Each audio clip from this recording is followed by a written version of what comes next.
Fighting Blind Ranma is the property of Rumiko Takahashi. I write this purely for entertainment.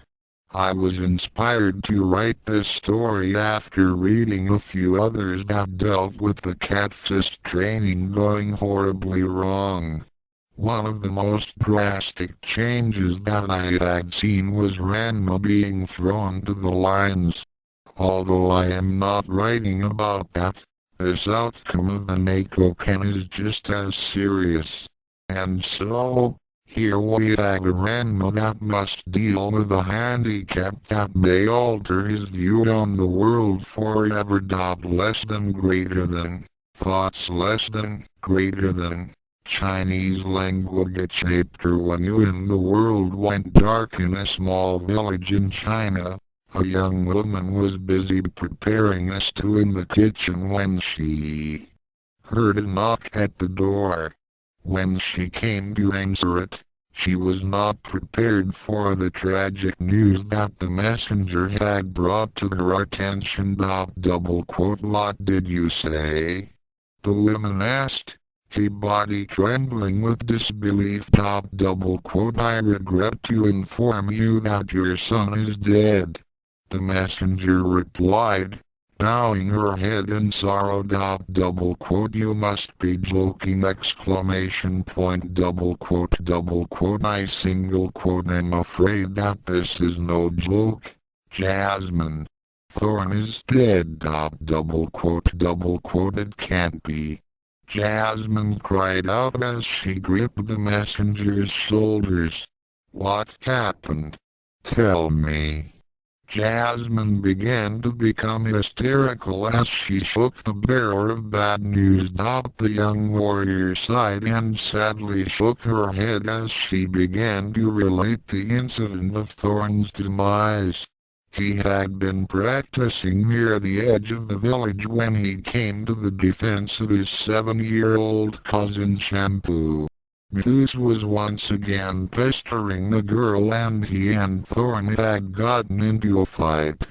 During the scuffle, the two ended up beneath the challenge log. Muse had thrown some daggers, which had cut through some of the support ropes.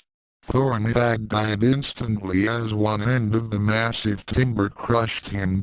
When he was questioned, Muse had claimed that his glasses had been knocked off and that it had messed up his aim. He said that he only intended to throw those knives as a warning and that he had not intended to kill Shampoo's cousin.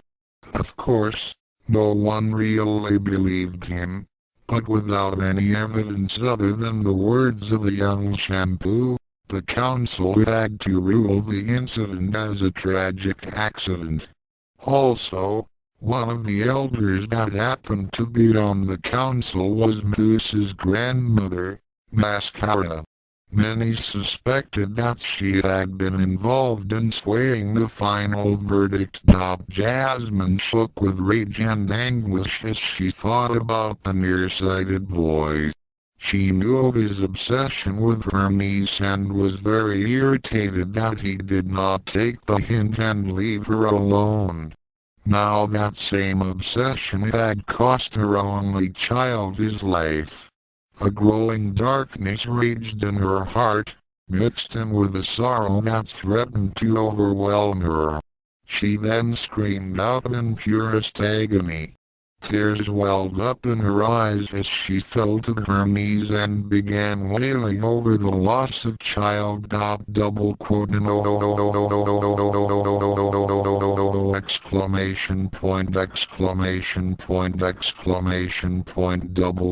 following year would be the hardest on Jasmine, as she became distant and less involved with the events that occurred outside her house. She still carried out her duties with the same amazing skill that outstripped her fellow healers. However, the emptiness in her heart had grown since Thorn's death. She had also grown more hostile toward Moose and his family as she blamed the novice hidden weapons fighter for the death of her child. Since her husband had died during a raid by the Musk dynasty, Jasmine had been protectively raising her only offspring. Thorn was only 5 when he lost his father. With her son gone, Jasmine had become cold and showed little emotion. She would heal wounds and cure disease with amazing speed and efficiency, but she no longer found any comfort or happiness in her work. Where was the joy of being able to heal the wounds of others when her skills could not restore her son to her? Many of the villagers noted that she would perform with the cold, unfeeling attitude of a machine. She would give her patients what they needed to recover and send them on their way without the tender words of care and sympathy one needed for comfort. It was as if all the life had drained out of her, and every night, the young healer would weep in sorrow, frustration and anger at the fact that her house now had only one occupant. Whenever she looked at the bed that her son had slept in, she would burst out in tears. She would then pray to the kami, wishing that there would be someone who could fill that bed and the empty void in her heart. A year before Thorn's death. So what's the verdict? The nurse asked. Not good. Dr. Hamada Tenshiro replied. The boy will live, but I'm afraid that the damage done to his eyes is irreversible.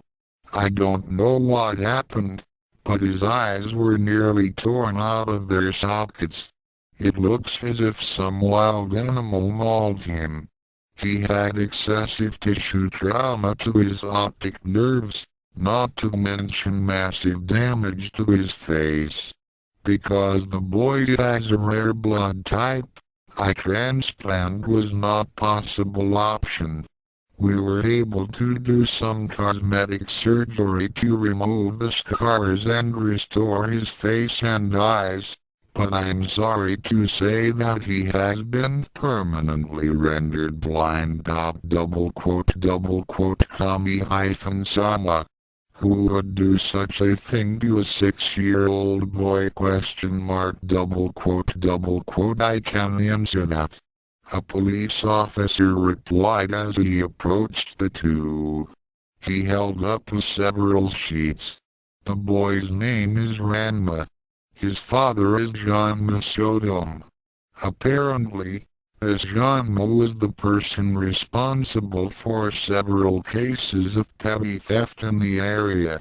We've also gotten reports of the boy being involved in some of those crimes. Thankfully, those charges against Ranma had been dropped, since it was assumed that his father was the one who made his son commit those thefts. Witnesses called the police when they saw him shove his son into that pit. When we arrived, he abandoned his son and escaped arrest. Upon further investigation, we discovered a small campsite underneath a bridge. We found this among some of their things. The police officer handed the doctor a small handbook. When the physician opened it, his eyes widened in shock. It can't be. No one would be that stupid! What is a doctor? The nurse asked. It's a training manual for the dreaded Nakoken or cat fist. I studied the martial arts for a while and my master told me about the forbidden technique. I had my suspicions when the paramedics brought him in, but I never thought anyone would be foolhardy enough to try it! What is it? The training is very simple. Wrap the student in fish sausage and throw him into a pit of starving cats. There are several problems though. The trainee, if he survives, is reduced to a feral state and develops an irrational fear of cats. Granted, they may gain an increased level of speed and agility, but their minds become psychologically unstable. In most cases, the ability is submerged until the trigger is activated. That usually happens when the victim's fear of cats reaches a certain point. They start acting like cats and become a danger to anyone that he or she perceives as a threat. In extreme cases, however, the person may become permanently regressed into their feral state. It was because of this, and the fact that the trainee has to be under the age of 10, that the method was banned. The last reported case of Nakokan training happened over 50 years ago. Are you saying that John Masodom willingly subjected his son to this kind of torture? The nurse asked. That single quote is what it looks like. The police officer replied. At the campsite, we found several other training manuals, pressure point charts and several brochures that tell about martial arts training grounds. One brochure was circled in red. Some place called Juzenkyo. It looks like the father was training his son to be a martial artist. Then he's the dumbest teacher in the world. Hamada remarked as he showed a page of the manual. Look, it says right here that the cat fist has been banned for causing severe psychological distress. You'd think a responsible martial artist would look over the entire manual before trying it! Well, whoever this Ranma is, he's the slippery one. We haven't been able to track him down yet. The officer sighed. It was then that they heard a loud commotion from a far room down the hall. There was a loud crash and a nurse came screaming into the hallway. Help! Someone help! The officer wasted no time in drawing his gun and started running toward the room where the nurse had just came from. When he reached the hysterical nurse, he tried to calm her down. What's the matter? What's wrong? The nurse swaned at the room and said, some strange man came crashing through the window and grabbed the patient out of the bed. He jumped back out the window with the boy and disappeared! The officer looked into the room and saw the open window. The wind was blowing through the broken glass and the curtains waved in the breeze.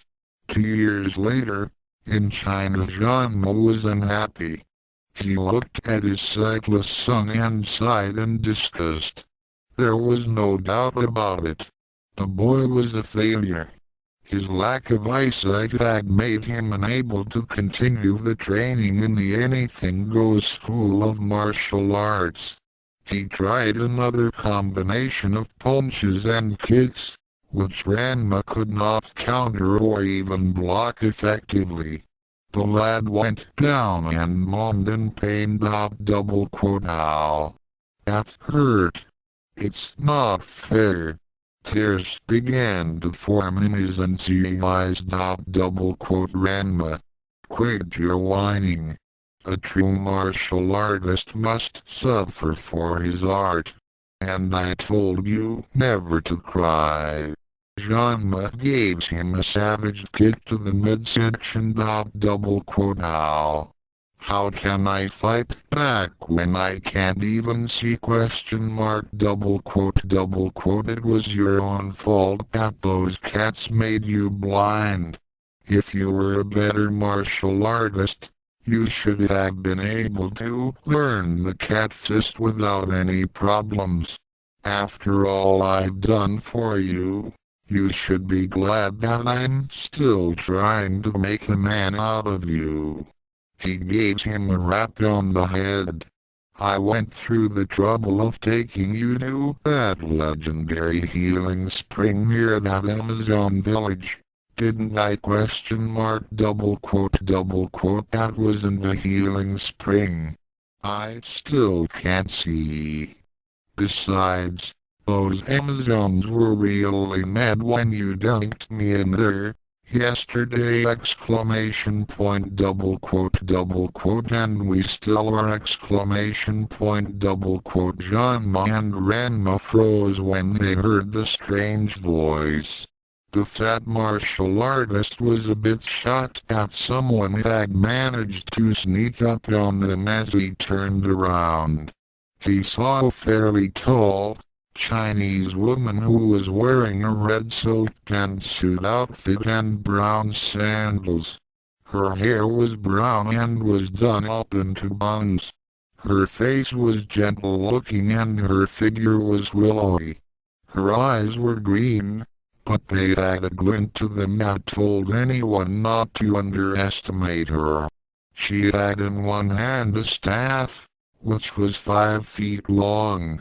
She glared at Ranma with a hard look. Double quote, who the hell are you? Double quote, I am Jasmine, healer of the new Chizu.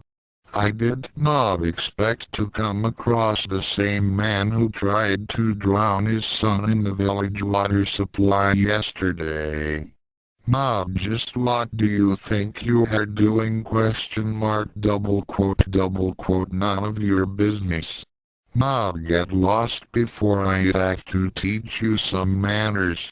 Ranma took a fighting stance. Double quote, when I see a cold-hearted man abusing a blind and defenseless child after trying to repeatedly drown him in a spring, then I'm making it my business. Jasmine took a stance as well, holding her staff out. Ranma strained with his ears as a foreboding silence came up after Jasmine had declared her intentions. Suddenly, there was a sudden movement as the two sprang at each other. Then there was another long silence. Double quote, a warm hand touched his shoulder. Then he heard a feminine voice whisper something in his ear. Double quote, rest now, young one. Double quote, Ranma felt something applying some pressure to the back of his neck and he faded away into blissful sleep. Jasmine looked at the boy and felt the faint stirrings of her maternal instinct within her. The boy reminded her of her lost son. Less than he looks to be about the same age that Thorn would have been if greater than. Jasmine's thoughts trailed off as memories of her dead son came back to her. Biting back her tears, she looked back at the human refuse that had been beating on the helpless boy. She was sorely tempted to put the man out of the boy's misery for good. Although she was not a warrior by trade, her knowledge of pressure points and rare herbs made her quite lethal. She was very capable of killing excellent fighters. However, her training as a healer had shaped her personality and it really wasn't in her nature to end a life, especially when he was helpless at the moment. She would only kill if there were no other option. There was also the matter of the boy to consider. After what she had seen, she was certainly not going to stand by and let that man continue to abuse the child. She looked down at Ranma again and smiled as she sensed the raw potential within him. His key reminded her so much of her lost son. He was innocent and had a certain something that Jasmine could not put a finger to. She just had to save him from Ranma's influence. After a long moment of deep contemplation, she made a decision and leapt high into the trees with Ranma cradled in her arms. She then made her way toward the village. 4 hours later, Ranma awoke to find himself flat on his belly. He got up and saw that the strange woman and his son were long gone. He became furious as he realized that the woman had defeated him so easily. He scratched his head as he thought back to the short-lived battle. Ranma had tried to do a quick knockdown with his kick aimed at her head, but Jasmine simply used her staff to block the kick, then used her free hand to jab a nerve under his extended leg, causing it to lock up. While he was still flying through the air, the Amazon then used her staff as a lever and slammed him down to the ground on his face. A few more pressure points applied to his back and neck and Ranma was out cold. The woman had moved with unbelievable speed and grace, and the entire event had only taken 2 seconds! Ranma grumbled as he started walking toward the place where he knew Ranma would have been taken to, the Amazon village. In the house of the elder known as Cologne, the 300-year-old matriarch watched the sleeping boy on the bed before her. She then turned to Jasmine, who was standing beside her. So this is the boy who almost drowned yesterday? Greater than the diminutive elder asked. Jasmine nodded. I was able to save him from that horrible man before he was beaten to death! Greater than Cologne looked at the healer with a suspicious eyes. She recognized the look that the healer was giving the child. I know what you are thinking, Jasmine. He will not replace your lost child! Greater than and why shouldn't I? The boy would have perished under the so-called care of his father. I can sense that this boy is strong and has much potential! Greater than Cologne looked at Ranma again and slowly nodded. On those 2 points, I must agree. This one does indeed show promise, but he is an outsider! Greater than so what? You yourself have told me that children are a precious resource. Male or female, they are the hope of our tribe. What does it matter if this child was not born here? I will adopt him and raise him as if I had given birth to him myself! Greater than he may not accept you as his mother. Furthermore, his blindness would also be something for him to overcome, if he were to live here! Greater than Moose was able to survive and he's almost totally sightless, even with those glasses of his! Greater than Jasmine's brow furrowed a bit as she still held him responsible for her son's death. Yes, I suppose Moose has gotten better, ever since he started studying the hidden weapons techniques. Do you intend to have this boy go through the same training? Greater than Jasmine took on a thoughtful look as she pondered on Cologne's question. Then she smiled as she replied. No. I will not have him learn the hidden weapons style, at least not yet. For some reason, when I look at this boy, I see him capable of achieving far more than just hiding large weapons on himself and using trickery. Double quote greater than less than double quote. Then what do you intend to do with him? If greater than Cologne then grinned as she realized what Jasmine was thinking of. There was only one other option for someone like Ranma. Less than double quote. Ah, I see. You intend to hack Koga train him exclamation point double quote greater than. Jasmine smiled triumphantly. Less than double quote. Who better to train a blind student than the grandmaster of the unseen light martial arts? Koga will be perfect for him exclamation point double quote greater than less than double quote. Yes, I must admit that his techniques far exceed some of my own and he is quite formidable. Double quote greater than Cologne was a little reluctant to admit this. Less than double quote. I cannot understand why Moose has steadfastly refused to learn under Koga. Double quote greater than less than double quote. As you know, Moose is obsessed with my great-granddaughter. Shampoo.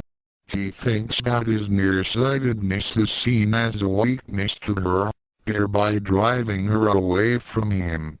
To train under a blind martial artist whose fighting style seems too passive is like admitting that he is weak. He feels that his hidden weapon style is aggressive enough to show his strength. Many of the other Amazons think the same way, but I happen to know better.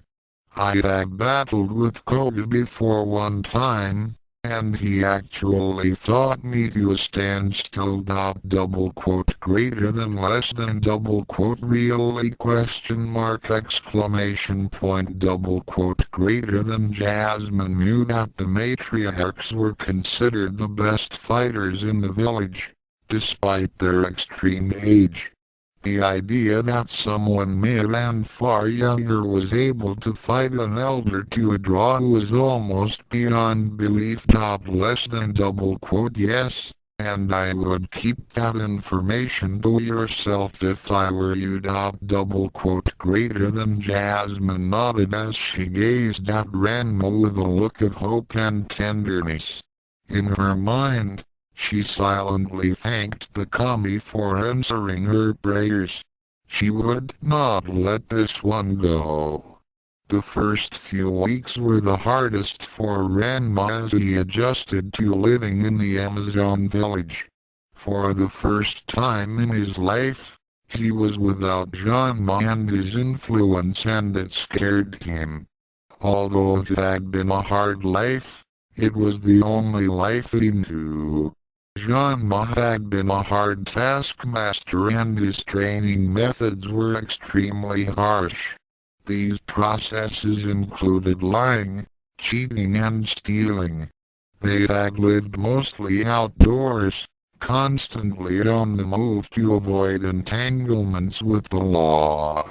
Food was always scarce and Ranma had been forced to eat nothing but rice, since his father maintained that it would make his digestive system more efficient. Of course, that didn't stop the father of the blind boy from pigging out on whatever other foods he or Ranma had gotten a hold of. Jasmine was shocked to see just how malnourished the child was and made it a priority that Ranma received a proper diet and the right nutrients. Her training as a healer also corrected some of the health problems that Ranma had after being with Janma for 3 years. Camping outside in bad weather had made Ranma sensitive to humidity and illness. Some secret herbal potions, pressure points and a few immunization shots from a visiting doctor took care of those problems. Even though the Amazons lived in an isolated environment, they were not ignorant of the outside world and its advantages. Every few months or so, A medical group would be allowed into the village to give shots to the children and help the healers treat the others.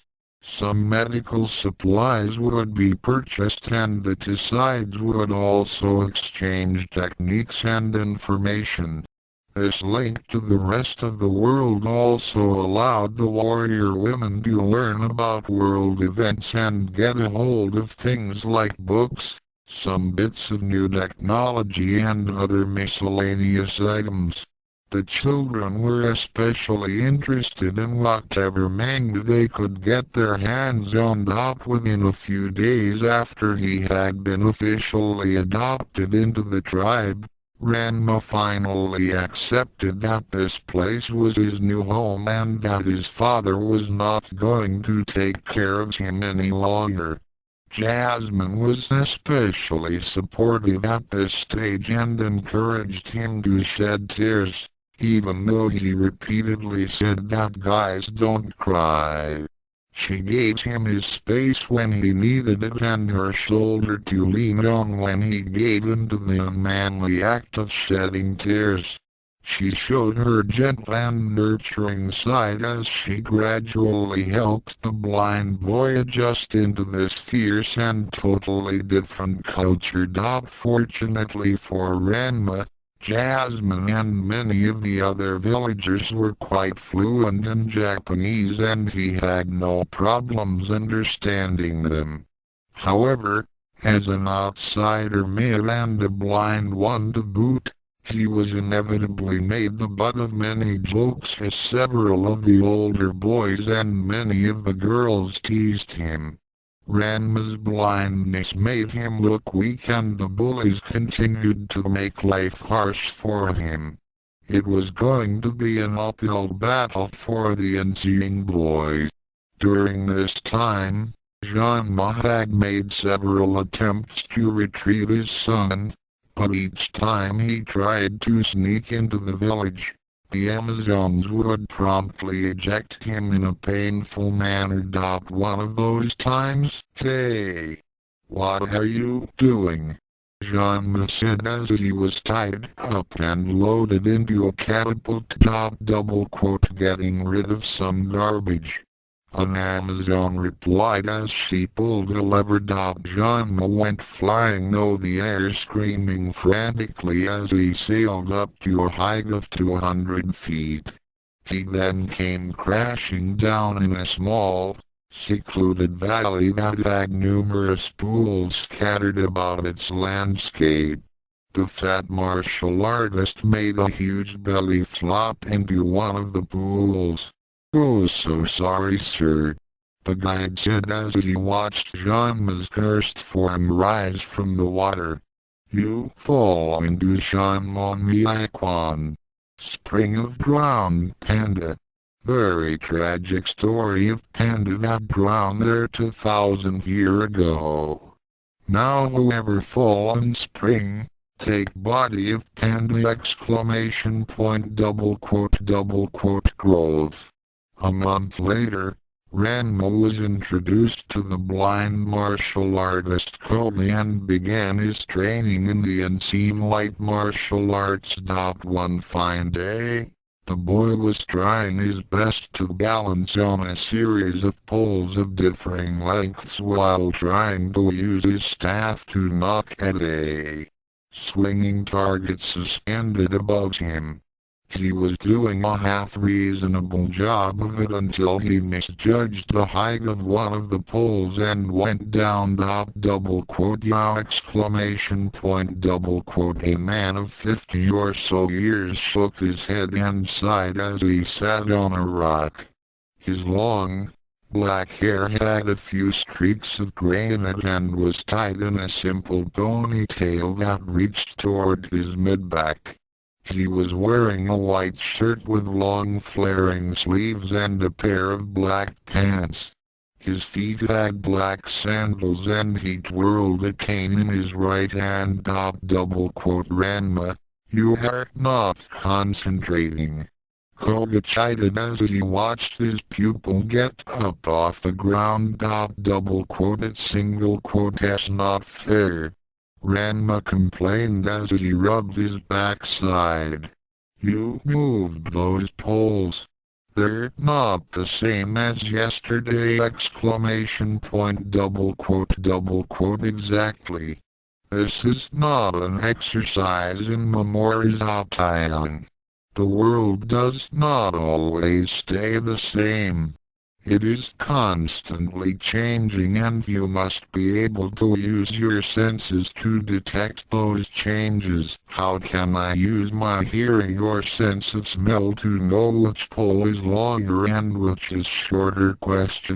Double quote. This training session is to help you develop your sixth and seventh sense! Double quote. Sixth and seventh sense? Double quote.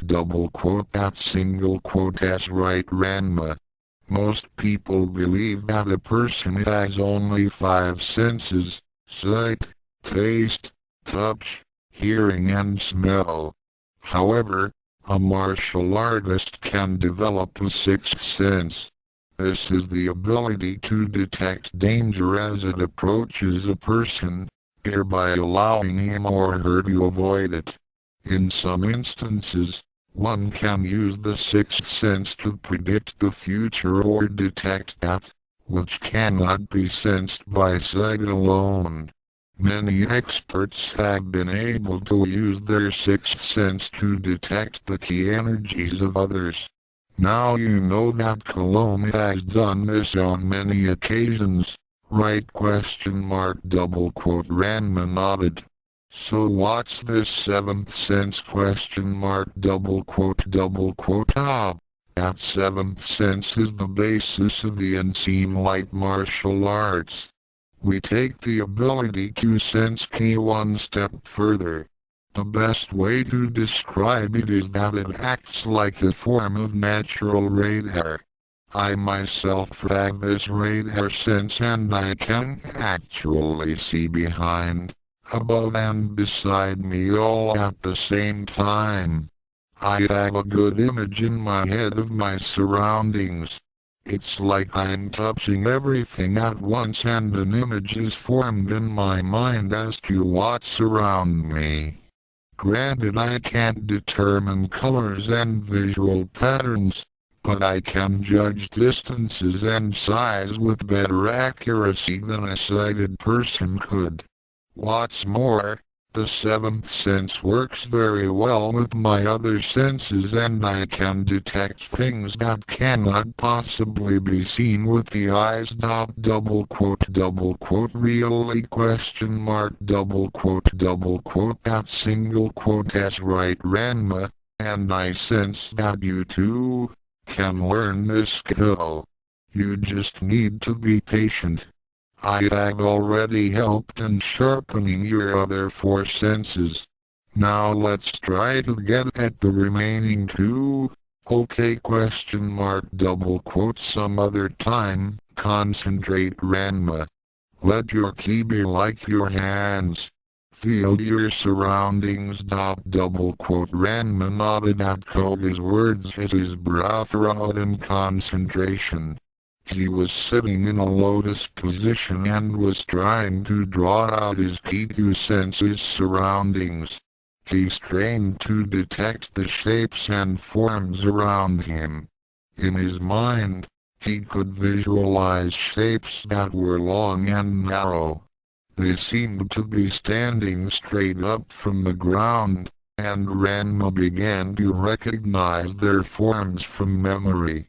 He could almost feel the trees around him. Then he frowned as the feeling died out, as the shapes lost their form and became unidentifiable blobs. He was once again trapped in that darkness that had claimed him 2 years ago. Double quote. I can't do it. Ranma pounded a fist on the ground in frustration. Double quote. Ranma, you are concentrating too hard, Koga said firmly. Let your ki flow over your environment like a gentle wave over a beach. Don't force your ki. clear your mind and let your ki do the work for you. Ranma nodded as he took a deep breath and began refocusing his ki. As his inner energies reached out to touch the surfaces of the trees and ground, Ranma smiled as clear, line images began appearing in his head. Ranma could only detect his surroundings as long as he was directing his ki, and that was only for a few seconds. Unable to maintain it, he soon lost control and the images faded away. Still, it was a start. Excellent, my pupil, Koga remarked as he had detected Ranma's brief and crude use of his seventh sense. You had just taken your first step to attaining sight beyond sight. Ranma trained hard under Koga, and as his skills improved, so did his personality. Before the Nakoken, Ranma had been egotistical and full of pride. The loss of his eyesight and his dependency of others had erased much of those traits. He had learned to cooperate and respect others. He learned to accept his lot in life and began striving to make his life as full as he could.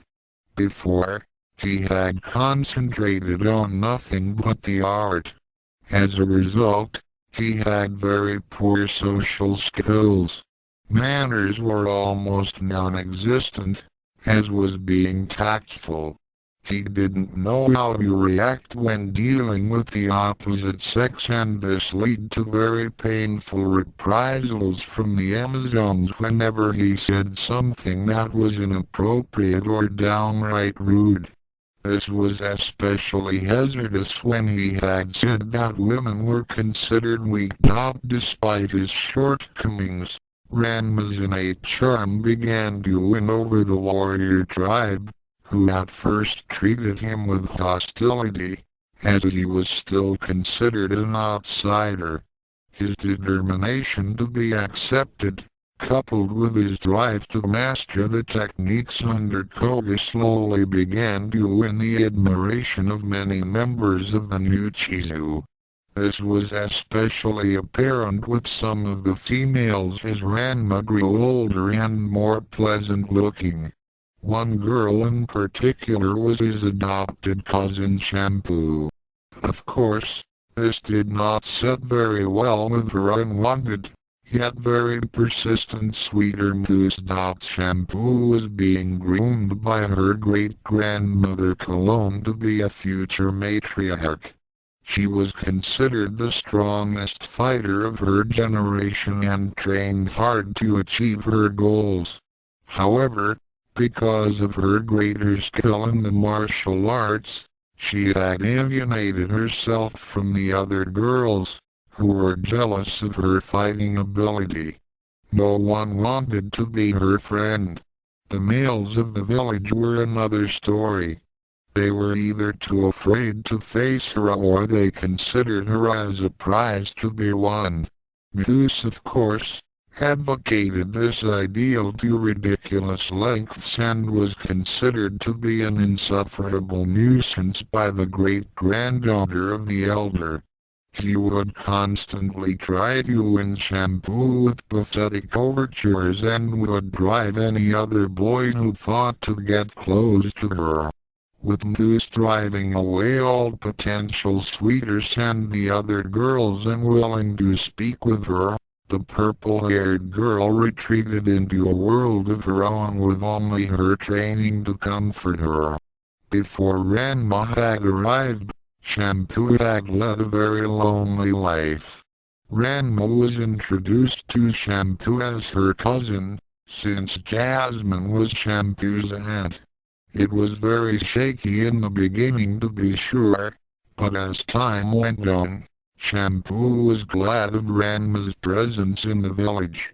Here was a boy who was not after her for her looks or her position as the great-granddaughter of Cologne. He was as lonely as she was and needed a friend. He was funny, easy to get along with, and didn't hide his feelings.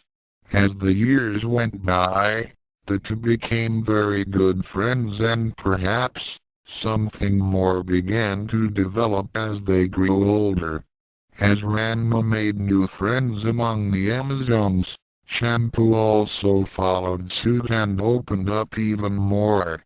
Within 2 years since Ranma's arrival, Shampoo had made some friends among the other girls and was smiling more often. Of course, Cologne had been against any kind of relationship between the two that went beyond close friendship. It wouldn't do for a future matriarch to become too attached to a weak fighter. However, being good friends and cousins was fine with her. Ranma's close relationship with Shampoo was not to Moose's liking, and this had caused him to attack his blind rival on several occasions. Shampoo would always come to the defense of her cousin, and Moose would be sent painfully away. Ranma at age 9 "get away from her!" Greater than Ranma yelled as he charged at his opponent. His senses had become sharp enough to actually tell where Moose was. However, Ranma still lacked the speed and skill needed to use that information effectively. Moose easily dodged his punch and smirked as he took out a small hammer and bopped him on the head. Ranma went down, and Moose then gave him a kick to his side. "Go away, you little pest. You're no match for me!" Greater than "He may not be, but I am!" Greater than Shampoo said as she came to Ranma's aid. Shampoo! Greater than Moose cried out as he raced to embrace her. He thought to overwhelm the object of his affection with his love. Unfortunately for him, Shampoo's response to him was anything but tender. Wham! Wham! Wham! Wham! Wham! Wham! Wham! Moose became a crumpled heap on the ground. Shampoo's training in the chestnuts roasting on an open fire technique had only just started last week. She was nowhere near as fast as her great-grandmother, but she still had enough speed to turn Moose into a bruised and bloody mess. Moose moaned, partly in pain but also in denial. Just playing hard to get. That's all. Greater than the purple-haired girl knelt down to help her cousin up. As time passed on, Ranma helped Shampoo live a fuller life. He would make her laugh, help improve her Japanese, and give her a shoulder to cry on whenever something would upset her. Ranma was a good support for her. Under Koga's training, Ranma became stronger and more capable of handling himself. Within the first week of training, Ranma's sense of smell, taste, touch and hearing had become incredibly sharp. A month later, he no longer required to be led around the village and could even find his way back whenever he took walks into the forests that surrounded them. The elders of the village could feel his ki level increase at an impressive rate as he eagerly learned all that he could. They became especially interested when Koga's old mentor had shown up at the village to gauge the progress of the boy and aid in his training. A few months before Ranma's 10th birthday, "Ranma, I would like you to meet my sensei, Shogo Matsumori. Pleased to meet with you, Master Shogo." Ranma gave a respectful bow as he reached out with his senses at the aged priest. Shogo smiled at the little boy as he used his own senses to gauge Ranma's abilities. I am very impressed, Koga. You have chosen well.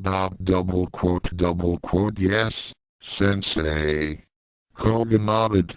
Ranma has now grasped the basic concept and principles of the seventh sense. However, he does tend to become distracted at the different images in his mind, and his seventh sense does require a lot of fine-tuning. He can roughly approximate shape and size, but not much on detail. Well, that's what I'm here for. Shogo remarked as he gestured for the boy and his student to follow. Some weeks later, so who are we meeting? Ranma asked as he and Koga waiting in a small clearing in the forest near the village. An old acquaintance of mine. Koga replied. I met him during my journeys around the world. Once I had mastered the unseen light techniques, I had decided to do some traveling to improve my martial arts and key manipulation skills. You been traveling around the world? Ranma asked with awe. The boy had never traveled anywhere further than Japan. Then later the areas surrounding the Amazon village. Koga nodded as he said, yes, I had a kind of wanderlust when I was no more than a decade older than you are now. I wanted to see the world through my senses, since I could not see it with my eyes. I've been to places such as Russia, Tibet, England, Australia, and even America. I learned a lot about the outside world during those times. Loud.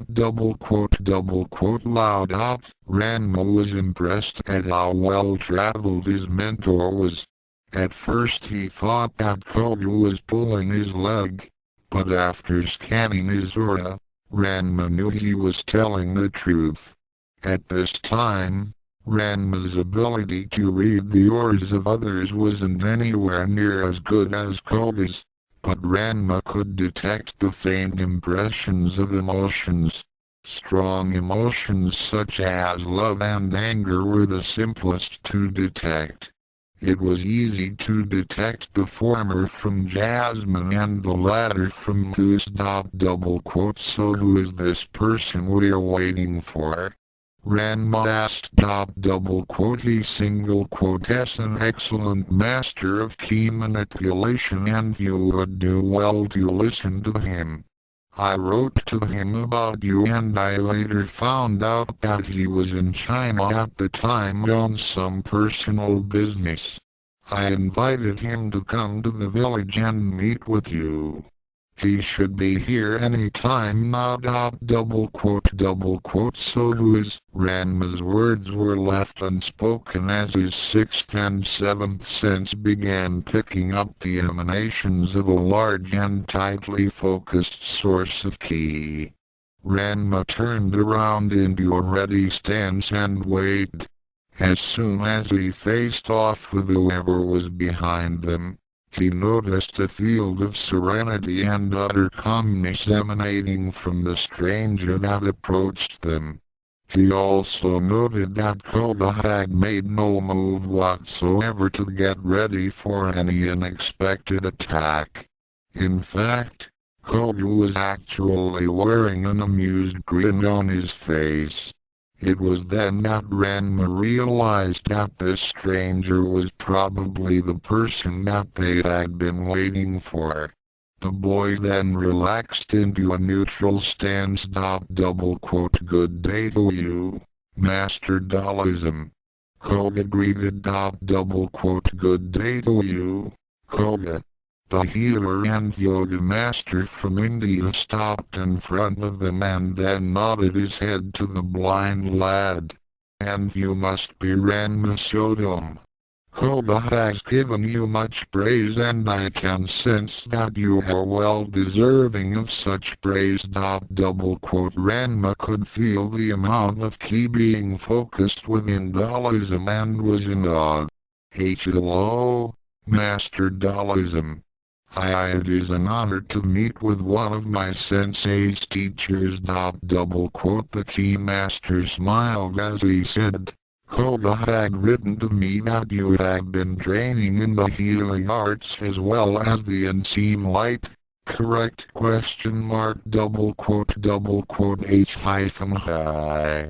Ranma stammered. His sixth sense was almost overwhelmed by the amount of ki that was focused within the body of this man. It was not being emitted like a battle aura, but rather it was perfectly aligned with his body's natural systems. Ranma had no doubt that Taoism had great control over his body's functions. Taoism noted Ranma's probing of him and said, I can sense great potential within you for healing as well as for fighting, and it would be a shame to waste such promise. Koga had asked me here to teach you how to use your ki in the process of healing. I am more than happy to aid you in this. Ranma nodded as his master and the man from India led him deeper into the forest. Throughout the next month, Koga brought several more of his old mentors over to aid with Ranma's training. As the boy's power over his ki grew, so did his confidence. His ability to quickly understand new techniques continued to amaze his teachers. His martial arts skills were not something to be taken lightly either. As his senses became even more defined, he quickly began to practice the martial arts again. He began sparring with Koga, Shampoo and the other Amazons, and they became ever more amazed at how fast he was improving. Fortunately, he was considered a part of the tribe, so as long as he did not make any formal challenges, he was safe from the kiss of marriage law. Jasmine had become very happy with her adopted son as she took him on as an apprentice healer. Ranma's enhanced senses made it easy for him to distinguish different herbs and extracts. His ability to sense ki allowed him to locate pressure points with no difficulty, and he developed a measure of patience which served him well as a healer and fighter. By the time Ranma had reached his 10th year, he was able to stand up against Moose on his own. 2 years after Ranma's arrival, get out of my way! Greater than Moose snarled as he and Ranma faced each other in front of Shampoo's house. Ranma stood at the ready with his staff. As he replied in a calm and firm tone, Moose, I would have thought by now that you'd get the message and leave my cousin alone! Greater than Who are you to tell me? You're nothing but a weak and blind outsider! Greater than You Ray one to talk! Greater than Ranma said curtly. You couldn't see a mountain at 10 paces without those glasses. Now I'm telling you nicely. Leave my cousin alone! Greater than Make me! Greater than Who sneered as he took a stance. He had beaten Ranma before. Today wasn't going to be any different. Right? He decided to use one of his newest techniques in the hidden weapons style. Fist of the White Swan! Greater than However, As he lashed forward, Ranma smiled as he pulled back a step, then stabbed forward with his staff, knocking back the object in Thuse's hands. The nearsighted boy was driven back as the object smashed into his face. The impact caused his glasses to fall off, and before he could recover, Ranma smacked one end of his staff on top of Thuse's head. The myopic martial artist went down like sack of potatoes. The training body that he had used in his attack clattered beside him. Ranma waited for a moment as he used his senses to detect anything that could be a danger to him. When he ascertained that Thus was unconscious, he relaxed and smiled. Looking out from her bedroom window, Champa grinned. It seemed that Ranma could take care of himself now. Since his first victory against Thus, Ranma became even more confident of his abilities and took to the training even harder. As he learned of Koga's techniques, the young boy began to catch the interest of the elders of the village. With the exception of Cologne, they had considered Koga's fighting style as passive at best and didn't really think his skills as anything special. After all, they too could sense the ki of others. However, when Ranma began learning Amazon techniques that were thought to be impossible to master for a blind person, they began to reconsider. Ranma at age 11. Cologne was busy, gathering herbs near a mountain stream when she saw Ranma standing near a huge boulder with Koga instructing him. The elder was very surprised to see Ranma glowing with a faint blue aura. She went over to investigate. When she got to within 20 feet of them, she saw something very interesting. Ranma suddenly lashed out with a hand and touched the rock with his index finger. The boulder suddenly lit up with a faint yellow glow, then crumbled to pieces. Cologne's eyes widened as she stopped suddenly and stared at the powdered remains of the rock. Koga and Ranma smiled as they had long detected her presence and turned toward her. Less than double quote, that was the breaking point technique exclamation point double quote greater than Cologne said with surprise to Koga. Less than double quote, how was he able to do that? I don't recall you ever having trained in that skill exclamation point double quote greater than. Koga shook his head and said, less than double quote no. Cologne. What you just saw was not the Bakusai Tenketsu, but rather something similar to it. My prodigy and I have mastered a skill in which we are able to use our senses to find the stress points of any inanimate object. Unlike your breaking point, this skill will work on other things, not just rock. And you had noticed that the boulder had not exploded into tiny fragments. Unlike your technique, which forces your ki into a specific spot and causes a violent explosion, we let our ki flow into the object and cause a uniform disintegration of its structure.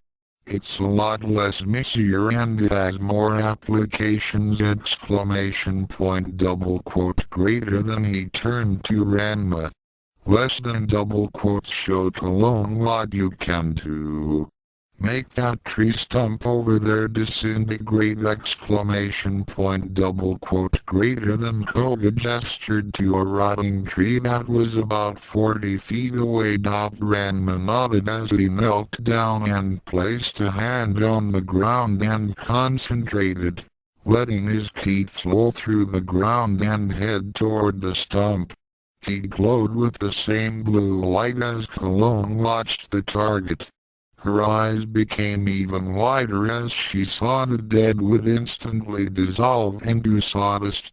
Koga smiled in triumph as he turned to Red Press Cologne.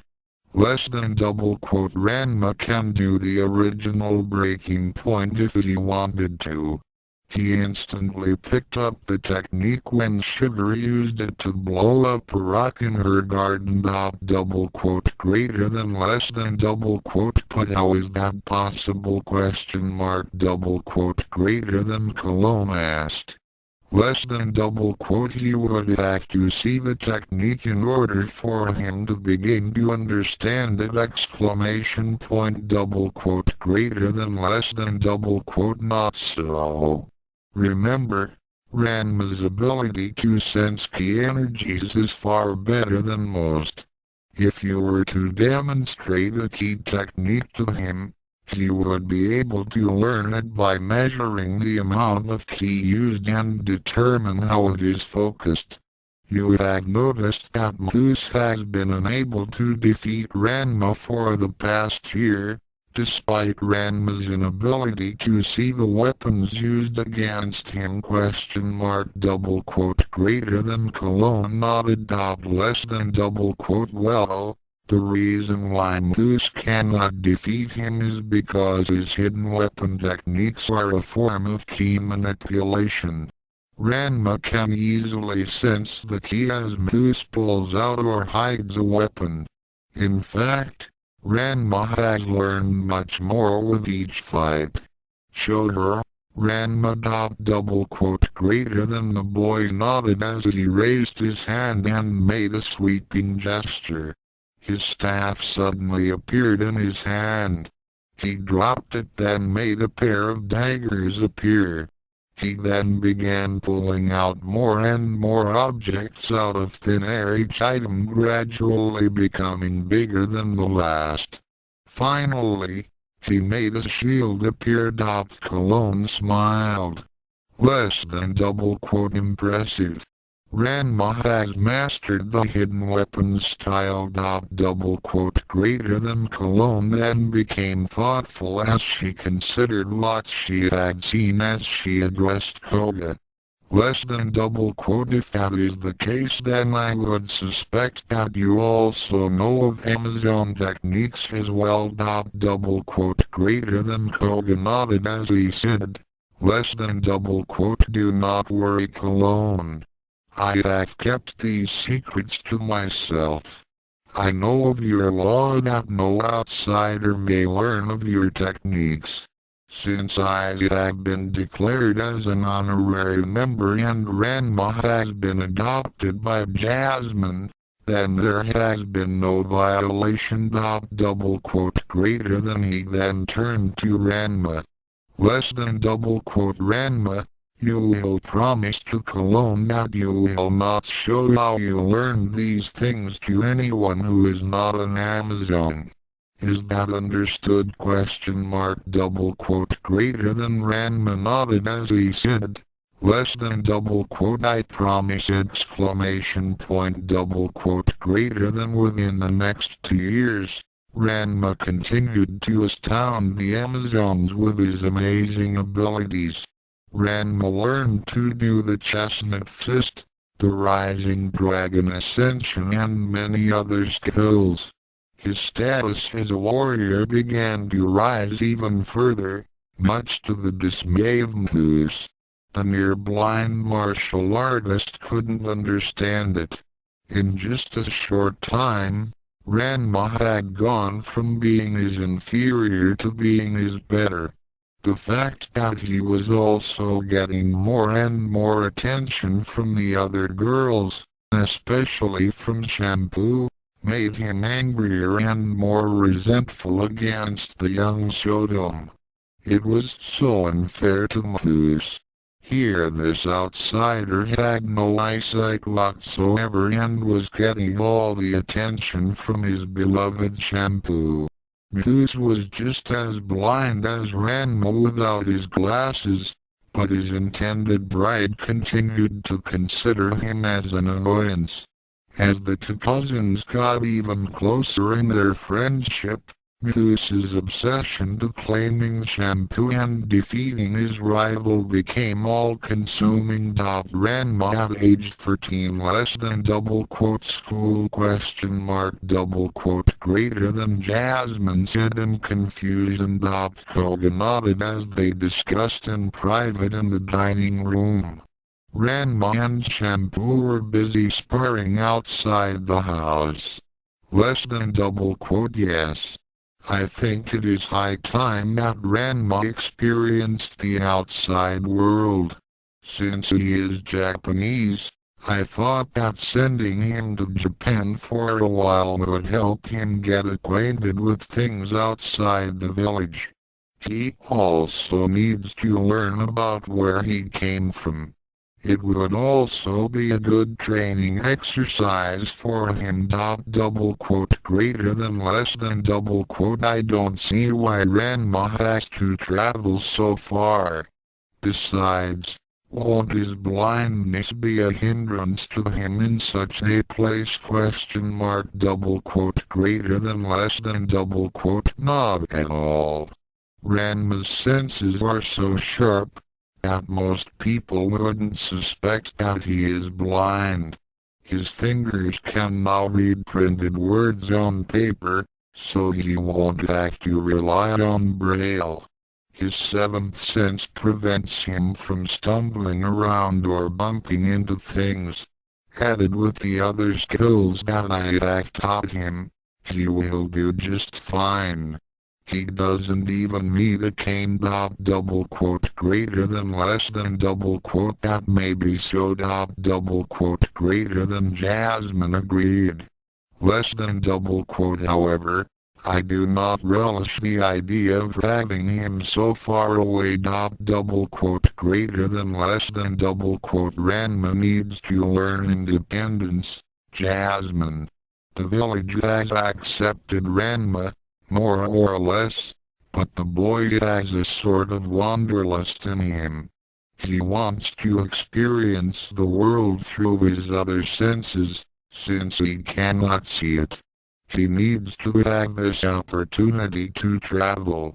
He will be getting a good education and the experience will help him deal with things that he may not know about if he remained in the village. The Amazons have let their children travel abroad to learn about the outside world. I don't see why Ranma is to be denied the chance to do so. Greater than Jasmine sighed as she looked out the window and watched Ranma once again trip up Shampoo and pin her to the ground. She smiled as she watched them roll about on the soil and laugh as they engaged in a bit of play fighting. She then turned her attention to Koga. Less than Ranma has been my son in name for 5 years now and I have grown very fond of him. I suppose it's just a mother's reluctance to see her child begin to grow apart from her. I will not be around forever and I know that Ranma does need to learn how to live on his own one day. But, greater than do not worry Jasmine. I will look after Ranma as he attends school and he'll only be gone for a semester or so. Greater than I'll make certain that he'll write back to me. You will keep him safe. I am fearful that his good-for-nothing father would use this opportunity to steal him away from me. He hasn't given up after all this time and he has gotten more determined lately. Greater than I swear to you Jasmine. Ranma will not come within 100 feet of the boy. Greater than Jasmine nodded as she called out to her son. A few months later at an all-boys junior high school in Japan, Ranma strolled down the hallway toward the cafeteria.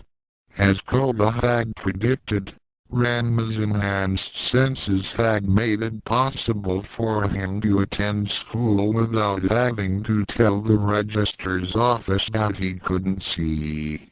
Reading the textbooks was a snap as he could use his fingers to trace the ink-printed pages. Writing was possible due to Koga's techniques of sensory imagery. Whatever input his senses received would allow Ranma to actually create a three-dimensional image of the paper in his mind, lines included.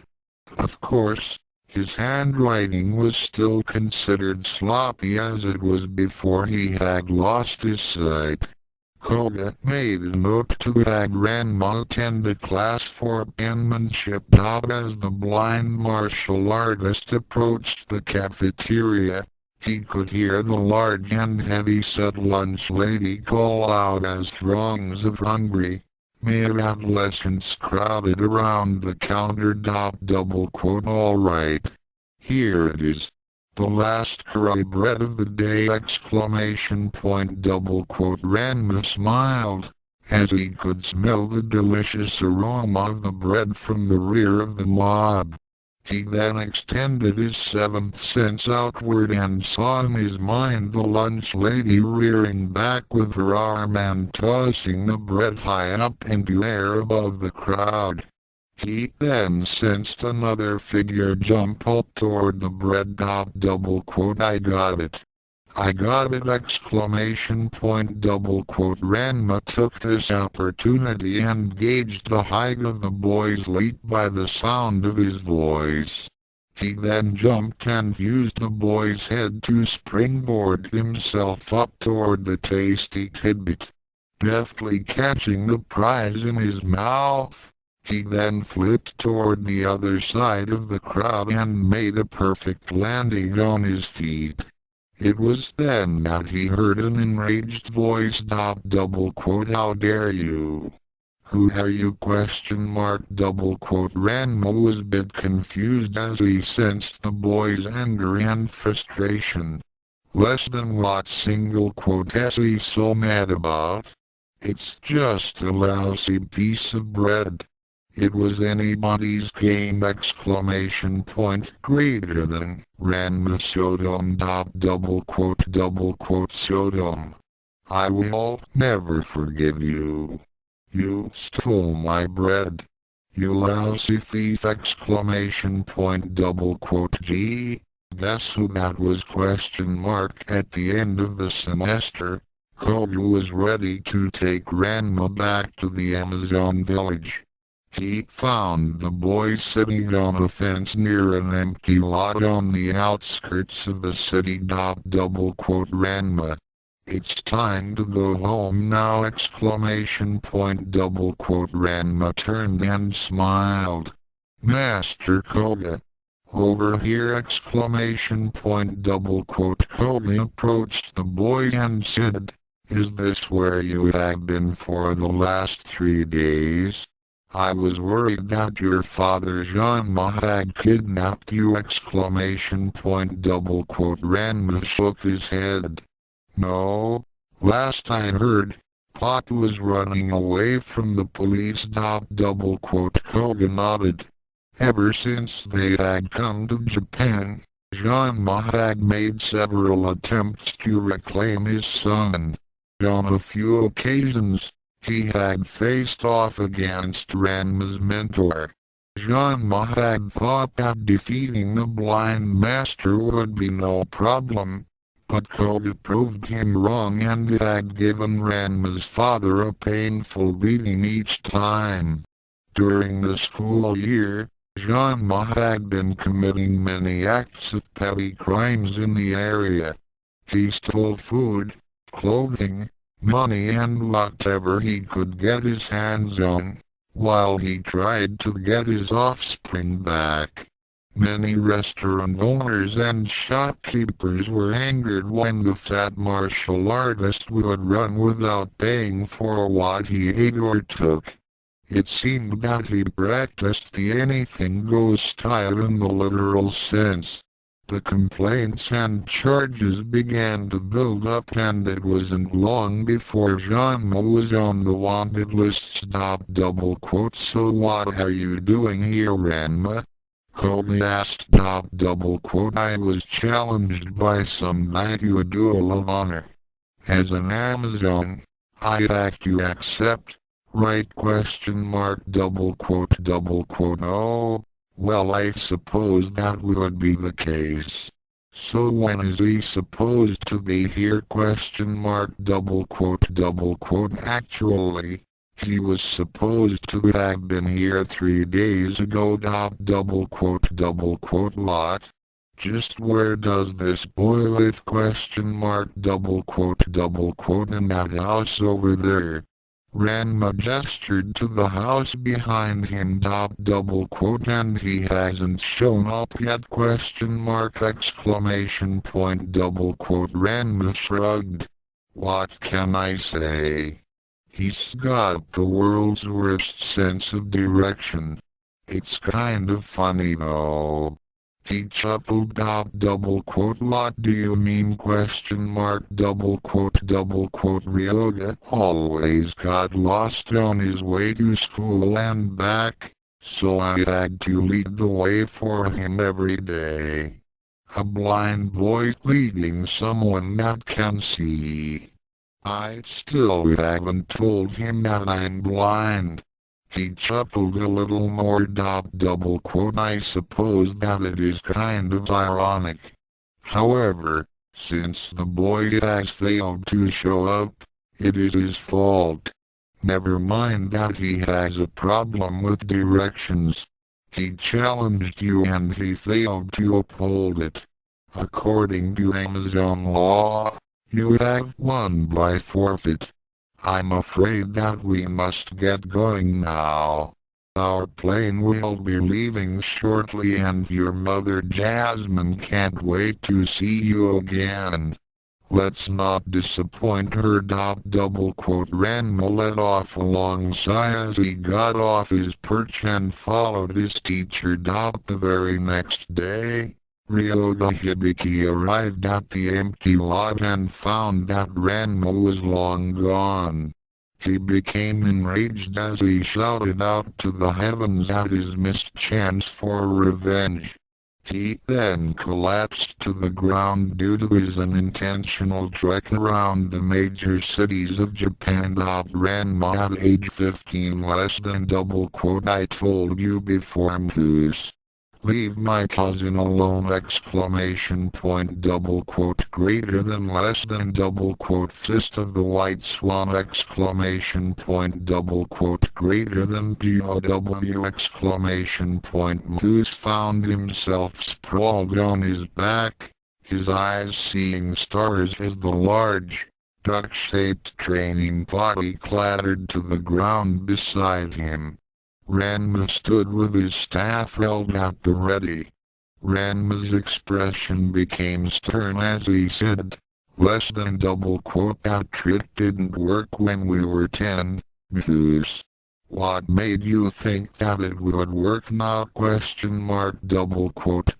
than Moose angrily got up and faced off against his opponent. You claim to be Shampoo's cousin, but you're nothing but a weak outsider male that Jasmine took pity on years ago! Greater than weak am I? Well, if you think I'm weak, then what does that make you? I've been beating you since I was 10! Greater than you were just lucky that I didn't use any of my more deadlier techniques on you. But now I see that I have been going too easy on you. You have been my only obstacle to winning my shampoo! Greater than Oh please. Your own stupidity is what's keeping you from shampoo. I thought that after 13 years, You'd have gotten the hint that shampoo doesn't like you! Greater than less than she does love me. I know that deep down inside her, she and I are fated to be wed. She's just playing hard to get. If it wasn't for you and your silly outsider notions, she would have realized it by now! Greater than less than Oh brother. For someone who can still see, you're even more in the dark than I am. Listen up, Moose.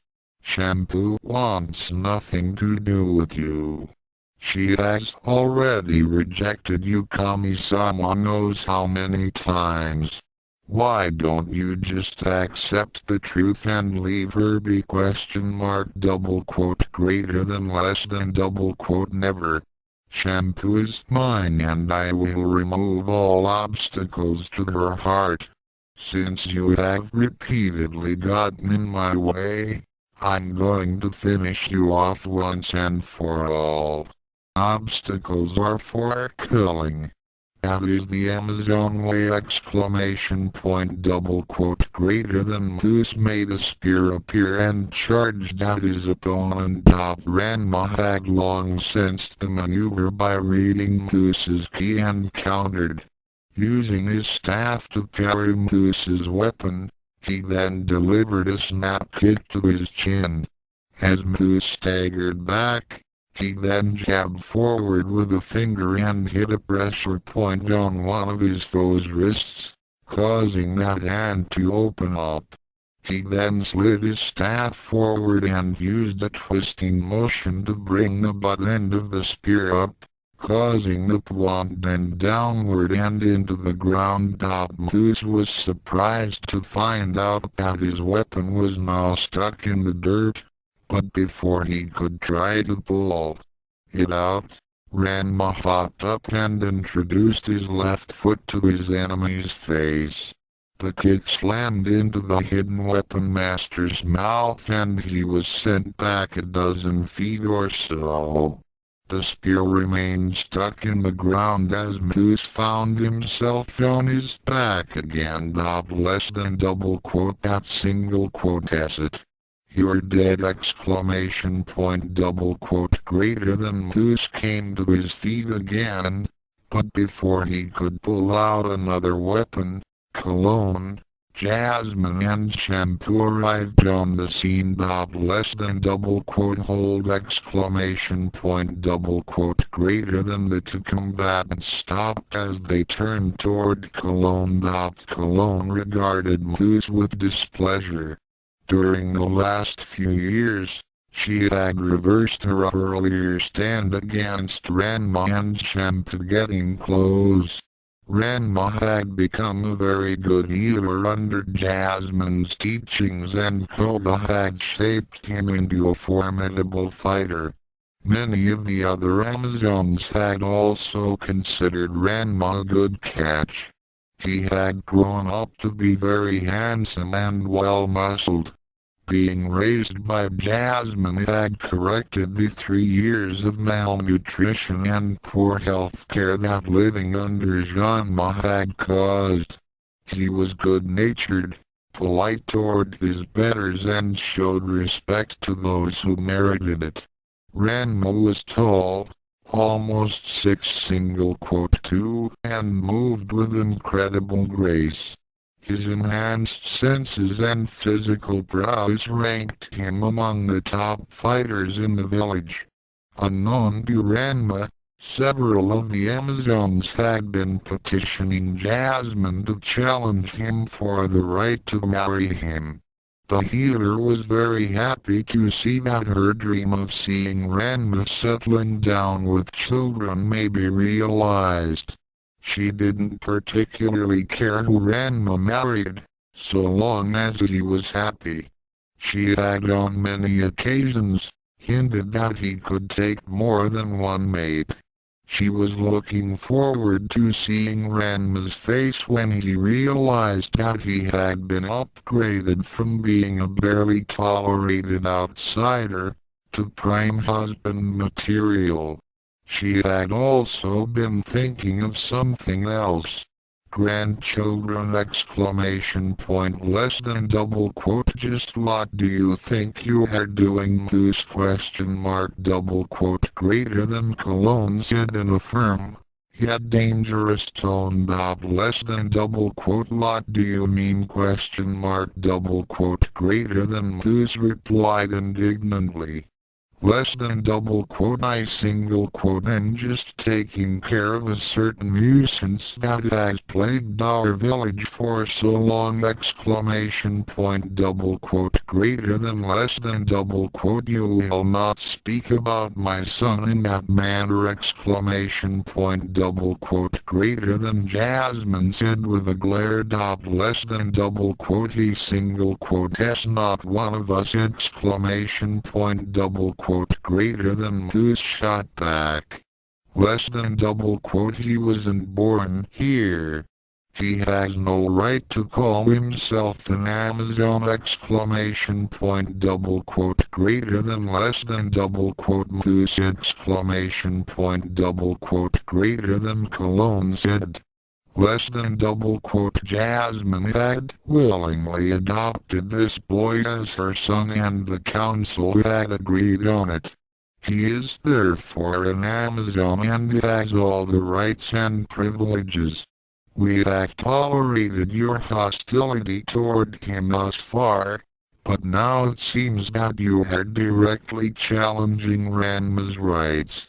If you wish to fight him, you will do so with a formal challenge! Double quote. Greater than less than double quote. Lot.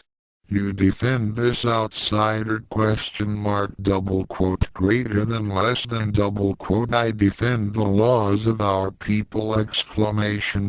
Double quote. Greater than Cologne stated. Less than double quote. Now will you give Ranma a formal challenge? Or do you wish to state your case to the council?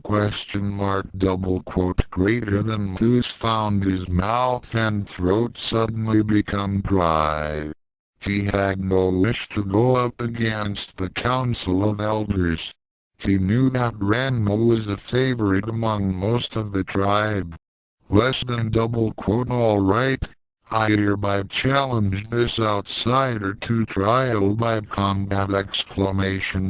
Double quote. Greater than less than double quote. Where? Double quote. Greater than Ranma asked. Zeus grinned sadistically.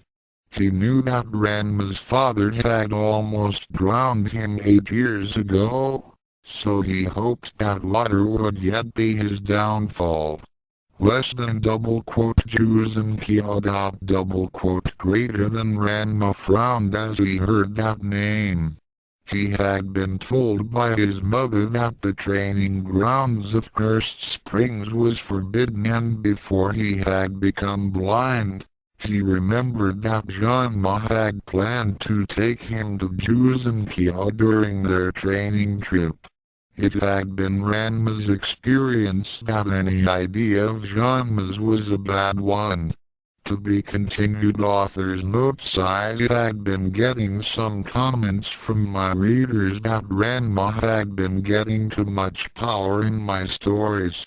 Therefore, I decided to tone down Ranma a bit by giving him a handicap.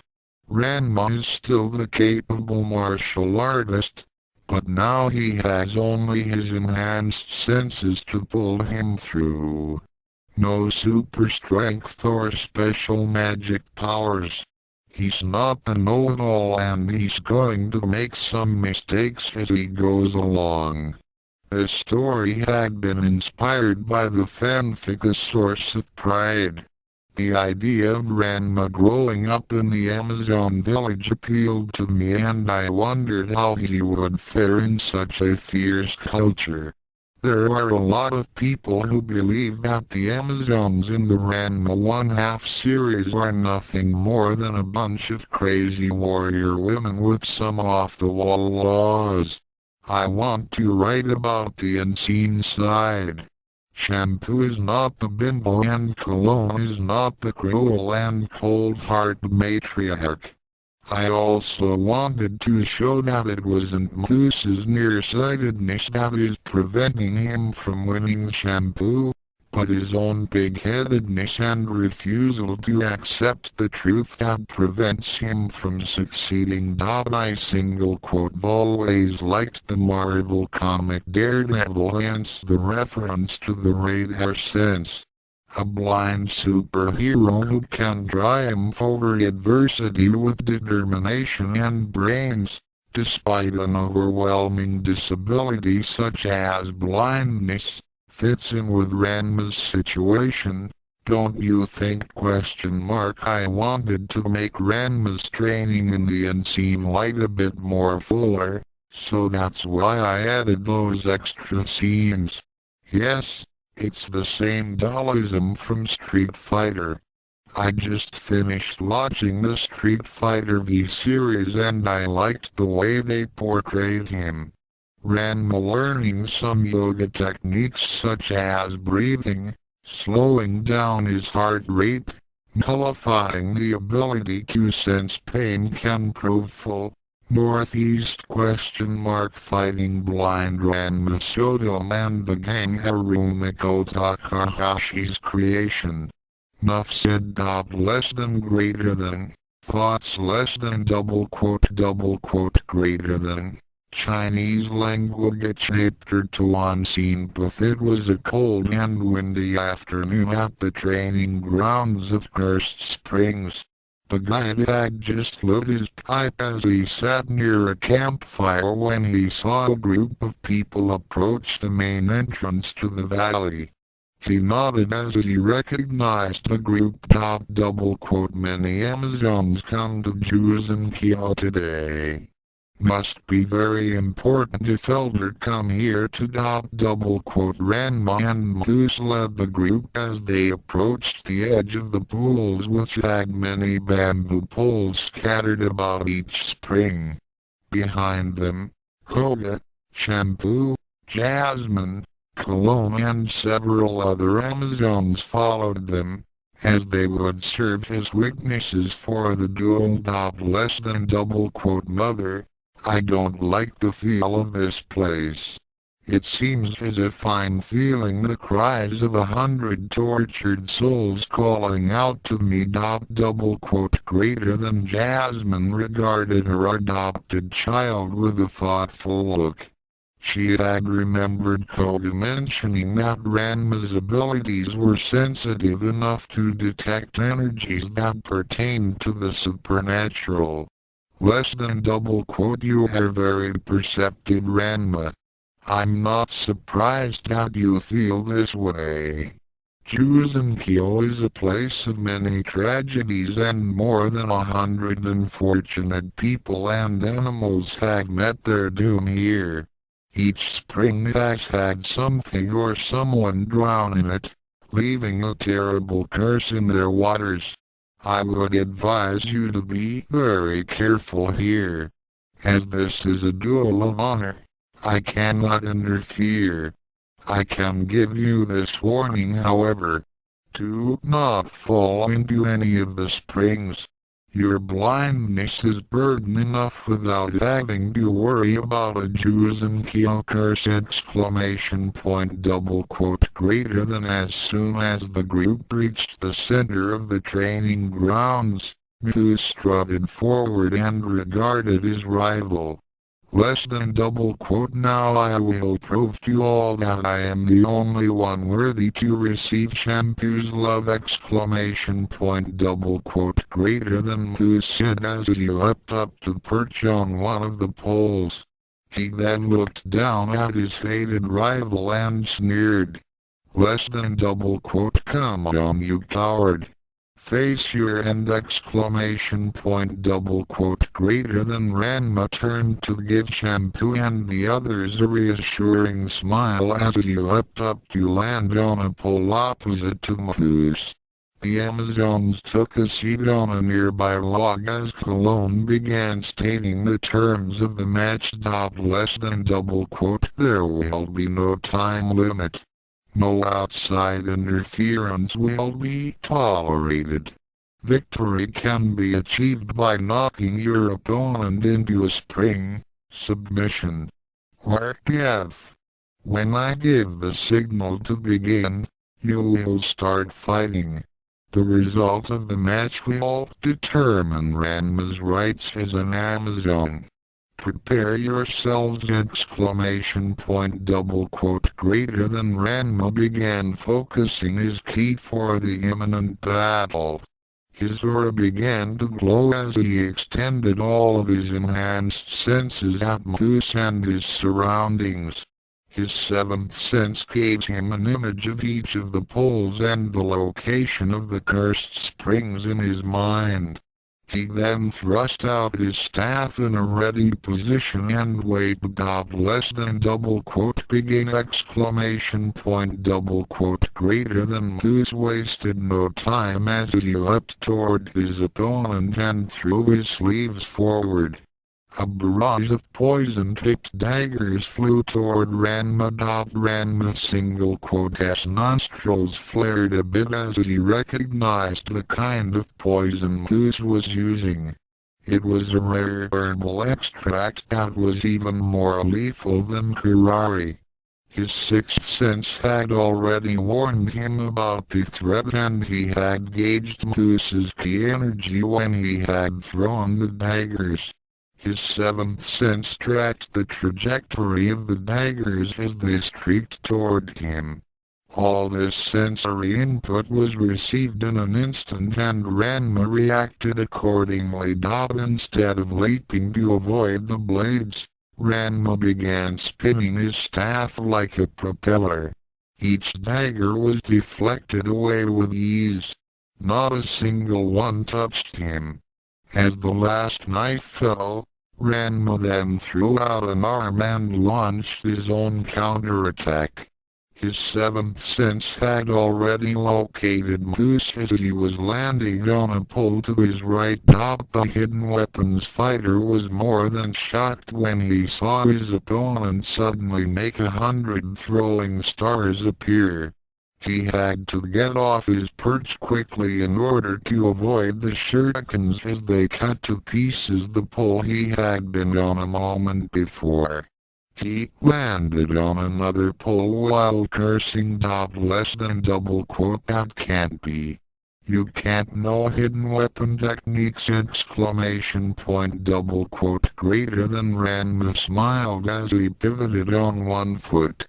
Less than double quote. Just because I am blind doesn't mean that I am helpless! Exclamation point, double quote. Greater than less than double quote. I will not tolerate this insult! Exclamation point, double quote. Greater than Moose roared as he leapt to attack him again, this time pulling out a longsword. Ranma ducked under Moose's slash, then swung his staff in an arc that smacked into Moose's side and sent him flying.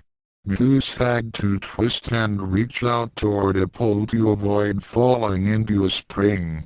He was barely able to use the pole to spring him up and flip toward another perch.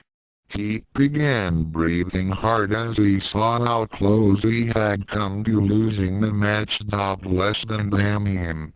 I've got to separate him from that staff of his. He's got a longer reach and my weapons can't get close enough! Exclamation point. Greater than Moose decided to change his tactics as he threw out a length of chain, hoping to ensnare Ranma's weapon away from him. Ranma single quote S sixth sense measured the amount of ki that Moose had used to throw the chain, and his radar sense tracked the links as they streaked toward the end of his staff. Just as the chain wrapped around one end of his staff, Ranma used this opportunity to turn the tables. He gave a mighty pull and yanked Moose's chain. Pardon the pun. Moose was unprepared at the sudden movement, and unfortunately for him, he was still attached to the chain. He found himself pulled off his perch and making an arc toward a spring. He released his weapon, then brought forth a staff of his own.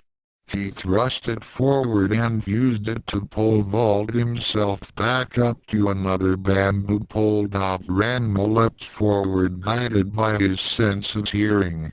He stabbed out with his staff and hit Methuse's inverted form in the chest, just as he was heading up toward a safe landing spot.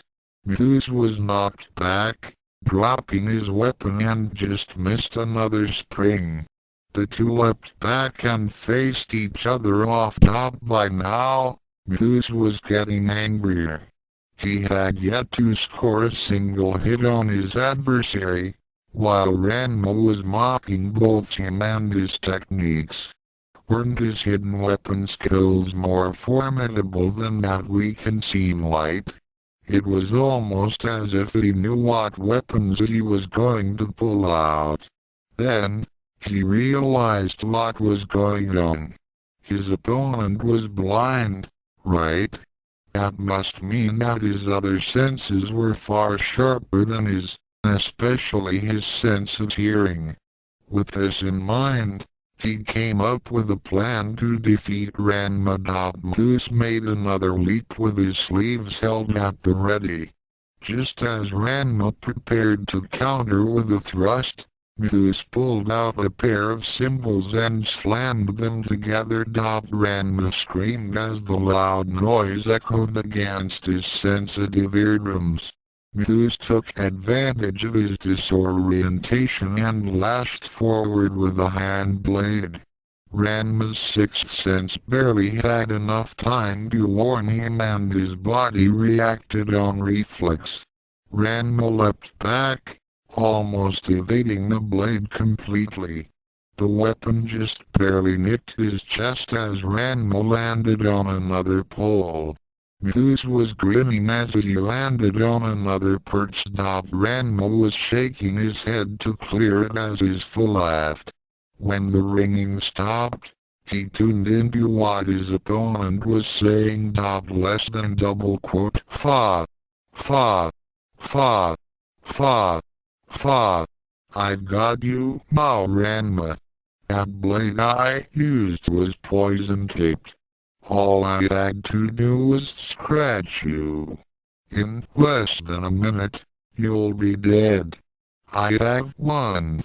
Shampoo is mine! Double quote. Greater than Ranma began to feel numbness in his legs and arms as the poison began to spread all over him. It was taking all of his strength just to remain balanced on his pole.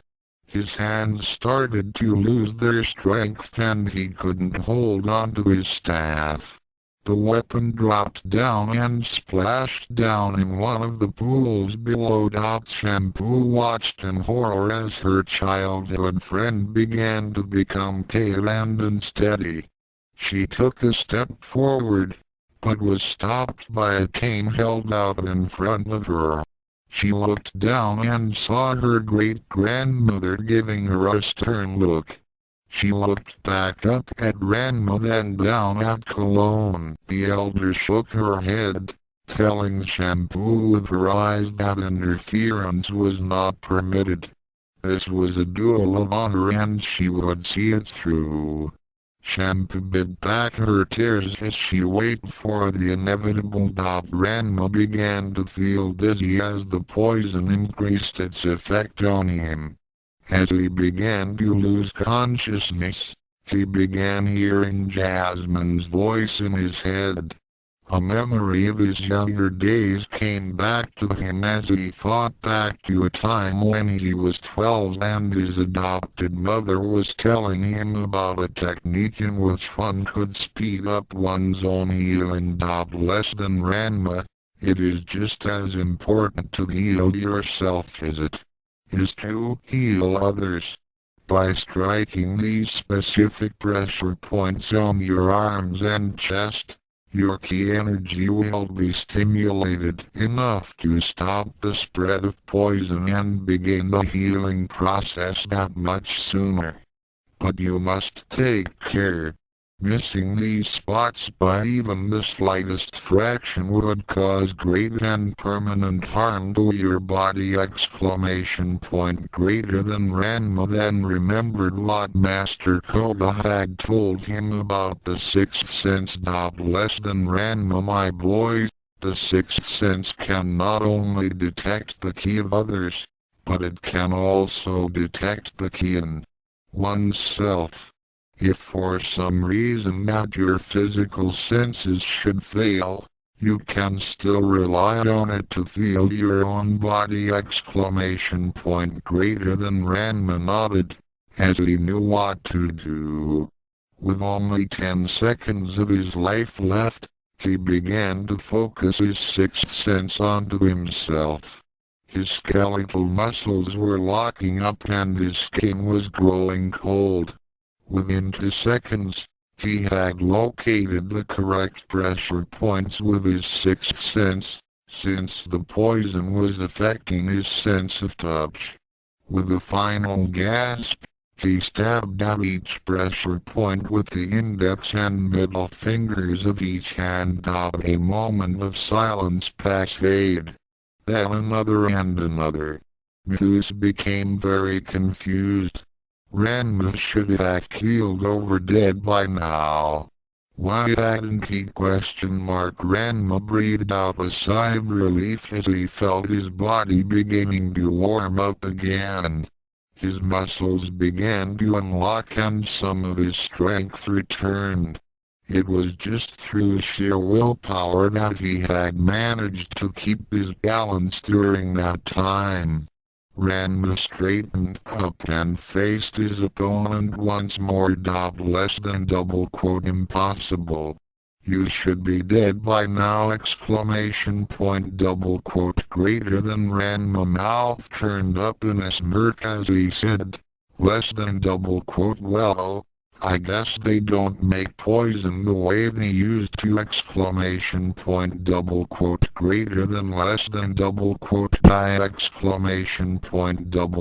Greater than Thu screamed as he leapt toward him with the same hand blade, thinking that Ranma didn't get enough of the poison in his body the first time around. Ranma sensed Thu's approach and leapt out of the way. He landed on another pull unsteadily and realized that even though the poison inside him wasn't going to kill him, it had still made him too weak to fight off Thu's attack effectively. Furthermore, Thu still had those symbols and could still use them to his advantage against him. Ranma had to end this fight and fast. Thu jumped from pole to pole, maneuvering to get into a good position to attack. Ranma didn't have his staff, so he wouldn't be able to fight unless he was at close range. Muse also knew that Ranma was sensitive to sound. As he came at Ranma again, he took out the symbols and clanged them together. However, to the hidden weapons master's surprise, Ranma did not react to the noise as he leapt up and delivered a downward punch to Muse's head, sending him down toward a cursed spring. It was though sheer luck that he managed to grab hold of a shorter pole and swing over to another. He turned to look at his opponent, who was taking a crane stance 10 feet away. Ranma smiled as he thought back to another skill that Koga had taught him. Less than Ranma, there will be times in which having sharp hearing and a sense of smell would be a hindrance. I shall teach you a way to temporarily tune out noises and smells. Do not worry, since you will still be able to use your sixth and seventh sense to guide you through. Greater than as of now, Ranma was deaf as well as blind, so Muse's sound attack had no effect on him. His sixth sense had warned him about his approach and his seventh sense guided him to where he should strike.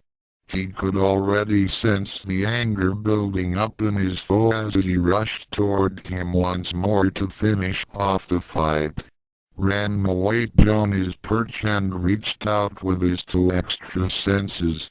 When Zeus was almost on top of him, he launched his final attack. KDCHUDNSHINAMAGURIKEN exclamation point double quote Ranma single quote S fists blurred forward and struck Zeus several hundred times in the ribs.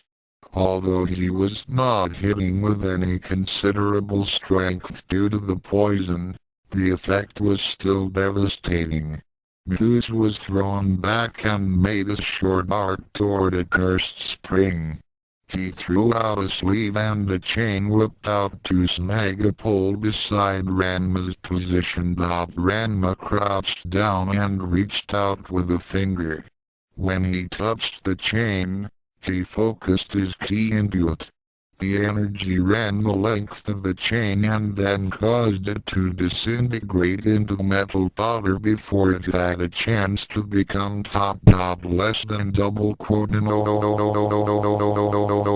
exclamation point double quote greater than Zeus screamed in horror, as the only means of saving himself was gone. He made a tremendous splash into the spring and disappeared under the surface. A moment later, a duck wearing Zeus's thick glasses came up and began quacking angrily. Double quote, "Oh, he fall into Yasniakwan," said the guide. "Spring of drowned duck. Very tragic legend of duck that drowned 3,000 years ago. Now whoever fall in spring take body of duck exclamation point double quote." The Amazons cheered as Cologne declared Ranma the winner. Ranma smiled as his hearing restored itself. He crouched down and said weakly, "Less than double quote could someone help me get down question mark double quote greater than." The chestnut fist had exhausted almost all of Ranma's remaining strength and he was about to drop off into the spring below him. Koga noted Ranma's low-key level and leapt up to retrieve his pupil. Sometime later, Ranma was still being congratulated as he was recovering in Jasmine's house. Shampoo kept on bubbling on about Ranma's victory as the healer applied some special lotions to prevent infection from the cut on his chest and to help drive out the poison faster. Less than double quote "Iya. You did great Ranma exclamation point double quote greater than." Shampoo glomped onto him and gave him a kiss on the cheek. Ranma single quote S cheeks took on twin spots of red. Even though he still considered Shampoo as his cousin, he was a little more than embarrassed by this display of affection. Less than double quote "I am very proud of you, my son exclamation point double quote greater than." Jasmine said with a smile. Less than double quote "As am I." Double quote greater than. Kobe added. Less than double quote "You thought well." Double quote greater than. The blind master addressed Jasmine and Shampoo. Less than double quote "If you three wouldn't mind, I would like to speak with Ranma alone." Double quote greater than. Jasmine looked at her son, who gave her a reassuring nod.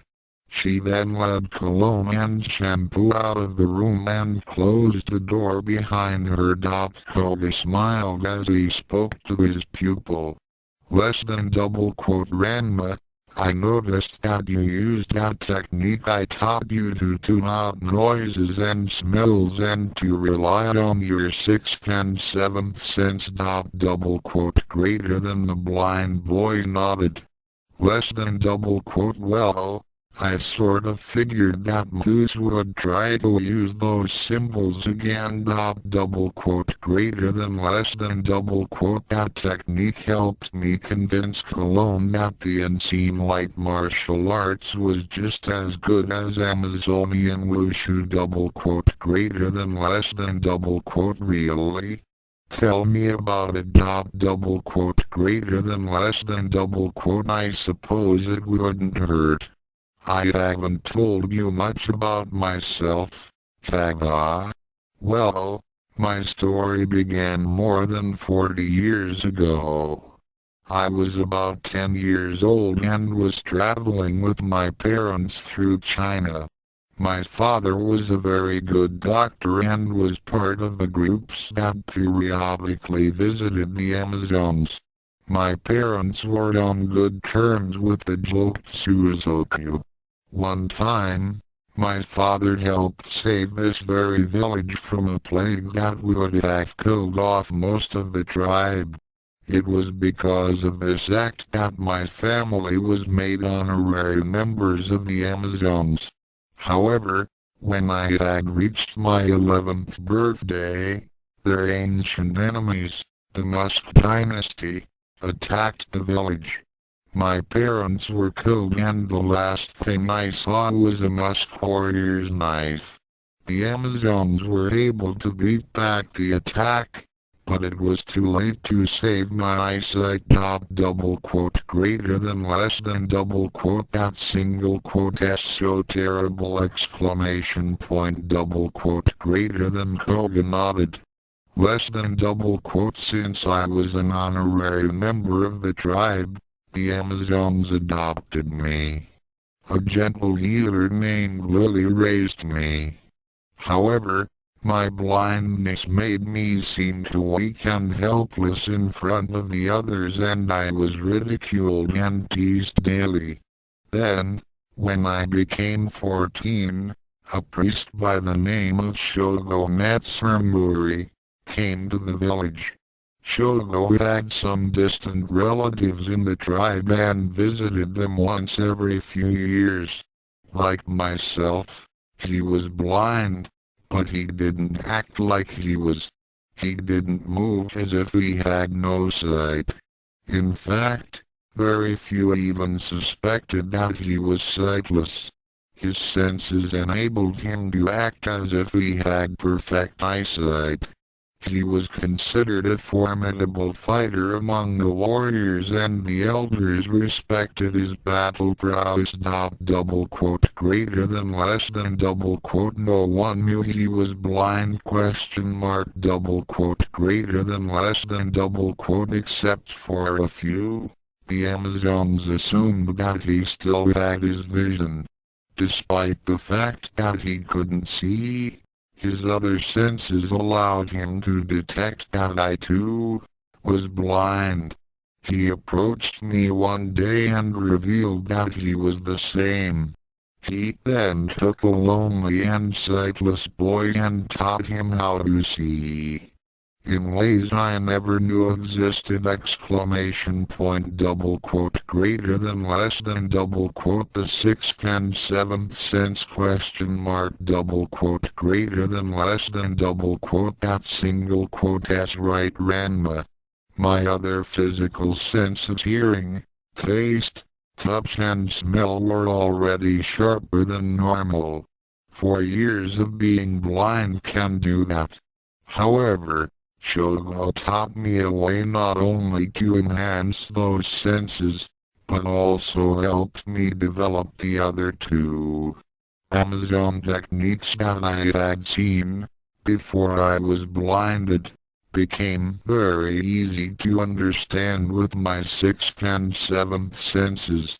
I was never able to master those skills before with my sight. But now that I am able to accurately measure key energies and determine how they are focused, no technique is impossible for me to learn! Exclamation point. Double quote greater than. Ranma nodded. It had been easy for him to learn techniques, even though he could not see the technique in front of him. The chestnuts roasting over an open fire was a good example. Ranma had been standing right behind Jasmine when she had accidentally dropped a few nuts into the fire while making a stew. When she had used the skill to pluck those nuts out of the fire, Ranma's sixth sense had gauged the amount of ki used and determined how it was applied. He had spent the next few days building up his speed, and by the end of the week, he was able to duplicate the skill. His adopted mother was very shocked to see her son's hands actually move with enough speed to catch fish out of a mountain stream without getting them wet. Koga continued on. Master Shogo taught me that the world did not end when it goes dark. By the time I was 18, I had mastered the principles of the unseen light martial arts and used them to learn Amazon techniques. I preferred not to show off, but I did try to convince the elders of the advantages of my training. Most of them dismissed my abilities as parlor tricks and assumed that I already knew the skills before I was rendered blind. Cologne was among the disbelievers. She would frequently say that my fighting style was too passive and not fit to be noticed. It wasn't until I was 21 that I proved her wrong!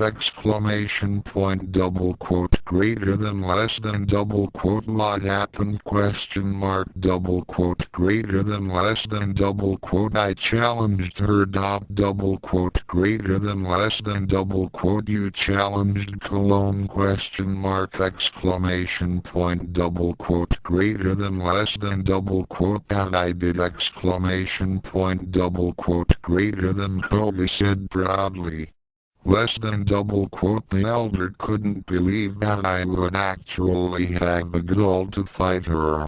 It took some doing, but I finally had her to agree to duel with me in a secret place in the forest. Greater than less than What happened? Greater than less than Cologne still couldn't believe that a brash and blind male upstart would have the nerve to go against a matriarch with almost 300 years worth of experience. Still, she had been observing me and thought that I had gained some considerable skill during my training with Shogo. She decided to test my skills by fighting in a way that would render my physical senses worthless. Before she came to the place where we were to duel, she had bathed herself in a special soap that totally removed her scent. During our fight, she deployed special techniques that distorted the sounds around us, while she used stealth maneuvers to mask her attacks. She also made certain that her ki energies were tightly focused within her. Greater than less than What happened? Greater than less than Even though I could not hear or smell her, my radar sense always told me where she was. My sixth sense was still sensitive enough to detect her ki, despite the fact that it was buried deep within her. She couldn't catch me unawares or launch a single attack against me without me countering each one. I totally tuned out my sense of hearing and smell and relied solely on my sixth and seventh sense to fight her. 3 hours later, she still couldn't get the upper hand on me. The match ended in a draw, and Cologne finally admitted that my skills as a warrior were as good as the others. Anyone who could last that long against a matriarch earned her respect. Of course, she didn't tell anyone that she couldn't beat a blind male, but the fact that I had earned her respect was enough for me. And now, It seems that the unseen light martial arts is becoming of great interest to the other Amazons as well. Double quote greater than less than double quote what do you mean question mark double quote greater than less than double quote Ranma. I am sure that you have noticed that the girls in the village have given you a lot more than attention lately question mark double quote greater than Ranma single quote as cheeks blushed even redder. As he remembered the past year or so, many of the girls, especially Shampoo, had been getting friendlier toward him. Sugar, Spice, Azure, and several others had been inviting him over to their homes and asking him out for dates. The elders had also been dropping hints that Ranma should marry their heirs.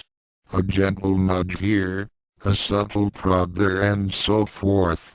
And of course, his mother Jasmine would always tell him in a roundabout way that he should go forth and multiply. Ranma sighed and shook his head bemusedly. He then sensed that his master's ki began to wane. A moment later, Koga coughed out less than double quote master. Is something wrong question mark double quote greater than Koga cleared his throat and said in a reassuring tone, less than double quote no. It's nothing for you to be concerned about. Double quote greater than Ranma wasn't really convinced that Koga was telling the truth. For the past several months, Ranma's senses had been detecting an imbalance in Koga's ki. Every now and then, it would make a severe drop in power level, then climb unsteadily back up. His master had also been coughing more frequently and every so often, he would become easily fatigued. The blind master would keep saying that it was just his age starting to catch up with him. He was over 60 after all. But deep down, the blind Shoto knew it was something else. Less than double quote we shall resume your training tomorrow Ranma. Double quote greater than Koga turned and exited the room, closing the door behind him. A while later, Koga and Cologne were discussing the events of the day as they sat near the challenge log in the center of the village. They smiled as they listened in on the gentle music that came from a bamboo flute. Ranma's exceptional hearing had made him gifted in music, and he was now sitting on the roof of Jasmine's house, playing a soft melody on the flute he had crafted. Many of the other villagers paused in their daily lives to listen in on Ranma's playing. Ranma had found that his superior hearing allowed him to listen to the subtle variances in sound. He could memorize each note, and play back any song after only hearing it once. Furthermore, he could detect any conflicting dissonance and correct them, making the tunes flow together more smoothly. The result was a melody that was so perfect that any listener would find it next to impossible not to be moved by such music. Less than double quote Ranma is very talented. Koga. Double quote greater than less than double quote indeed he is. I couldn't have found a more worthy heir to the unseen light martial arts exclamation point double quote greater than Koga coughed again, causing Cologne to become concerned. Less than double quote you still haven't told him, have you question mark double quote greater than Koga cleared his voice and became silent. After a long while of just listening to Ranma's playing, he sighed and said, less than double quote I do not wish for him to be distracted. He is very close to mastering all that I can teach him. I had already started on his final training. It wouldn't do for him to lose his focus if he were to know about my problem. Double quote greater than less than double quote you can't hide it from Ranma forever, you know. Already, the boy is beginning to sense your key is starting to ebb. So how long did that doctor give you? Question mark double quote greater than Koga paused as he thought back to the time the medical group that had visited the village last month. After getting the bad news from the physician, he had consulted Jasmine and the other healers of the Amazons. They too had come to the same conclusion. The cancer within his body was too far into its advanced stages and he had been given less than a year to live. There was nothing that could be done. Koga took a deep breath and said, less than double quote I single quote I'll just have enough time to complete Ranma's training and teach him the final techniques of the unseen light. I had received word that Master Shogo died a week ago and I am not long for this world. When I go, Ranma shall be the only master of the unseen light. Double quote greater than less than double quote are there no others? Question mark double quote greater than Koga shook his head. Less than double quote Shogo had no heirs. The only surviving users of the unseen light are Ranma and myself. The techniques of our fighting style were so secret that they were never written down. They were only passed down from teacher to student. Double quote greater than less than double quote I see. Double quote greater than Cologne paused for a moment, then said, less than double quote you do realize that once you are gone, then the unseen light techniques shall be viewed as belonging to the Amazons. Double quote greater than Koga nodded. Less than double quote yes, now that Ranma has proven his rights as an Amazon, the skills and knowledge that he has are considered property of the tribe. He is aware of it and has promised me that he will not teach what he knows to an outsider. Double quote greater than in the months that followed, Ranma's training became ever more intense as his skills were pushed to their limits. The training was not without hardship and the blind boy soon discovered that though Ranma no longer raised him, he was still causing him trouble. A few months after the duel less than double quote Ranma. You have a visitor exclamation point double quote greater than less than double quote I single quote am coming mother. So who is Eric exclamation point double quote greater than the blind teenager was unable to finish as some stranger suddenly put him into a bear hug. Double quote Ranma. It's me, your dad. At last I've found you exclamation point double quote D hyphen dad. Although he hadn't heard from Ranma in over 7 years, he knew for certain that this visitor wasn't him. Yes, my boy, once you marry my daughter then you'll become my true heir exclamation point double quote say what question mark exclamation point double quote you can come out now Jerry. The strange man called out to someone who was waiting in the next room. Ranma's sixth and seventh sense detected the strong presence of someone entering. By the scent, he could tell that she was female. He also sensed an exceptional amount of control over her ki. He could see in his mind by way of his seventh sense, of a girl kneeling down and presenting herself to him. Double quote greetings, future husband. The voice was soft and a bit melodic. Double quote well son, She's a beauty, isn't she? She makes a lovely bright exclamation point, double quote, help question mark, double quote, excuse me.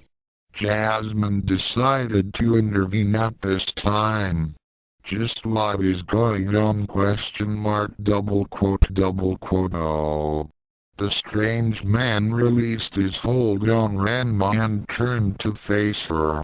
And who might you be, question mark, double quote, I am Jasmine. I am Ranma's mother. Now would you mind explaining to me what is going on, question mark, double quote, certainly. Your son Ranma will be marrying my daughter, double quote, lot. Jasmine's expression became a bit sterner. Are you saying that my son is engaged to a girl that neither he nor I have ever met, much less approved of? The strange man began explaining. Well, I'm afraid that it is a matter of family honor that he marry my daughter Kairi. For the sake of the Daikaku clan, the promise that Ranma had made to me must be fulfilled, double quote, and exactly what promise was this, question mark, double quote. The father of Kairi began recounting his little encounter with Ranma Sodom that had occurred some 3 years ago. When he finished his story, Jasmine's temper had begun to rise to a fast boil. Ranma was also miffed, double quote. Ranma was sold for a fish, question mark, exclamation point, double quote. I also threw in the rice and 2 pickles. The man said with a bit of pride, double quote. That is the most ridiculous thing I have ever heard of. Jasmine exclaimed. By now, she was mad enough to go to search for Ranma and correct that little error she made years ago. The error being in not ending his life. The fat martial artist had actually offered to exchange his child's future for a small meal, even though he no longer raised him. Jasmine looked ready to explode. Then suddenly, she instantly became calm as she addressed the head of the Daikaku family. Would you please excuse me for a moment, question mark, double quote. Jasmine went into the kitchen while Ranma and the others waited. As they waited for Jasmine to return, Kairi took a good look at her fiancé. Ranma was very handsome, there was no doubt about it. He had a muscular frame and moved with uncanny grace. He seemed to radiate warmth. He was a good catch. The girl decided that she would take him. Jasmine returned with a small sack and placed it on the table in front of the man. Here. Take it and go, exclamation point, double quote, lot, single quote. This. That's a day's supply of fish, rice and pickles. Take it and leave. My son will marry whomever he chooses, and not because of some idiotic promise made by his worthless father, exclamation point, double quote, but it is a matter of honor. An agreement made between his father and me. The man protested, double quote. It is the best deal that you are going to get. Another voice said calmly. The group turned toward the door and saw cologne, sugar, spice and shampoo standing with weapons unsheathed. Ranma had already detected their presence when they came to the house, and he didn't even need to use his enhanced senses to feel what their emotions were at the moment. They had heard the whole thing and they weren't the tiniest bit pleased. Battlers were flaring and Ranma was especially surprised at the intensity of his adopted mothers. Jasmine rarely had to show her Batlora, But the blind boy knew that getting on her bad side was something to be avoided. It was at the top of his list of things not to do. The father of Kairi assessed the situation and didn't like what he saw. His daughter May had mastered the techniques of the Daikaku school of martial arts takeout, but they were badly outnumbered, and not just from the people in the house. When he and Kairi had arrived at the village, they had seen the many warriors and the weapons they carried. Even if they did manage to fight their way out of the house, their chances of making it out of the village alive were close to nil. In this situation, Kairi's father did the only thing he could do. He silently took the bag and let his protesting daughter out of the house. When they reached the gates, they were firmly escorted by a pair of guards to the path that led them out of the area. Ranma and the Amazons breathed out a sigh of relief when it was clear that there would be no violence. When everyone had calmed down, Jasmine made a comment, which reflected everyone else's opinion of a certain martial artist. Ranma's father is a total idiot! ! Unfortunately, this was not the only incident in which Ranma had used his son to feed his fat belly. For the next 4 months, Ranma was visited by no less than a dozen would-be fiancés, as one girl after another came to claim him. Soon, the entire village was in agreement that John Masodom had all the brains of an overcooked cabbage. Ranma at age 16, as the training in the unseen light neared its end, Ranma's status as an Amazon rose even further. His enhanced senses not only made him a great fighter and healer, but it had also given him excellent tracking skills.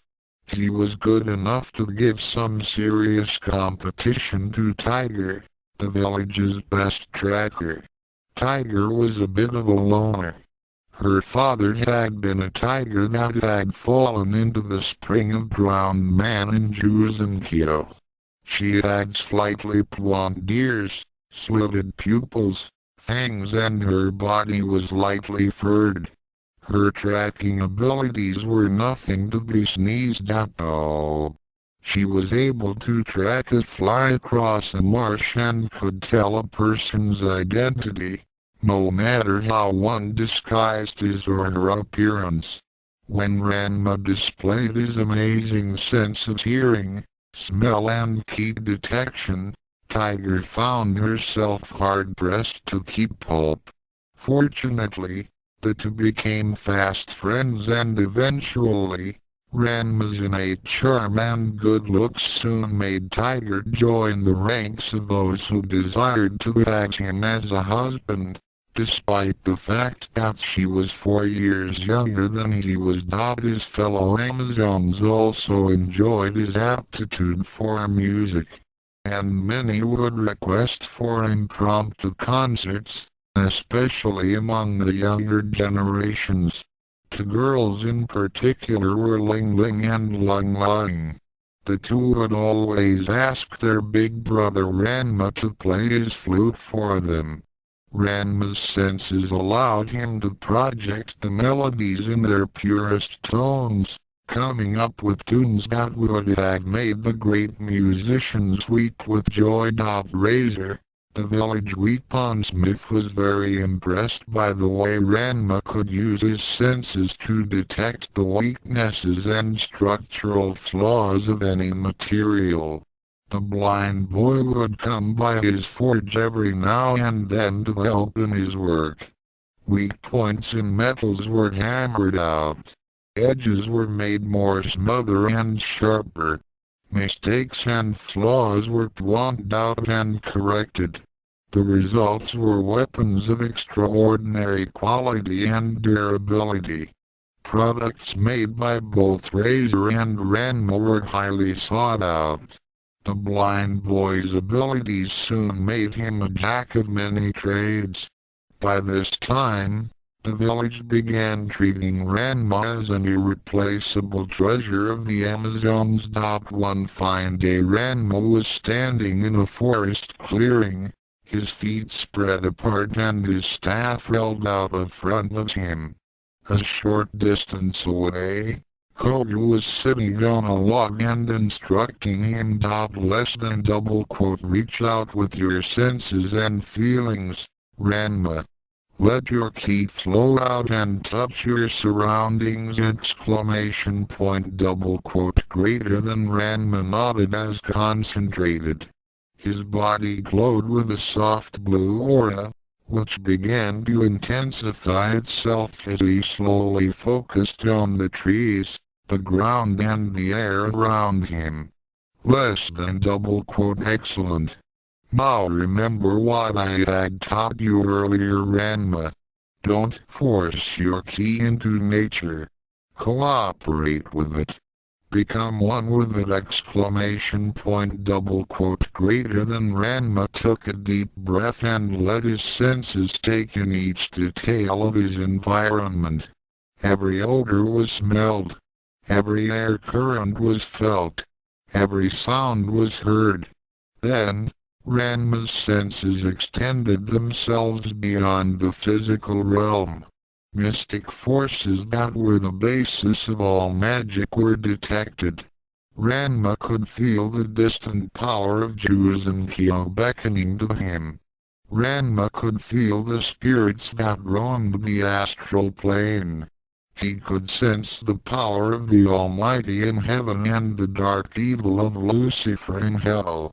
All that was, all that is and all that ever will be on earth was now a part of Ranma in a way in which he couldn't even begin to describe. Koga smiled as he sensed Ranma's aura reach a certain level. Now my student, absorb what you sense. Gather the energy within yourself. Focus it and make it a part of you! Greater than the blind adolescent's breath out in intense concentration.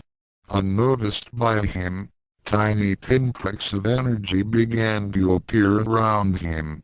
These dots of energy floated beside him like fireflies and then were absorbed into him, causing his aura to become the purest white. His power level began to build as more energy was gathered. Soon, Ranma was radiating enough power to light the entire forest on a moonless night. The villagers were a little more than surprised to see the forest glow with an eerie light. At first they thought it was a forest fire, but the absence of smoke dismissed that idea from their heads.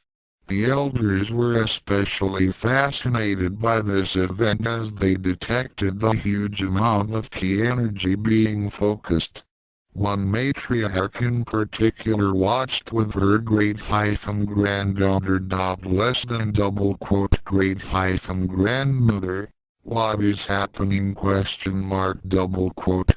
than If I am not mistaken, shampoo. I believe that Koga is teaching Ranma the final technique of the unseen light. Greater than back in the forest, Koga braced himself against a tree as he sensed that Ranma's power had peaked. He then called out to him. Now RANMA!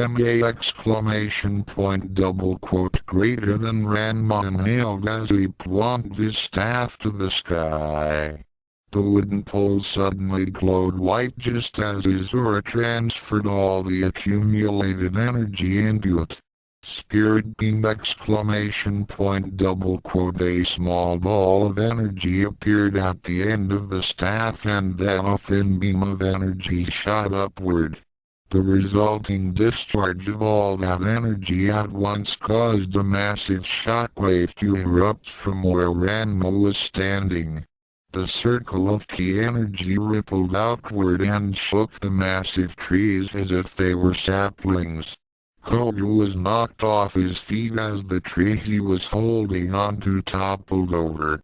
In the village, the Amazons were similarly startled as the shockwave rumbled through their homes and rattled their windows.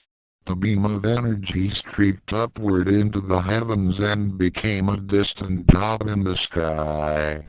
A moment later, the sky lit up as a huge flash of energy exploded. All those who had been watching the beam's trajectory were temporarily blinded.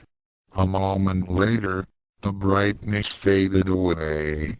Ranma sank to his knees, his body almost totally exhausted from the effort. Bracing himself on his staff, he managed to get to a standing position.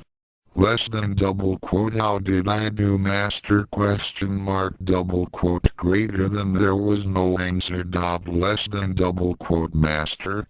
All you alright question mark double quote greater than silence was his only response dot less than double quote master question mark double quote greater than Ranma began to panic as started using his senses to detect Koga's presence. However, due to the massive expenditure of energy, his sixth and seventh senses were extremely weak and he could only detect things that were no more than 5 feet away from him. Ranma stumbled as he tripped over a tree root. Ranma then used his sense of smell to detect his mentor. Locking in on his scent, Ranma crawled to where Koga was. When he touched his body, Ranma got a shock as he used his senses to measure Koga's ki level dot less than double quote master. Why didn't you tell me question mark double quote greater than sometime later? Ranma and his adopted mother were standing beside Koga as he laid on the bed in their house. Cologne and shampoo were on the other side dot less than double quote master. Why didn't you tell me that you were greater than Ranma's voice trailed off dot less than double quote dying question mark double quote greater than Koga finished in a very weak voice. Koga coughed as he continued. Less than double quote I did not want you to worry about me during your final lessons. I'm proud of you Ranma. You had mastered the spread beam exclamation point double quote greater than less than double quote spirit beam question mark double quote greater than shampoo asked dot Ranma nodded. Less than double quote those who practice the unseen light martial arts are able to draw power from the mystical realms as well as the physical realms. Our senses are so sharp that we can locate any power source and utilize it. But the spirit beam is so draining that I can't summon it up too often. Right now, I'm so weak that I couldn't beat Moose dot double quote greater than Ranma then turned to Koga. Less than double quote master, I had been sensing that your ki was fading, but I never suspected this exclamation point double quote greater than Koga sighed as he replied. Less than double quote last year, the doctors and the healers told me that I had cancer and they gave me about 10 months to live. That is why it was so important that you finished your training before I pass on. When I leave this world, you will be the only master of the unseen light top double quote greater than less than double quote but master. Greater than less than double quote do not grieve for me Ranma. I have lived a good life and I have no regrets. You have surpassed me in the skills that I have taught you. I know that you will be fine. No teacher could ever be more proud of his student than I am of you. You have become a man among men and the son that I never had. Double quote greater than less than double quote oh master. Double quote greater than. In another part of the village, Moose had come to a decision. It had been almost a year since Jules and Kyo had cursed him, but he had gotten used to having to turn into a duck with cold water. No, it wasn't the curse that angered him. It was the one who caused him to be cursed that got his temper to boiling. Ranma was now considered a part of the Amazon tribe by all, and it seemed that he and Shampoo had gotten even closer. Also was the fact that Moose still could not defeat Ranma, even though he had improved in the hidden weapon style. No matter what weapon he used against Ranma, the blind boy would counter it and Moose would be sucking dirt. It was almost as if he knew what weapons he was going to use.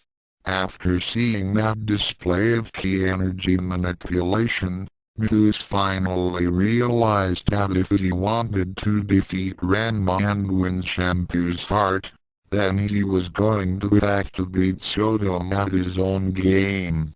He had made up his mind to petition Koga to train him as he had with Ranma. Less than if you can use the hidden weapon style against me, then why shouldn't I use your own techniques against you? I will have my revenge. Ranma, Sodom and Shampoo will be mine! Greater than. That night, Ranma decided to stay by his master's side until Koga became strong enough to get out of bed. The two spent long hours in quiet discussion, talking about the future. Eventually, Koga drifted off to sleep and Ranma soon followed suit in the chair that was set up beside the bed. As the two slept, Koga's ki energy finally gave out as his body succumbed to the cancer that ravaged it. At 2:15 a.m., Koga had left this world and Ranma became the sole master of the unseen light martial arts. When the blind boy awoke early the next day, he felt a chill wash over him. He began reaching out to detect his master's ki, but he could find nothing. He slowly walked toward the bed and knelt beside the bed. He reached out with his fingers and started feeling the face of the corpse. His sightless eyes began to flood with tears as his enhanced sense of touch took in every detail of Koga's lifeless face. Ranma sobbed openly as his mind constructed an image of what his master looked like, based on what his fingers were telling him. He committed the image to memory, then laid his head over crossed arms. His sobs soon roused his mother Jasmine from her slumber. She walked over to where her son was crying and saw Koga's lifeless form. She didn't need to ask what was the matter as she quietly approached her grieving child and knelt down to embrace him. She said nothing as Ranma wept. Later that very same day no. He can't be dead! Greater than. Moose shouted at Cologne, who immediately bopped him on the head with her cane.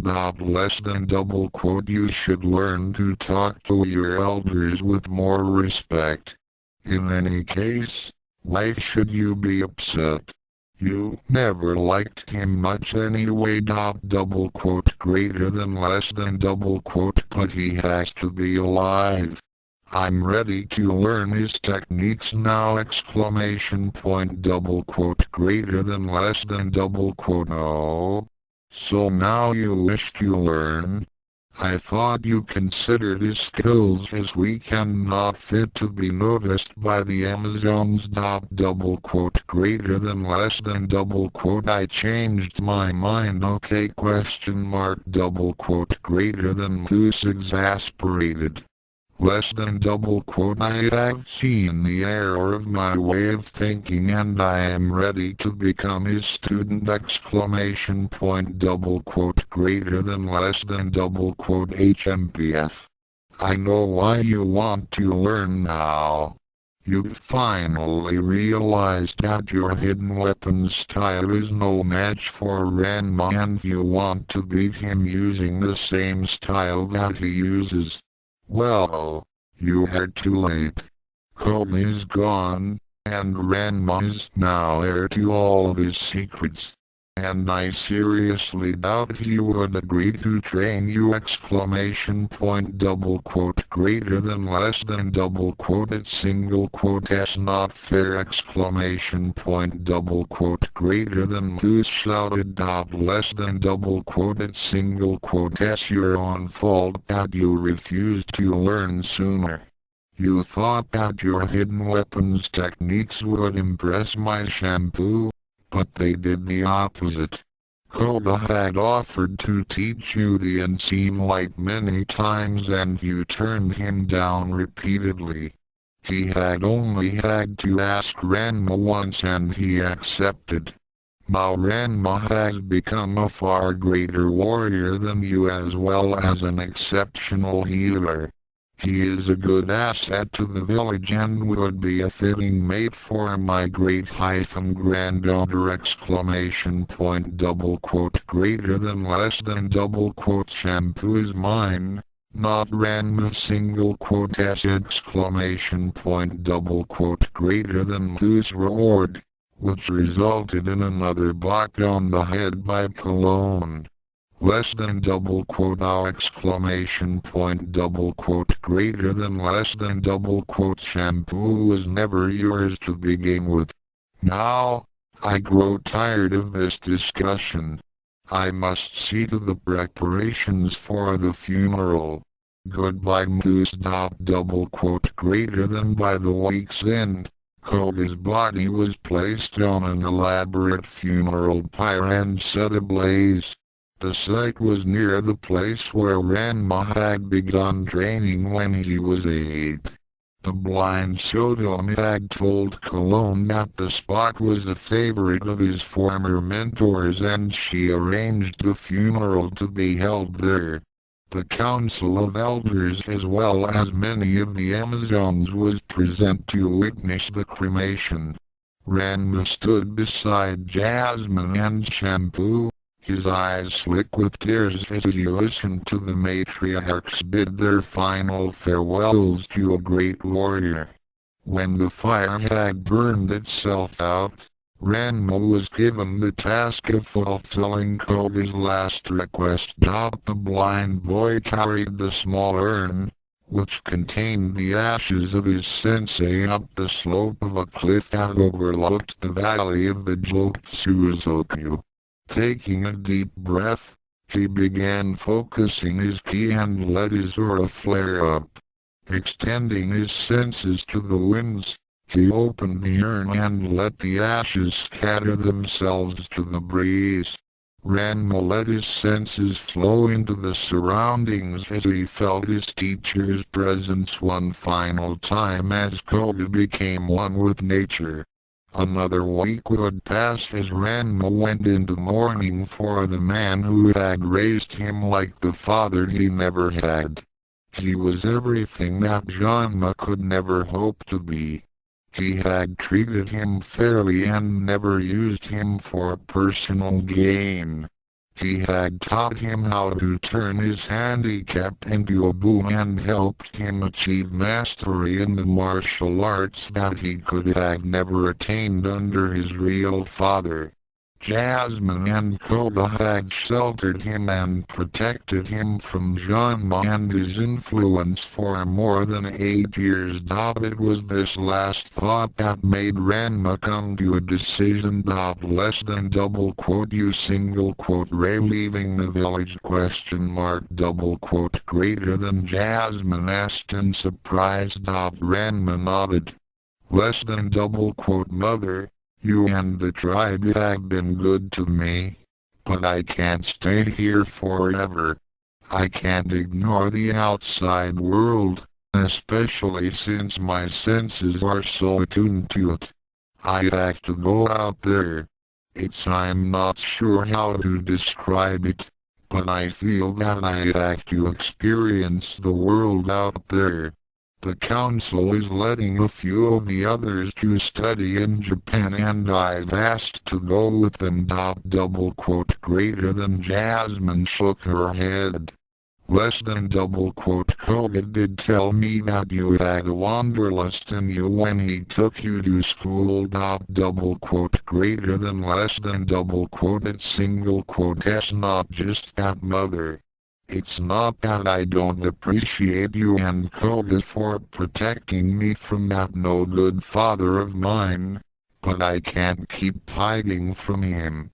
I have to face him sooner or later.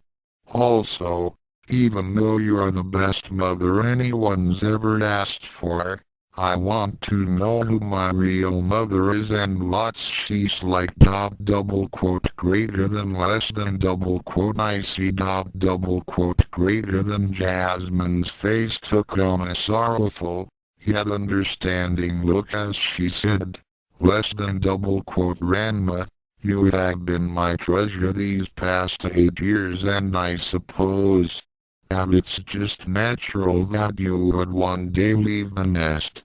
I will not try to stop you, Ranma. You have already proven that you are capable of handling yourself. Just promise me this.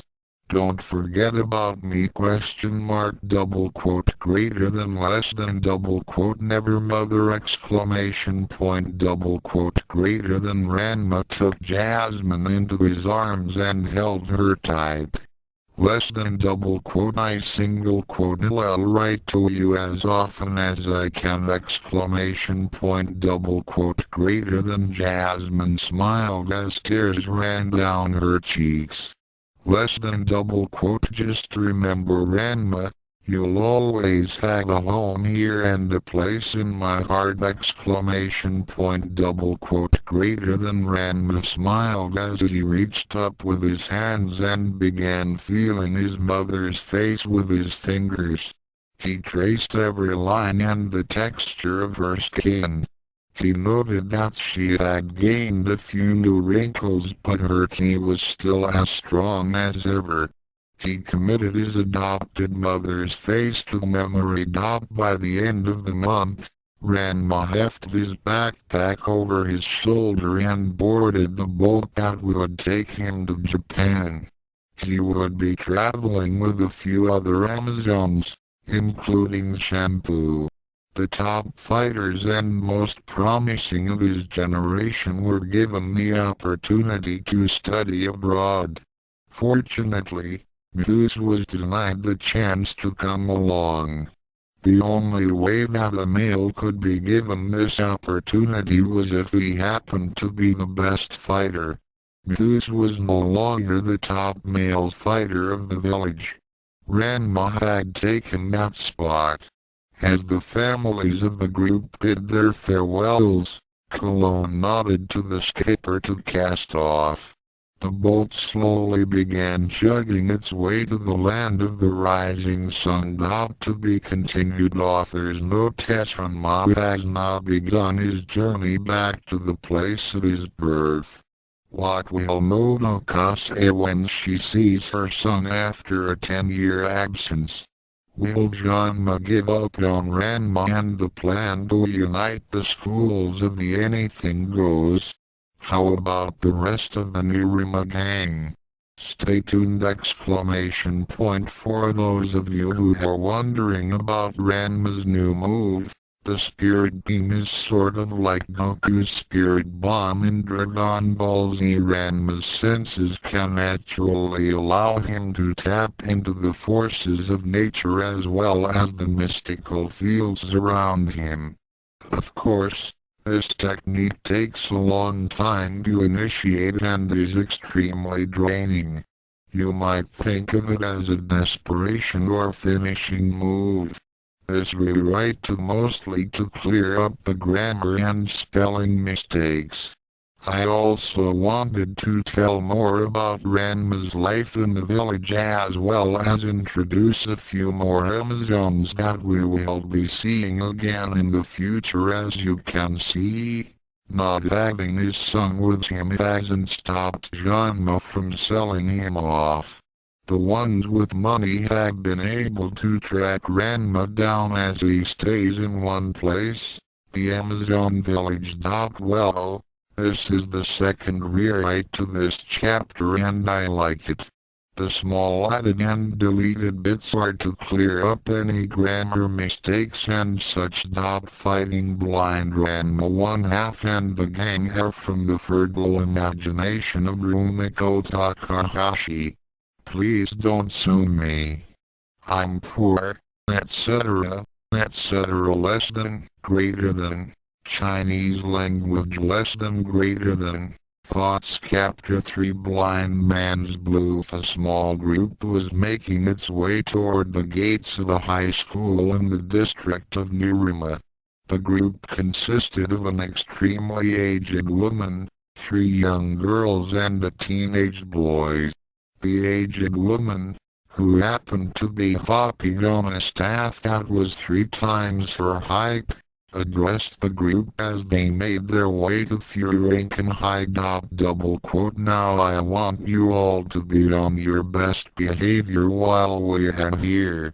You have all earned the right to be here and given the opportunity to learn about the outside world.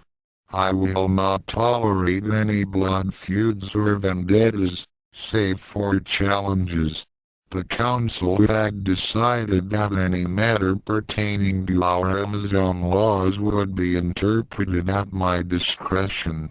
Since I am the highest authority of our tribe in Japan, I will have the final word on it. Is that understood? ? Less than ... Yes, Elder Cologne. ... Greater than. The group responded. ... No, and I would prefer if you would all speak Japanese, since we will be living here. Cologne gestured to Ranma. Do not hesitate to ask Ranma or me about things you do not understand. ... Great grandmother ? Yes, Shampoo ? The purple-haired girl pointed to the school uniform she was wearing. Do we have to wear these clothes? Shampoo feels that it does not suit an Amazon. Lilac and Perfume nodded. Ranma tugged at the collar of his dark blue outfit. Cologne nodded. Shampoo's Japanese had gotten much better since Ranma had started tutoring her. She still had a habit of referring to herself in the third person, but her sentence structure was not as broken. Yes, child. I'm afraid that your regular clothes are a bit too revealing for such a place. ... Ranma never minded what I wore. Shampoo protested lightly with smile. Cologne snorted in amusement. In Ranma's case, he wouldn't object to you in your birthday suit! ! The group snickered a bit at the private joke, then continued on. As they came to the front gates, they were a bit surprised to see a mob of schoolboys begin to gather at the front of the main building. Normally, this wouldn't be an unusual sight. What was unusual was the fact that nearly all of them were brandishing various sports equipment, practice weapons or some other kind of blunt or sharp objects. Many of the boys belonged to the numerous sports teams or martial arts clubs. As the crowd grew, the Amazons stopped at the front gate to watch the spectacle. In Ranma's case, however, he was already assessing the situation with his enhanced senses. Cologne noted this and asked, "What is it, Ranma?" Ranma did not answer for a long moment as he took in every bit of information his physical and metaphysical senses were collecting. Finally, he responded, "I count about 40 boys. Judging from their emotions, they're expecting to ambush someone. Either that or they intend to hit someone head-on. Lots of them are breathing hard and are out of shape. The amount of ki energies I'm feeling is relatively low, almost non-existent in just about everyone in that crowd. I think that the entire lot has very little to no skill in the martial arts. Except maybe 4 or 4 of them near the back of the group." Cologne looked over the rear of the mob and noted that 2 boys were dressed in white GI outfits, signifying that they were from the karate club. The other one was dressed in the practice outfit of the kendo club, complete with body pads and face mask. The last one was wearing the garb of a sumo wrestler. She could also sense that they had slightly higher ki levels than the rest. "Very good, Ranma. What else can you sense?" Oops. My mistake. Make that 5 boys. There's one who's hiding behind a tree 40 paces from the right side of the front of the main building. He's got the highest skill level of the lot. I sense arrogance and unbelievable confidence. Judging by his ki level, however, he wouldn't be able to beat a trained 13-year-old in the village. Heck, I would say that even Ling Ling and Lung Lung could beat him." Cologne then turned her gaze to where Ranma had indicated, and sure enough, there was someone hiding behind the tree. The boy appeared to be about 17 or 18 and was dressed in samurai garb. He held a wooden book in one hand and a red rose in the other. She then gauged the boy's fighting potential and had to agree with Ranma's assessment. Ranma then turned his head toward 2 approaching figures that were running toward the gates. He noted the increase in hormone activity in the mob of boys and decided that this was what they were waiting for. "Step back, everybody. This is going to be messy." As the Amazons watched in disbelief, the drama unfolded itself. To the newcomers, they were confused at the spectacle. To Akantendo, however, it was just merely part of the same old routine. Akantendo. "I love you. Wham! Please go out with me. GOW! This is for you. Crash! Akan.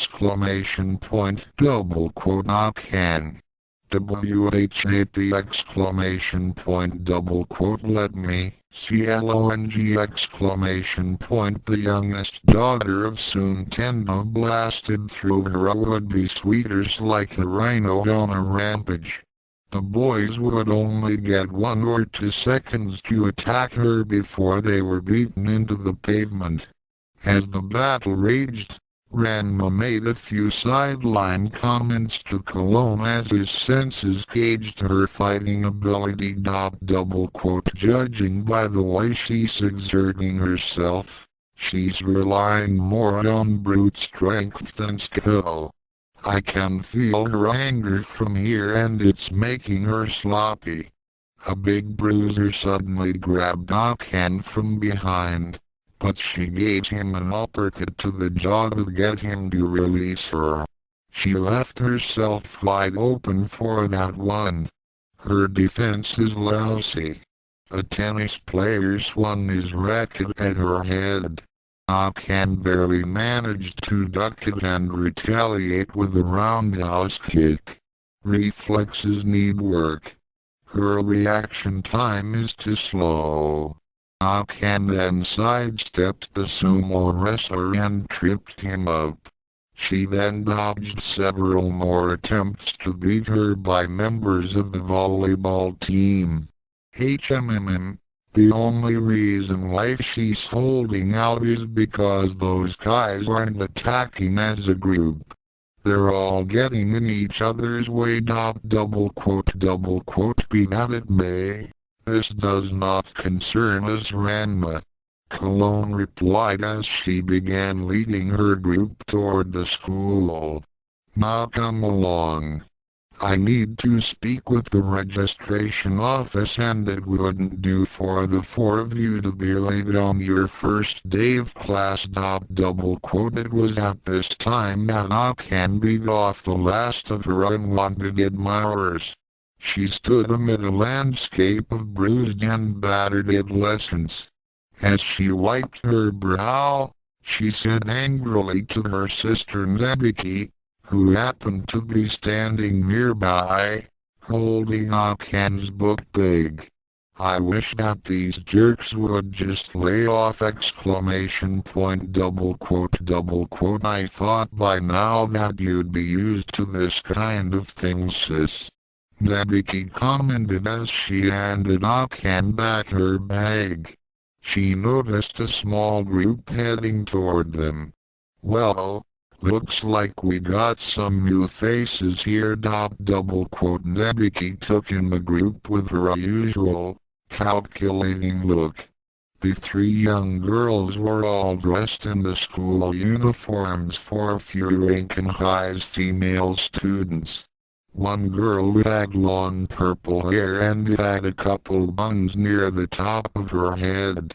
The second girl had dark hair that was tied in a loose ponytail that went down to her waist. The third girl had red hair that was done up in an elaborate braid that was as long as the first girl's ponytail.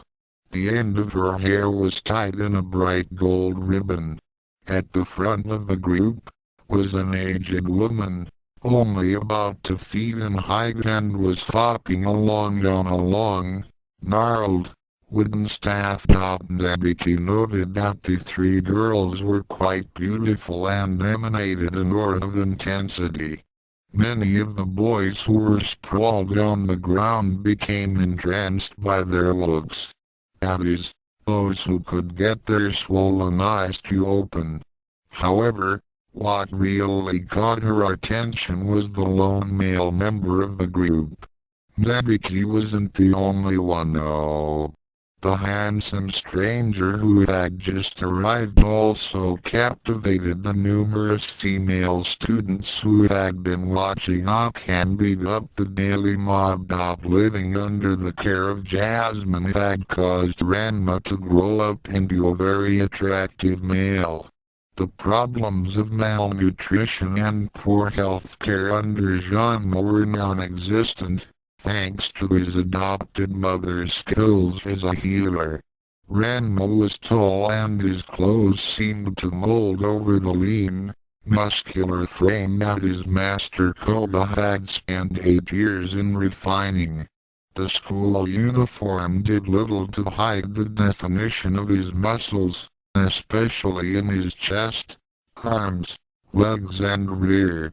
His hair was also done up in a loose ponytail that went down to mid-back. The special herbal shampoo that he used made his hair luxuriant and silky. His unseeing eyes still reflected that unique shade of blue, which resembled twin pools of liquid sapphire. His face was well defined and contained sharp, angular lines that made him appear far older and wiser than his actual age. He walked with a casual grace that bespoke of a gentle nature, yet also one of confidence and power. There was no doubt in Nabiki's mind or the minds of the other girls. Ranma was hiked up just as the group came to where Akan was standing. A small object came darting toward her. She deftly caught it, then frowned when she saw it was a rose.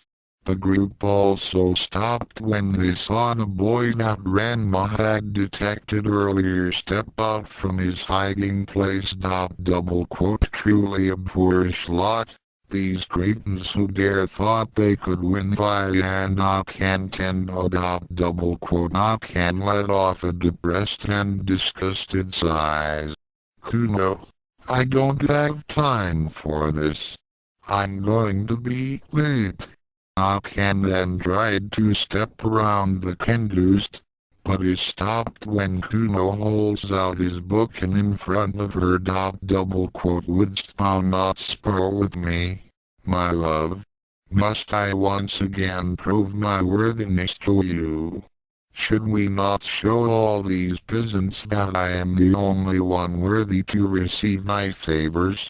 Very well, if you can defeat me, then I will allow you to date with. It was then that he noticed shampoo, perfume and lilac.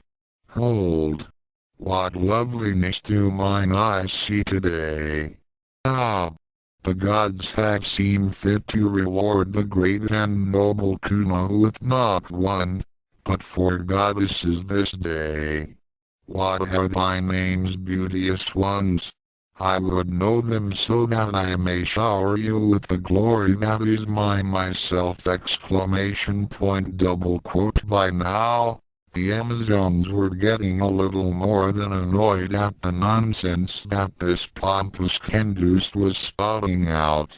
The fact that he was making overtures toward them only irritated them even more.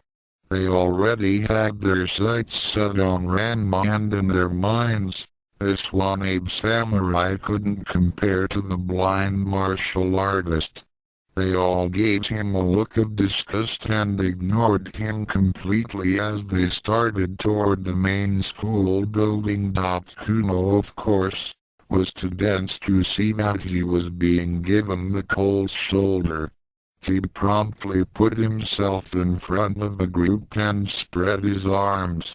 Will you not give my names to the greatness that you see before you? Perhaps an introduction is in order? Yes. It is proper to give one's own name first. He then puffed out his chest and began his introduction. I am the undefeated captain of this school's kendo club. The rising new star of the high school fencing world. My name alone strikes fear in those who hear of it. My peers call me the Blue Thunder of Furankenhai. At this time, he raised his book into the heavens and a bolt of lightning crackled in the distance. He then finished his introduction. Tatewaki Kuno, age 17. Less than HMPF. What a show-off! Greater than Cologne thought. Behind the so-called Blue Thunder, crowds of students were watching out the second and third floor windows of the school. As soon as Kuno had finished his introduction, they began to gossip among themselves. Blue Thunder? That's a new one. Yeah, last week he was calling himself the shooting star. Who are those 3 babes? Forget those girls. I want to know who that hunk is! Exclamation point, double quote, he single quote, me exclamation point, double quote. Ranma sighed as he was also a bit put out by Kuno. To him, Kuno's mouth hurt him even worse, due to his enhanced hearing. Sensing the displeasure in his companions and Anakan, he decided to speak for all of them. Motioning for the others to step back, he came forward and addressed the insane Kendus. Listen up. It's kind of obvious that my cousin and her friends aren't interested. This girl here doesn't want you either. Ranma gestured to Akandop double quote. Hey! I can speak for myself. Akan retorted angrily. Less than just who does this stupid boy think he is? Greater than. Ranma shrugged. In any case, my friends and I are new here and we really don't want to be late, so if you'll just step aside. Unfortunately for Ranma, Kuno was about as blind, no pun intended, to the truth as Moose was. He of course denied all overwhelming evidence. You there? How may a common peasant such as yourself presume to know the feelings of a fair maiden when she is in the glorious presence of one such as I? I will not stand for this insinuation that I, Cakewalkie Kuno, am not the greatest gift that the gods could bestow on the lovely Akantendo. Could it be that you wish to lure yourself? Double quote, excuse me, double quote, so that's it.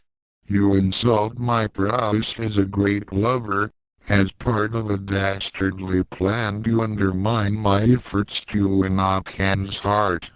With myself out of the way, you hope to gain her affections. I will not stand for it. Tagati.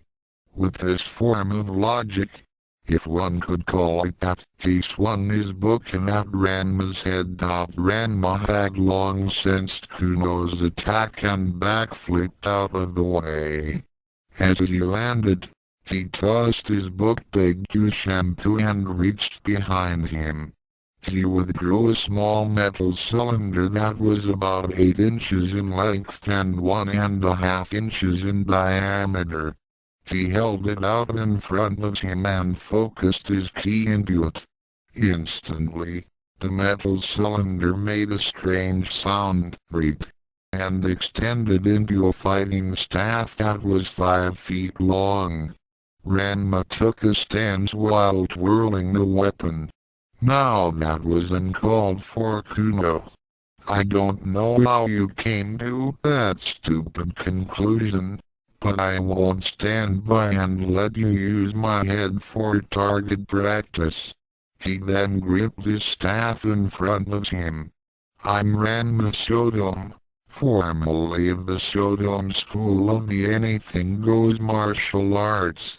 As a healer and warrior of the New Chizu, as well as a representative of the unseen light martial arts, I accept your challenge. Akan's eyes widened as she heard this revelation. Less than anything goes greater than. By this time, the boys in which Akan had defeated earlier had picked themselves up and headed into the school. They didn't want to be anywhere near the battle zone. Akan, however, was transfixed by the scene and didn't move. The revelation that someone else knew the Anything Goes martial arts, plus the fact that he was facing off against Kuno, was too unbelievable.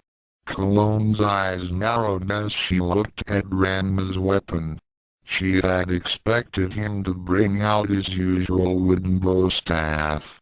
The fact that she also detected a huge amount of controlled ki being emitted from him when he made the metal rod elongate only furthered her interest. To her eyes, the staff was made out of a single piece of metal that somehow grew in length as if it were alive. She did not see him press any hidden switches, nor did she hear any telltale sounds of anything mechanical. Her mouth turned up slightly in a small smile as she thought, less than HMM. Now that's interesting. I'll have to ask Ranma about it after he dispatches this fool. That weapon may be another one of Koga's secrets. Greater than Kuno smirked as he assessed his opponent. Less than this fool doesn't know that he is up against the unparalleled might of the great Tatewaki Kuno. This will be too easy! Greater than on the second and third floor, the students leaned forward at the windows to get a better view of the imminent battle between the newcomer and the best fighter of Furankenhai. Nabiki Tendo had already gotten inside of the school as was busy taking down bets. She was giving Ranma the odds of 20-1.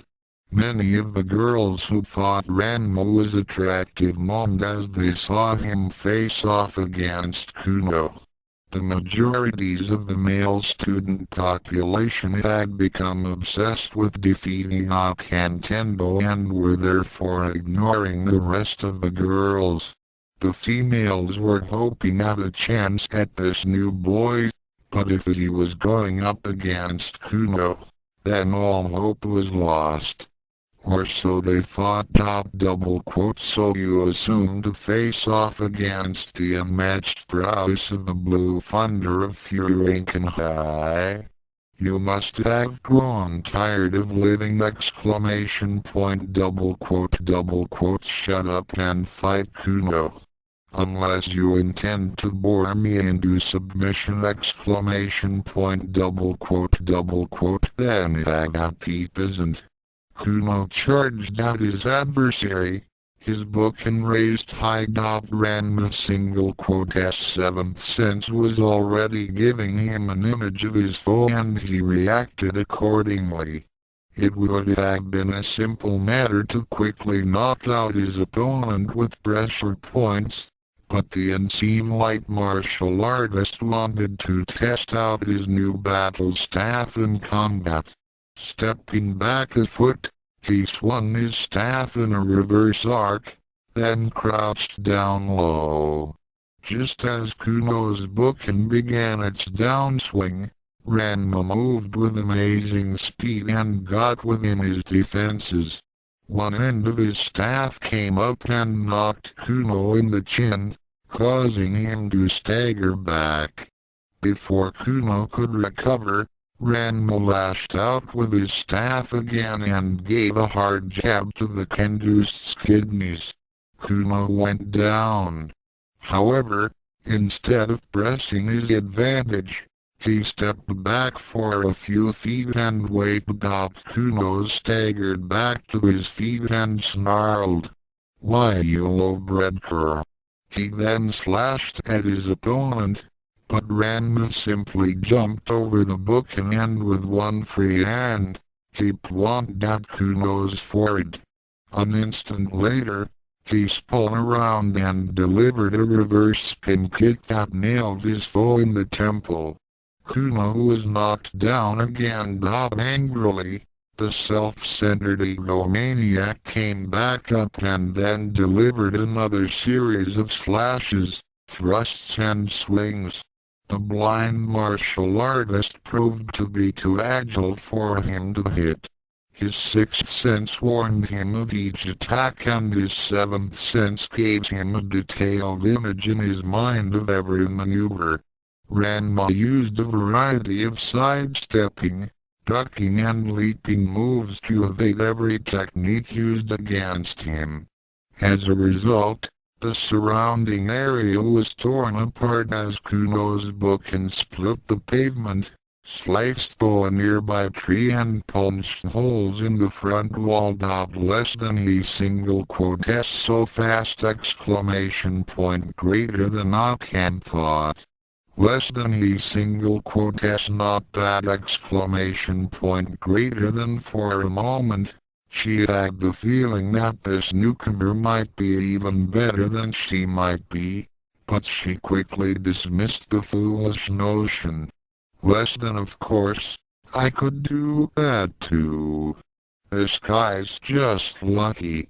I'm the best martial artist here exclamation point greater than. Less than a single quote s good exclamation point greater than. Kuno thought as he lashed out again only to miss.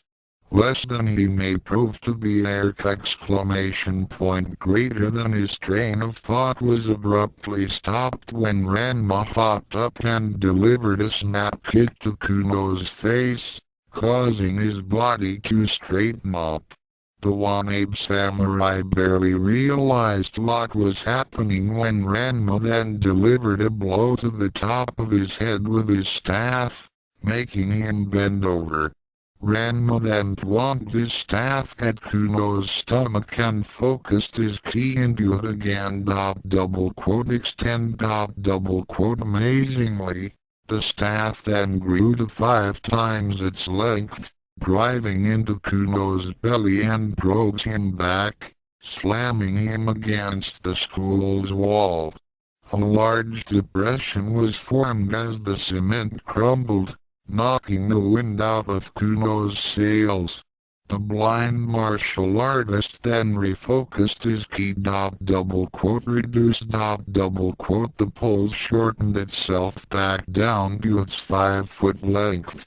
Less than great.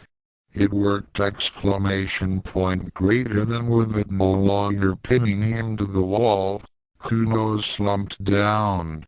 He shook his head and staggered forward, unwilling to admit that this upstart was winning. Running on adrenaline, he made another series of sword techniques at his opponent, but Ranma dodged them all yet again. As the battle raged on, Cologne became even more interested in Ranma's new weapon. Less than very impressive exclamation point greater than. The other Amazons were also amazed, and so was the rest of the Furankan student population. After dodging the last of Kuno's attacks, Ranma retaliated by drop-kicking his enemy's face and then followed through with another blow to the head with his staff. Kuno was soon bending over, and just as he came down, Ranma did a roundhouse kick and sent him sprawling. As Kuno went down, Ranma held up his staff above his head with one hand and began focusing his senses on his surroundings. He smiled as he took in all the data and then focused his ki into his weapon, causing it to shorten into a baton of about 1.5 feet in length. Kuno was in major pain. No one had ever given him this much of a beating before, except for Akan. Just as he was getting up when he saw Ranma's staff suddenly lose more than 3/4 of its length. Thinking that this was an opportunity, he rushed forward, intending to give him a vicious slash to his head. Then Ranma did the unthinkable. He threw his weapon away, then just stood in a neutral stance with his arms crossed. Less than what single quote is he doing exclamation point greater than Akan thought. The blind master of the unseen light smiled as he sensed Kuno's charge. However, he wasn't the least bit worried as he used his 7th sense to track the flight path of his baton. He had hurled it forward, but he had not aimed it directly at Kuno. Instead, the metal projectile shot like a miniature missile and went by Kuno, missing him by more than 3 feet. However, It then ricocheted off the fallen tree that Kuno had cut down earlier, bounced off the school's flagpole, then rebounded off the main building's wall before its angle of trajectory sent it right back toward Kuno.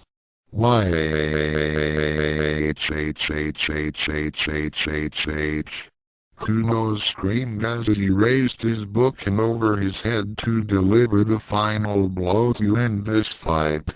It was then that he felt something rush over him and heard the distinctive sound of something being sliced. It was then that he felt something hard hit the top of his head, then make a dull thud on the ground beside him. He froze in mid-strike as he looked down. His eyes widened as he saw what was lying near his feet. It was the wooden blade of his book, and he then looked up and saw that he was now clutching a useless hand grip. His gaze then came toward his opponent, who was absently twirling his baton, which he had deftly caught on its return trip. Well, Kuno, it seems that you have a little skill with that stupid sword of yours. Now let's find out if you have any skill without it. Ranma then made his batons shorten back to original 8-inch length, put it away, then went into a stance. It was at that time that dark storm clouds began to form and the skies became darker. Less than I guess it's time to end this. I really should have wrapped this up quicker! Greater than Kuno was a bit of a loss of what to do next, as he had absolutely no training in an armed combat. In fact, he was still in the same mid-strike position as Ranma rushed forward to finish the fight. With lightning speed, Ranma delivered a series of shots of pressure points to his upper arms, legs and torso. He even froze the muscles to his mouth as he had no desire to hear any more of Kuno's stupidity. The Kendust became as rigid as a statue as his major skeletal muscles locked up. Ranma smiled as he sensed the Kuno's battle die down. He then added insult to injury as he walked behind Kuno and gave a firm push with an index finger to the back of his head. Timber! Kuno fell flat on his face, still frozen in place. Even though he couldn't move his mouth, he still managed a slight, unintelligible sound that was a cross between a groan and a whimper. It was then that there was a moment of silence. You could hear a pin drop in the schoolyard. Then a loud cheer, accompanied by applause, was heard. The students began whooping and shouting as they had just witnessed the utter defeat of Kuno. All right. He did it! Who is that guy? He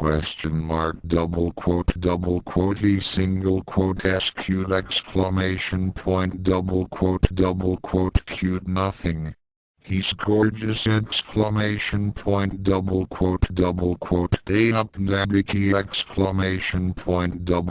On the schoolyard, his fellow Amazons was congratulating Ranma. You did great, Ranma. Champa smiled as she gave him a hug. Cologne hopped up to him and said, Very good, Ranma. You have defended the honor of our tribe. Although, I didn't expect the fight to last that long. Sorry about that. I wanted to test out my new battle staff. Now that I don't have to worry about him anymore. He gestured with a fun to the fallen Kendust. By the way, Ranma, may I see that new weapon of yours? Ranma shrugged as he handed her the small metal rod.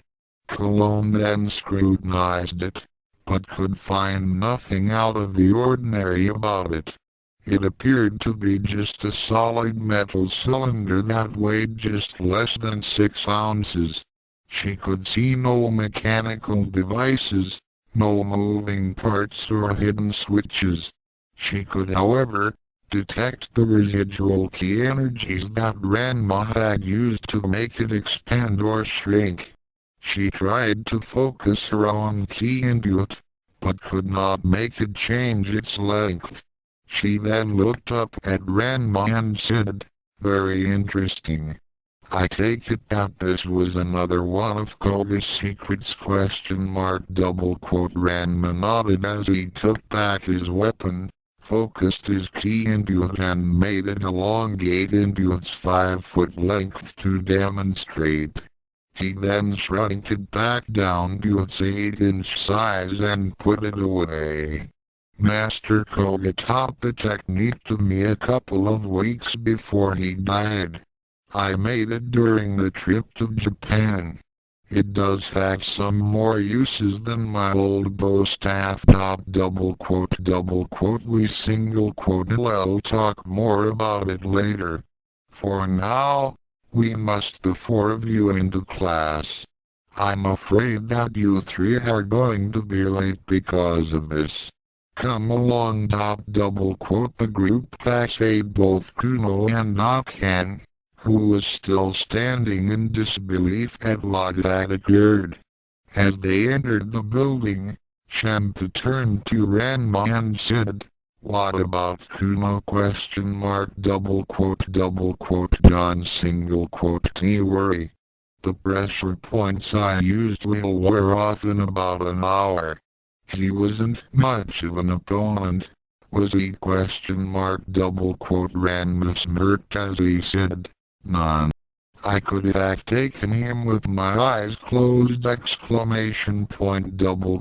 Amazons all shared another chuckle at the private joke. Outside the school, Akan finally snapped out of her shocked state and hurried her away into the school. As soon as she entered the hallway, the skies began to open up and the rains began to fall, drenching the still frozen Kuno. Bless them, curse you Sodom. I, Cakewalkie Kunos, shall see to it that you will suffer the awesome wrath of the blue thunder! Greater than a few meters away, a large form was hunched behind a tree that was near the front schoolyard. It was covered in black and white fur, which was being soaked by the falling rain. Or rather he had witnessed the entire battle. Less than HMM. Getting that son of mine back may be trickier than I thought. The boy's always with those damned Amazons and it looks like he's gotten better too. No matter.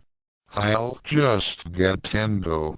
He'll help me after I've explained everything. Once we get Ranma to the dojo, then I can just kiss all of my worries goodbye, and be set for life. Nothing can go wrong! Greater than Jean Masodom then made a beeline toward the Tendo dojo. In the distance, a flash of lightning crackled, almost as if it was a sign for things to come. In one of the classrooms, the attentions of the male and female students were fixated on the 4 newcomers who were standing at the front. Class, we have 4 new students at Furinken. Hi. The teacher gestured to the 3 girls. This is Shampoo, Lilac and Perfume. He then gestured to the 1 boy. And this is Ranma Sodom. They had just come from China, so let's give them all a meow welcome. The classroom began whispering among themselves. Wow! What a bunch of babes! Man! Maybe I can get a date with that cute one at the end! Exclamation point, double quote, ooh. Look at that height! Exclamation point, double quote, he single quote me! Exclamation point, double quote, I wonder if he's attached? Question mark, double quote, class settle down. The teacher called out. The room was immediately silenced. Even though they are new here, that does not excuse them for being late.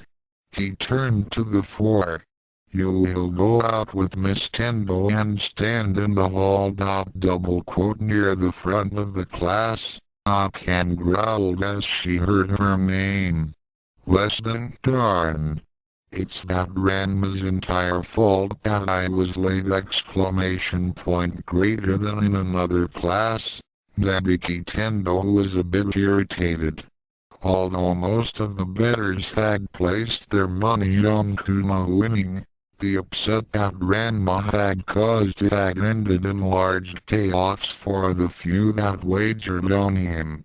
The net result was that she and her factors had come out with only a slight profit margin. Less than HMMM. There's more to this Ranma Soto than meets the eye. I'm going to have to keep track of this one. Greater than. She turned to one of her flunkies and gave her the assignment to keep Ranma and the Amazons under surveillance. It was then that she looked out the window and saw that Kuma was still lying on his face in the front schoolyard.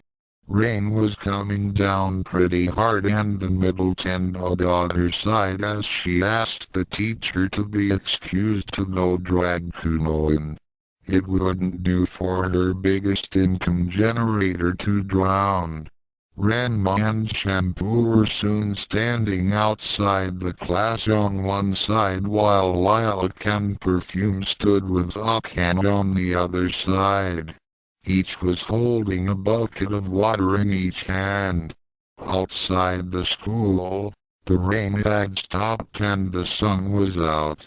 Akan was a bit miffed at having to stand outside with a boy and she didn't waste time in voicing out her displeasure. Double quote, this all your fault that I was late! Exclamation point, double quote. The three Amazons girls looked at Akan with irritated expressions. Double quote, what you talking about?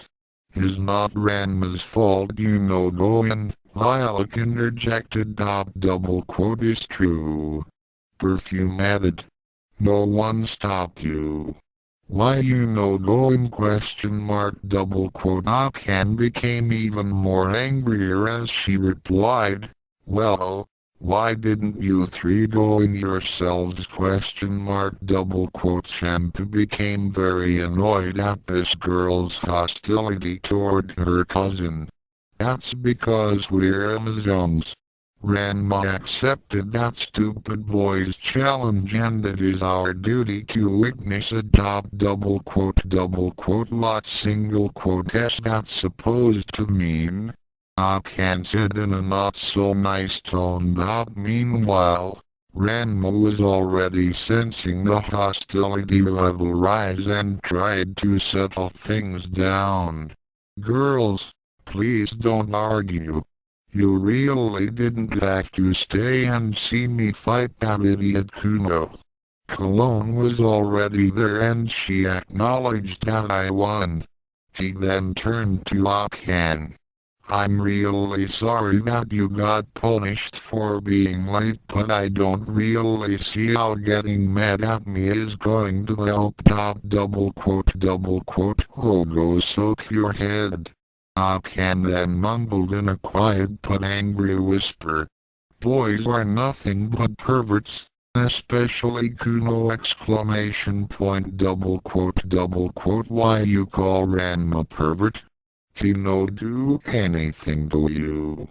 Lilac said as she tensed up. Double quote, because all boys are perverts. Akan hissed back. They all want the same thing, and Kuno started this whole mess! ! Ranma didn't like to be called something without good reason, but the last statement caught his interest. Excuse me, what was that? Kuno started what? Akan simmered down a bit as she replied, early on, Kuno made this dumb speech that if a boy wanted to date me, he'd have to defeat me in combat. Ranma smirked as he remembered Amazon Law number 43, subsection 5.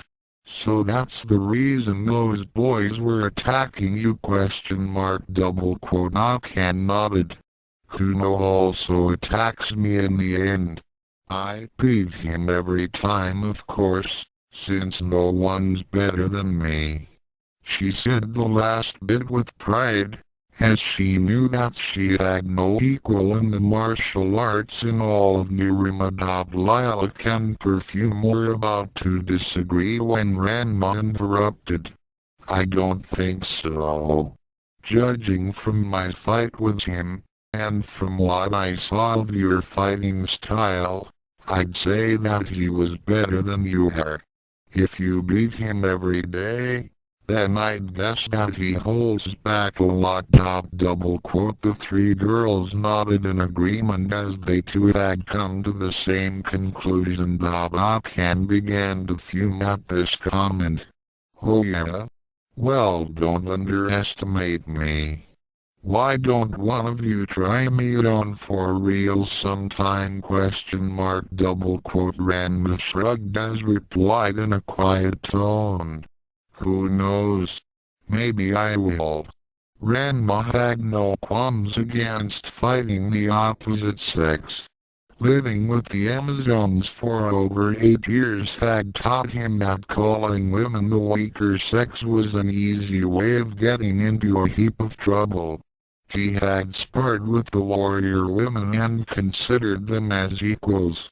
If they were willing to dish out pain, then he had to respond in kind. They expected him to fight back. They demanded it. It made them respect him all the more when he did so. The Amazons were proud of their status as great warriors, and treating them like they were weak was a surefire way of shortening one's lifespan. Ranma was about to say something else when the hallway echoed with an angry shout. The Amazons and Akan turned their heads to the sound and saw Kuno rushing toward them with a full head of steam. He threw a bucket full of dirty mop water in Ranma's direction. The blind boy and the three Amazons nimbly jumped out of the way. Akan barely managed to evade as the water splashed over the floor. Ranma showed him. Prepare to feel the wrath of the blue thunder. Kuno yelled as he took out a fresh bouquin from within his samurai robes. The Amazons landed behind Ranma as Shampoo asked, "What is he so mad about?" Ranma smirked as he pointed to Kuno's forehead. "I guess he finally noticed the little message I gave him during our fight." What message? She looked up at Kuno's forehead and saw the words "world's biggest dope" etched in Chinese. When did that happen? Shampoo thought back to the fight, then recalled the time when Ranma pointed a finger at him. Oh, Shampoo remember now. Very funny. She started laughing, and a minute later, her fellow Amazons joined her. Kuno was not amused. "You'll all pay for your insult against my personage." Kuno then began swinging his sword at Ranma. It had been embarrassing enough that he had to pay Nabiki 5,000 yen to drag him into the school because he was paralyzed. He also had to pay her another 10,000 yen when he discovered the phrase on his forehead, and Debiki had a Chinese dictionary on hand. Diulo Breadker! With Ranma's enhanced senses, Kuno's strikes were evaded with ease. Dropping his buckets to the floor, he began leading Kuno toward an open window near the end of the hallway. When he got near it, he smiled and stood with his hands behind his back. Come on, Kuno. Take your best shot! And I shall. Kuno slashed at his foe, intending to split him in twain. However, this was not to be, as Ranma stabbed forth with a hand and extended a finger. As soon as the digit made contact with the wooden blade, it glowed for a brief moment, then exploded into a fine cloud of sawdust. Kuno yelped as his weapon was suddenly shortened and he found himself still moving forward. With that same hand, Ranma grabbed him by the front of his robes and tossed his poetry-spouting adversary out the window. Go soak your head! Wait. This is the third floor. Akan came running toward them. Ranma shrugged and said, "Don't worry. The pool will break his fall."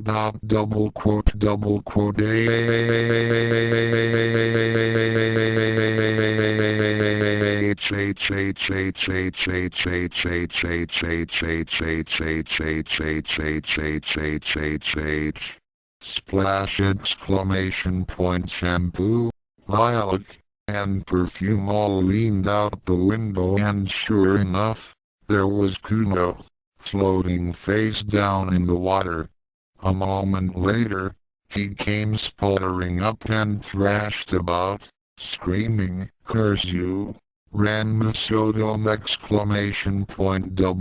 Shampoo looked at Ranma and asked, "How did you know there was a pool down there?" The blind martial artist simply grinned and said nothing. The purple-haired girl then realized that her question was a rhetorical one and said, "Never mind." To be continued. Author's note: well, it was only expected that Janma wouldn't give up on his dream to marry Ranma off and live in luxury at the Tendo Dojo for the rest of his life.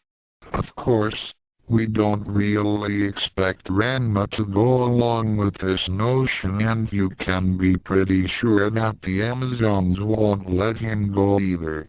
For those of you who are wondering, Ranma's new battle staff is similar to the one used by Goku in Dragon Ball and is activated by his ki.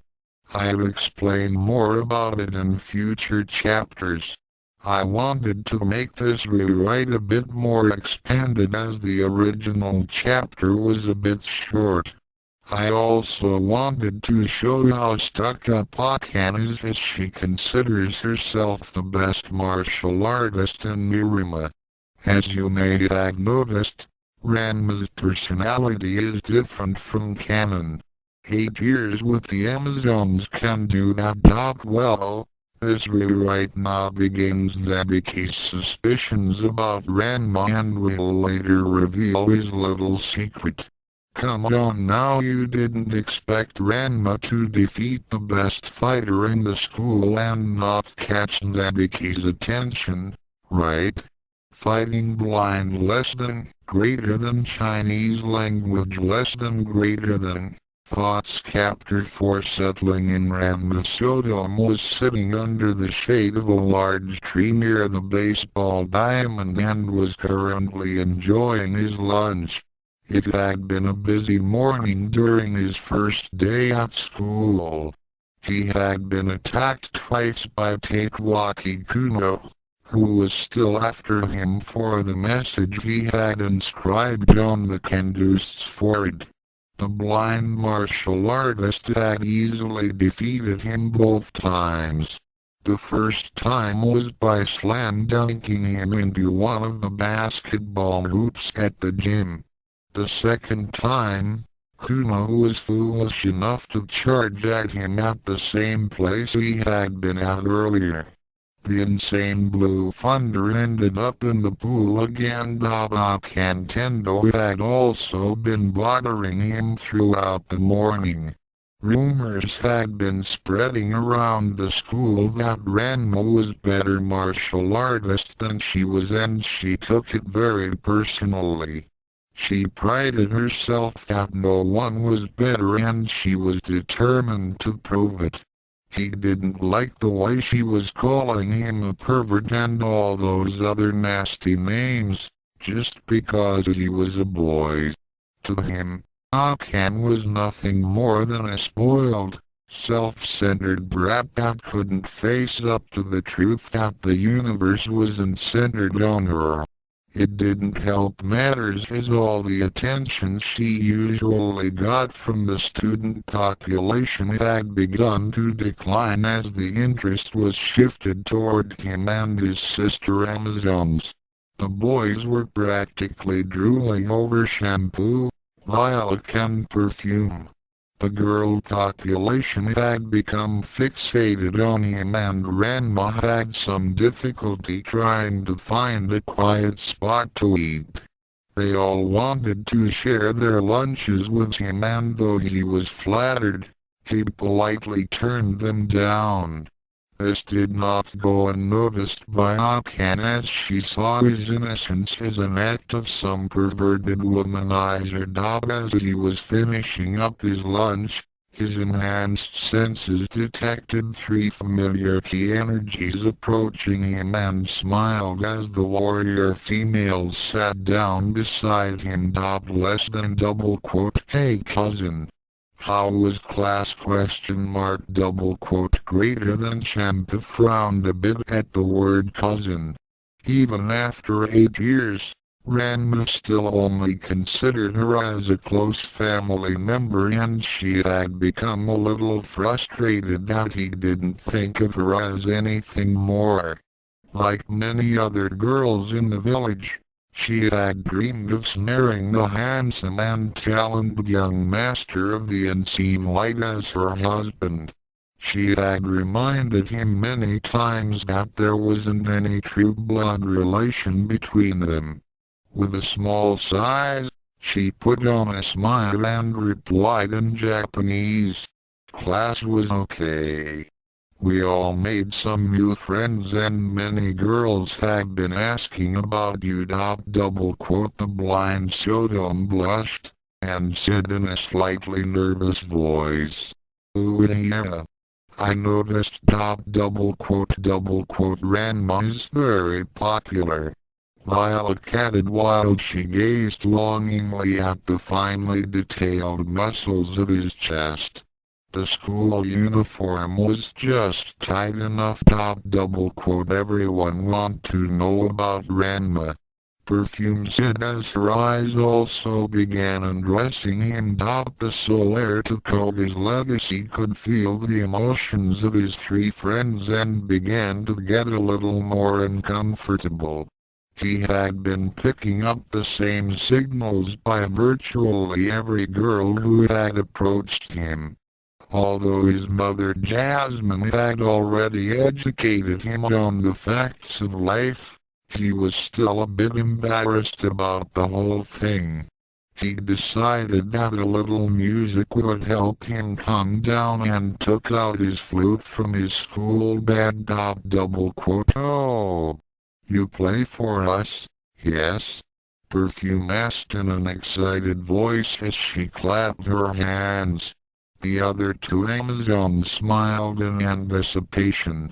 They too enjoyed the wonderful music that Ranma could produce. Ranma nodded as he held up the instrument to his mouth. The new flute had been a gift from his old buddy Razor, the weaponsmith. After helping him in the forge so many times, The blade maker had decided to reward him by fashioning a new instrument. The flute was about 18 inches in length and was made of the purest silver. Its simple, straightforward design reflected the blind boy's personality. With this new flute, Ranma could create tunes and melodies that put him on a par with Beethoven, Bach, Strauss and other great composers. The silver flute reflected the light of the noonday sun, which caught the eyes of Akane and two of her friends, Sayuri and Yuka, who happened to be sitting at a nearby lunch table. The Tendo girl was somewhat annoyed that her two companions had been ogling at the new boy from afar. Boys were nothing but perverts after all. She had steadily been building up steam ever since Ranma and the Amazons had arrived. The girls would go on about how strong and handsome he was, while the boys would fawn over the three Chinese females. As a result, Akane had been given less and less attention and was almost forgotten. Not that she would admit it, but she had been enjoying the fact that she was the most popular girl in school. Why else would those mobs of boys chase her and try to defeat her for a date? Honestly, you two, Akane said angrily. He's not that great! What do you mean, Akane? Yuka asked, not taking her eyes off Ranma. He's cute, he's strong and he's so dreamy! Sayuri agreed with enthusiasm. He's so polite and he's a lot better than that mob you always face every morning. He can fight and he doesn't go on and on like upperclassman Kuno. With all the other boys after you, it's been pretty hard for the rest of us girls to get any dates! Akane snorted. Who needs boys? They're nothing but stupid perverts. This guy's no different than the rest of them! Sounds to me like you're jealous of the new guy and those Amazons. Yuka said in a slightly smug tone. That's supposed to mean ? Oh, come on now, Akane. Sayuri said. We've seen you get mad every time one of the other girls mentions Ranma's name. We also saw you get angry whenever the boys start talking about the Amazons. Admitted Akane. You're jealous because you're not the center of attention anymore and that these new people might be better than you in the martial arts. I am not. Akane denied. Just wait and see. Things will be back to normal in a few days. And the rest of her sentence was left unfinished as she heard a sound unlike anything she had heard before. When a musician puts his heart and soul into his work, it is said that the music takes on special qualities. However, with Ranma, that old saying is taken to a new level. Ranma's training in the unseen light had also made him into an empathic individual, in which he could actually transmit the mood he was feeling. Using the music as a medium, he could actually cause joy, sadness and a whole range of emotions in others without them even realizing it. Ranma's senses had been enhanced to a point in which they operated far beyond the physical realm. His abilities utilized his ki in ways undreamed of. As he began playing his flute, his senses focused his inner energies into each and every note, making them sound in their purest forms. By extending his senses outward, the sounds began riding the waves of ki, radiating in all directions, and was absorbed by every living thing around him. It wasn't long before the entire school began to feel the effects of the haunting music. Students stopped in their daily routines to listen in on the melody. They could actually feel their spirits being lifted from the boredom of the class, and their tired bodies seemed to become invigorated with new energies. Frustrations evaporated and everything seemed to be right with the world. Headaches and migraines were instantly relieved. The teachers were given a welcomed respite from the daily tension of their jobs. They could actually feel their stress levels decline as they listened, and it seemed as if the music was saturating every cell of their being and re-energizing them. Despite the fact that some people were behind thick walls or far from the baseball diamond, the music was still being heard by all, and Rankin High. Ranma single quotes playing was also having some interesting effects on certain things as well. Dr. Rizuka, the botany teacher, was about to throw away a dying fern in the small greenhouse behind the school. Just as he began hearing the music, he saw with shock that the plant began to sway gently. Seeing that there was no wind blowing, he wondered what was causing it to move. His eyes took on the size of dinner plates as he saw it move in time with the melody and then suddenly straighten up. Its browning leaves became green and healthy. It began growing new shoots and gained several inches in height as if it had been given a super fertilizer. The sight made the teacher almost drop the plant on his foot. He then noticed that many of his other plants were also beginning to thrive. New seedlings that he had just planted were already sprouting! As a master of the unseen light, Ranma was far more capable than other martial artists were when it came to being aware of his environment. He could feel nature around him like a second skin. He let his music and ki flow into everything around him. The tree that he had been sitting under had been stricken with disease and was scheduled to be cut down. Ranma's music, however, was starting to have an effect on it. The bark became less brittle. The leaves that were just barely staying on their branches became fuller and new buds began to appear. Branches that were withering away were miraculously strengthened and no longer sagged. The Amazons smiled as they watched the tree heal itself under Ranma's playing. They weren't the least bit surprised, as they had already seen this kind of phenomena back in their village. The blind martial artist's music had certain qualities that made him become one with nature. The crops in their village had flourished since Ranma had begun practicing music. Tabakan and her friends were stunned as they witnessed the tree become healthy and strong. They were also amazed at how the simple song that Ranma was playing was having such a profound effect on them.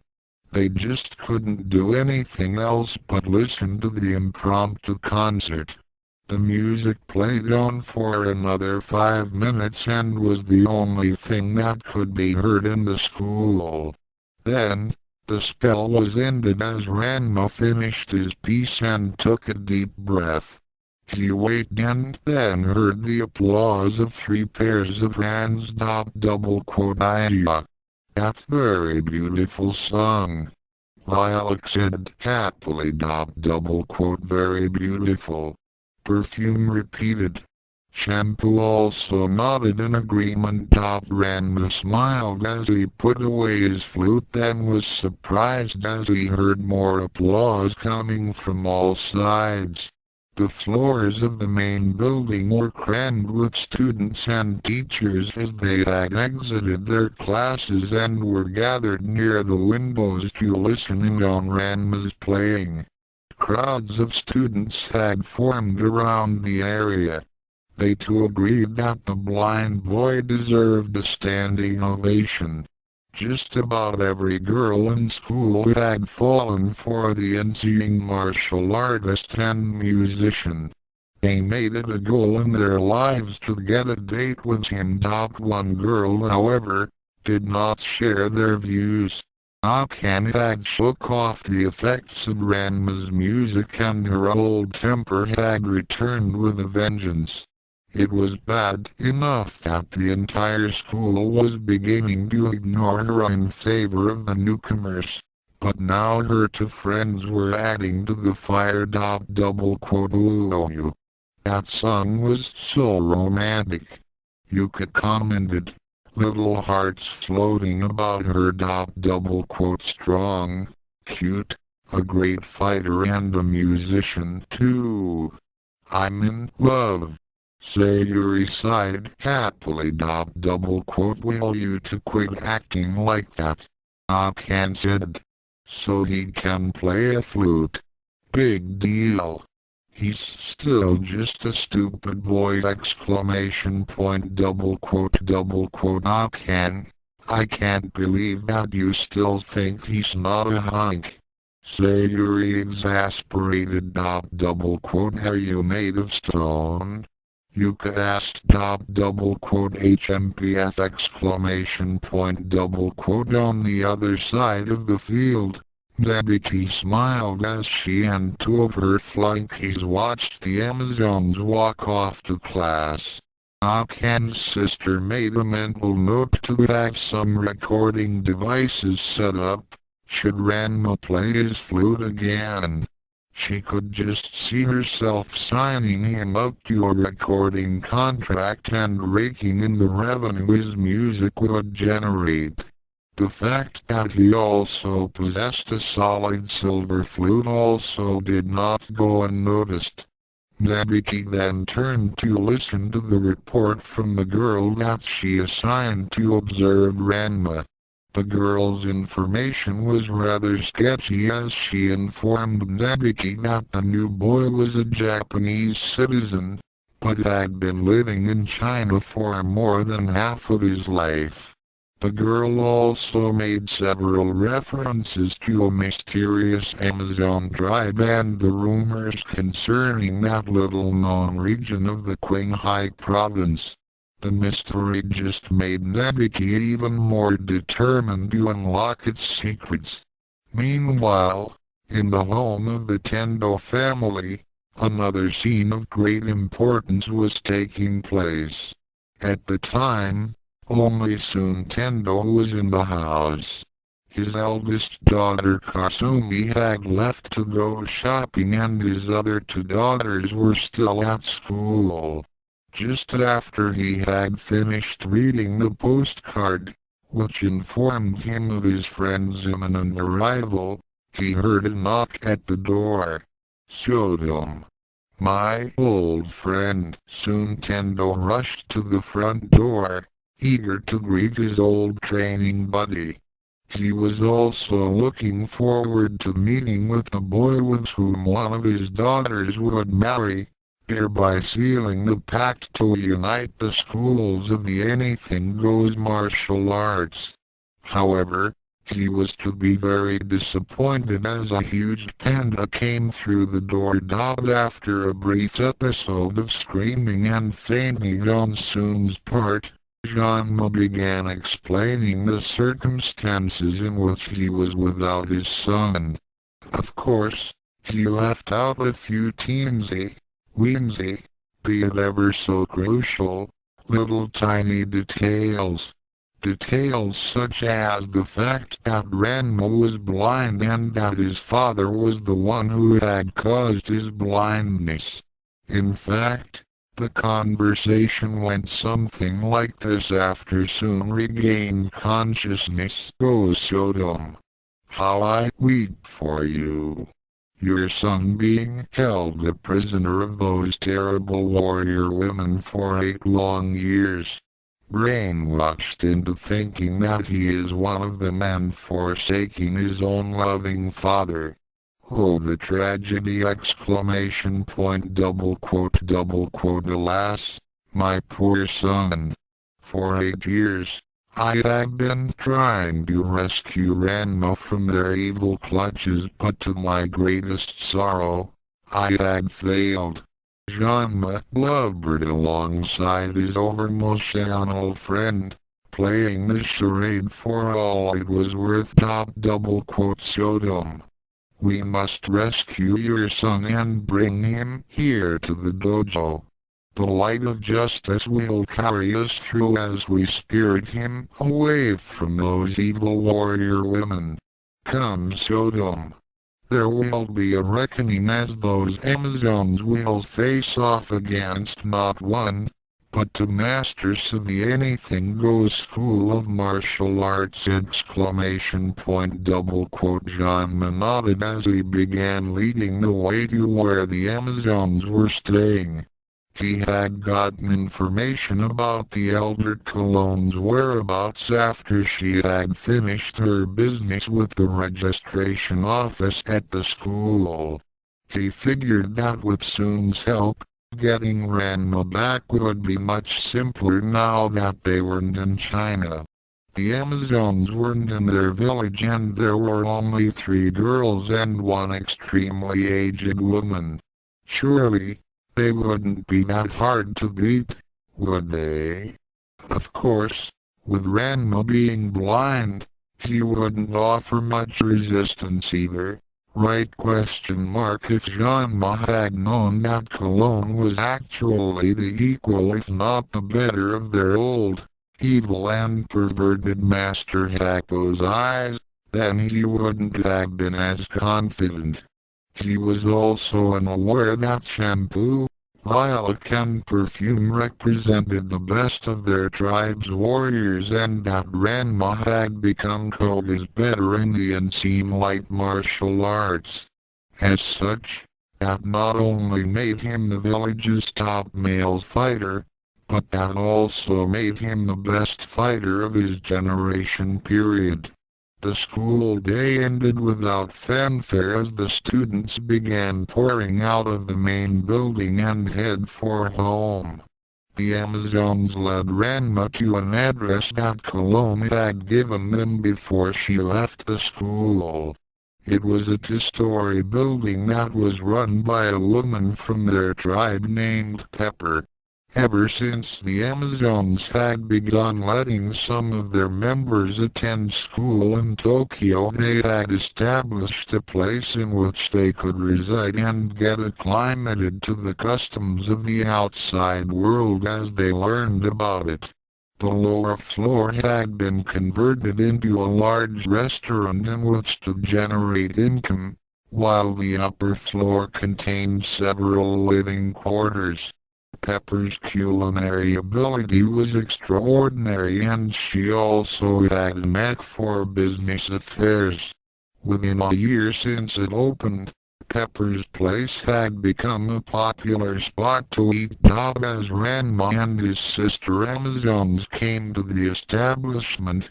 Cologne and a middle-aged woman with long black hair greeted them. Pepper was part American and her skin was a little paler than the rest of the tribe. Her grandmother had met and married a United States soldier in Manchuria during World War II. Her personality was a bit more light-hearted and she was very easy to get along with. Her figure was lithe and she wore a green silk dress that resembled a kimono. Her movements were deft and quick and she radiated a vitality that made her seem younger than she actually was. As soon as Ranma's senses reached out, he found himself smiling, as he liked what he detected. The woman had a good heart and reminded him of his mother Jasmine. Hope alone. You told me that Jasmine's boy was handsome, but I had no idea that he was absolutely gorgeous. I can see why that the girls want him so much! Ranma's cheeks reddened at the compliment as he held out his hand. Less than I'm pleased to meet with you greater than I am Pepper. And you may speak Japanese with me for I am very fluent in the language. So you are Jasmine's son Ranma, are you not? Yes ma. Do not be so nervous, young one. I do not bite. Your mother happens to be a good friend of mine and she sent me many letters, telling me about you.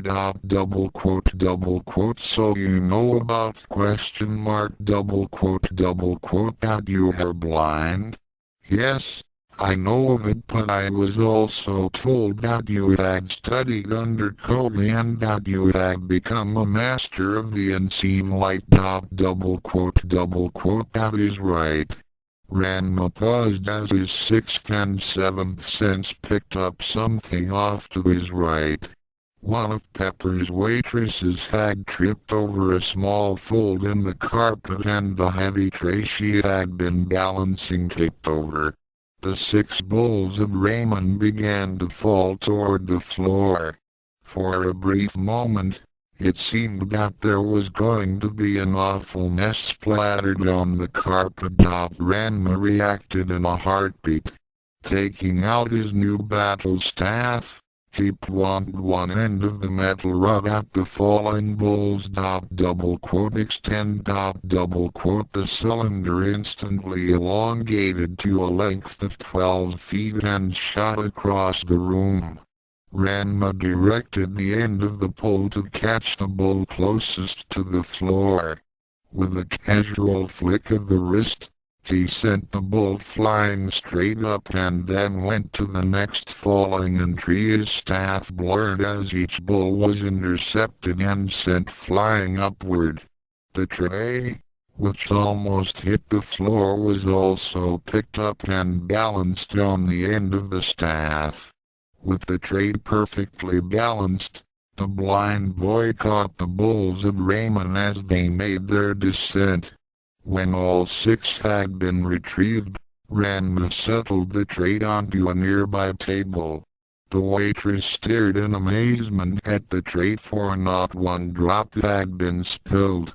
Pepper smiled after witnessing the feat, then looked back at Ranma, who was already putting away his staff. Very impressive, young one. You were indeed a student of Koga's. We shall talk more on this later.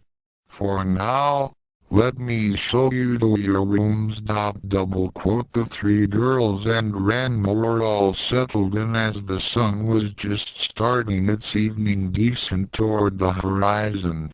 By the time it was 6:30 p.m., lilac, perfume, shampoo and Ranma had finished their homework and were helping in the restaurant. Pepper's regular staff had been working overtime and she decided to give them the night off. True to the Amazon way of life, the simple and ordinary tasks were made into training exercises. The customers were not only given service with a smile, but they were also entertained as the warriors displayed their skills in agility, coordination and speed. Cologne and Pepper prepared each order with amazing speed and unorthodox methods. They would toss up vegetables and chop them up in midair, letting them land in perfect arrangements on their respective plates. Noodles were handled like miniature laureates and moved as if they were alive. tossing them through clouds of spices in perfect proportions. Meats were seasoned. When they had completed an order, the plate or bowl would be launched toward one of the girls or Ranma to be served. Shampoo would catch bowls of ramen on one finger or by tossing a tray to intercept the incoming meal. The tray and bowl would land gently on the intended table without so much as a single drop wasted. Lilac would do elaborate flips over the heads of the patrons as she caught plates of chow mein. Perfume would catch teriyaki platters and bowls of rice by balancing them on the tips of chopsticks. However, the main focus was on Ranma. Pepper was very interested in Ranma's skills and threw a large number of meals at him. Ranma would either use his hands, feet or battle staff to catch the plates and bowls and deliver them to the customers. Even if she would throw something at him when his back was turned, the blind martial artist would still catch it in some manner and deliver it to the right person.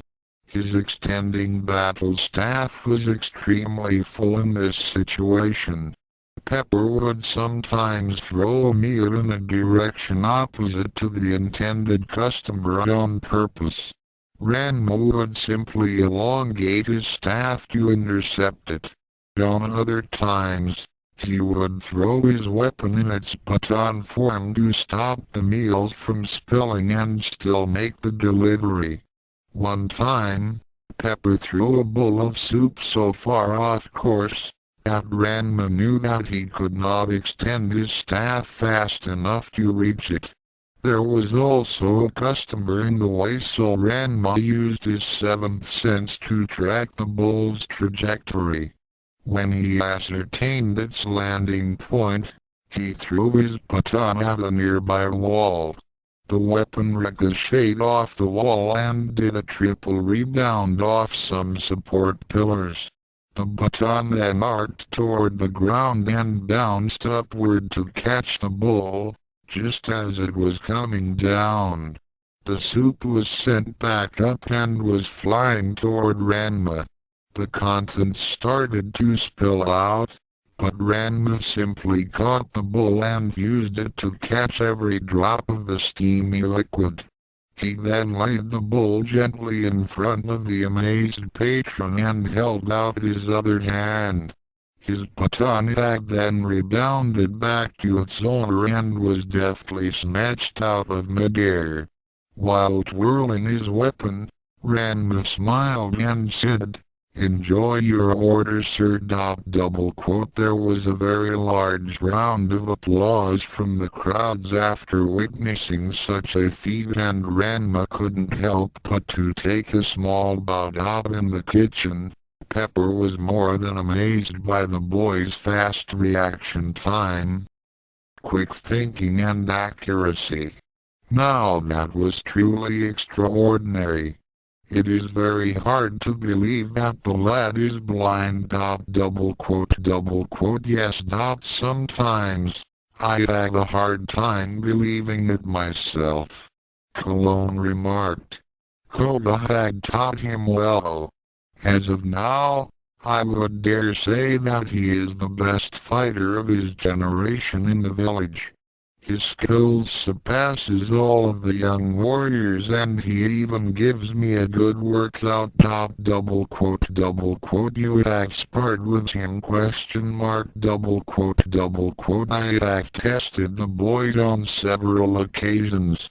Ranma is just as good, if not better than Koga was. In some ways, his senses are even greater than my own. Ironically, his blindness gives him a few substantial advantages. Illusion and stealth techniques are virtually useless against him. Sneaking up on him is not possible. Believe me, I've tried. His key attacks and martial arts are very strong and he uses them with efficiency. He is very knowledgeable in Amazon's special fighting techniques, shiatsu pressure points and herbal medicine. He has also shown considerable tracking skills, musical aptitude and a talent for languages. He can speak Mandarin, Cantonese, Japanese and some passable English. Really? He spent a lot of time with those groups that visited our village to give immunization shots to the children. He's also used his ability to read printed words with his fingers to learn new languages. Ranma seems to have a very well-rounded education. Yes. He is very skilled and knowledgeable in many fields. The boy is like a sponge. Present him with something and he'll learn it quickly. I'm still trying to get over the fact that he knows an advanced form of the breaking point. The back to site gets a question mark. Yes. Koda had taught Ranma how to use his senses to find the stress points and fracture areas of not just rock, but also other materials as well. I've seen him break metal, wood, paper, cloth and ceramics apart with one finger. The target doesn't explode but instead crumbles away. Ranma's key control is so precise that he can actually direct the force however he wants it. A great improvement, don't you agree? And of course, we may assume that Koda had taught him other techniques that we are not yet aware of. Yes, I was wondering about that staff of his. Ranma's mastery in the unseen light has caught the attention of the Council of Elders and JST. About every young, unmarried Amazon want him for a husband. Cologne chuckled a bit. It is my wish that Shampoo would be the one to catch him. Both women shared a good-natured laugh. When the business began to slow down at around 8 o'clock, Pepper had asked Ranma to accompany her as she prepared to make a few deliveries.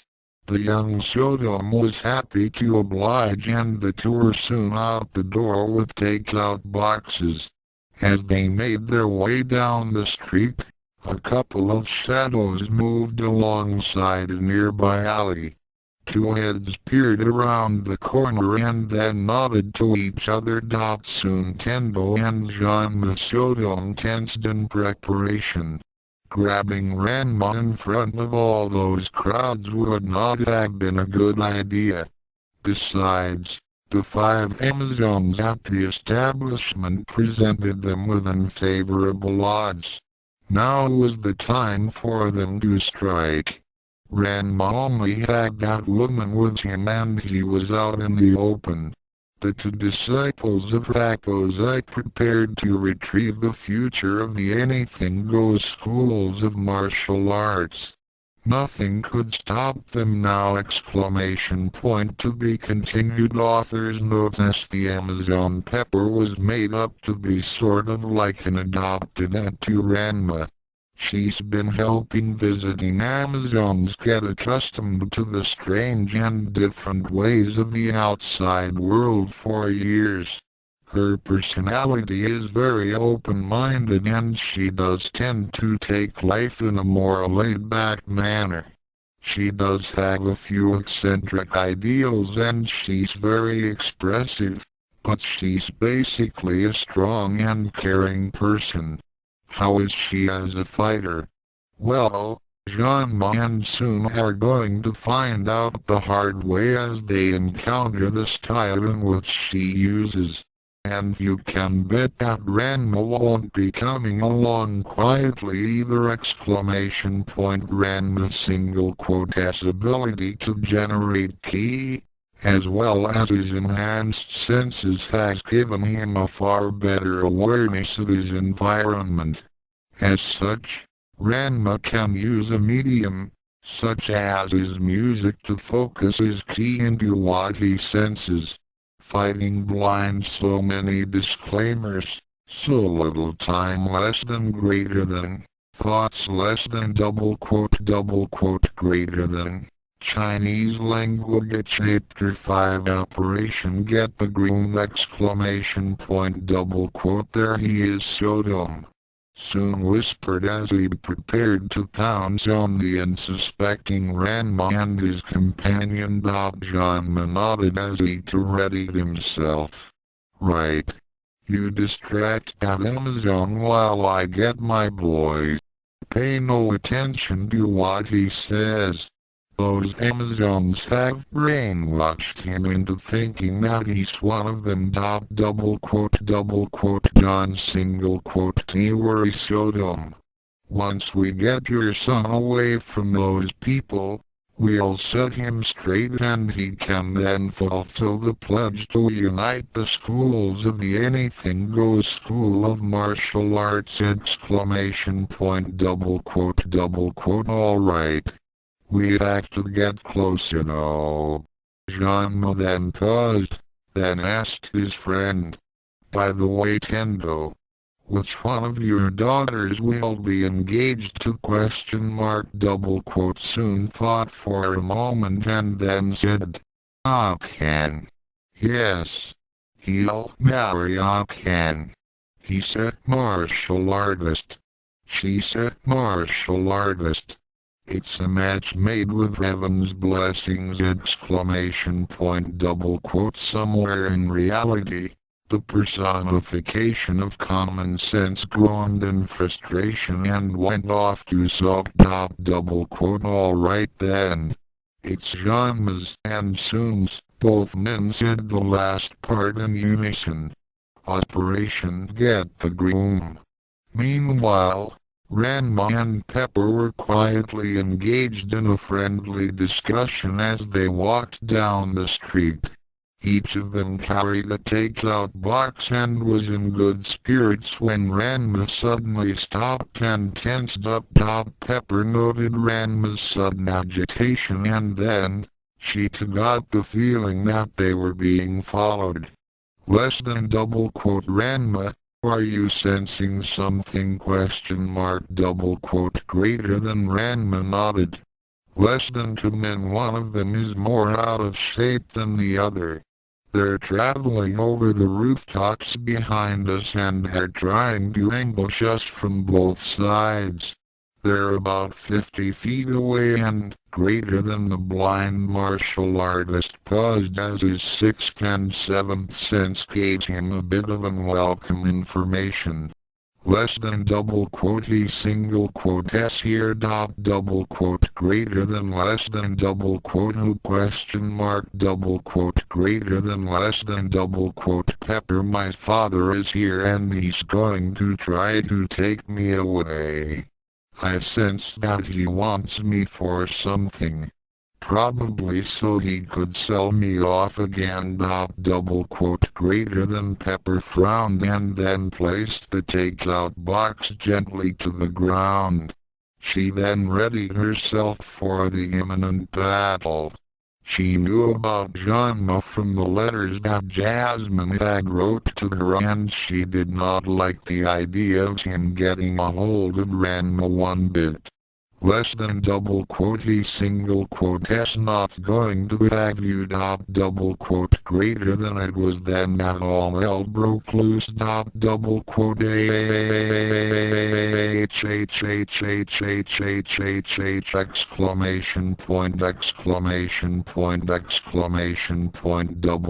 Ranma jumped to the side, placing the takeout box on top of a nearby mailbox. He deftly avoided Janma's charge and retaliated with a spin kick to the head. Janma went sprawling and the unseen light martial artist used this opportunity to leap back and bring out his battle staff. The metal rod extended itself to its 5-foot length and Ranma assumed a ready stance with his weapon held out.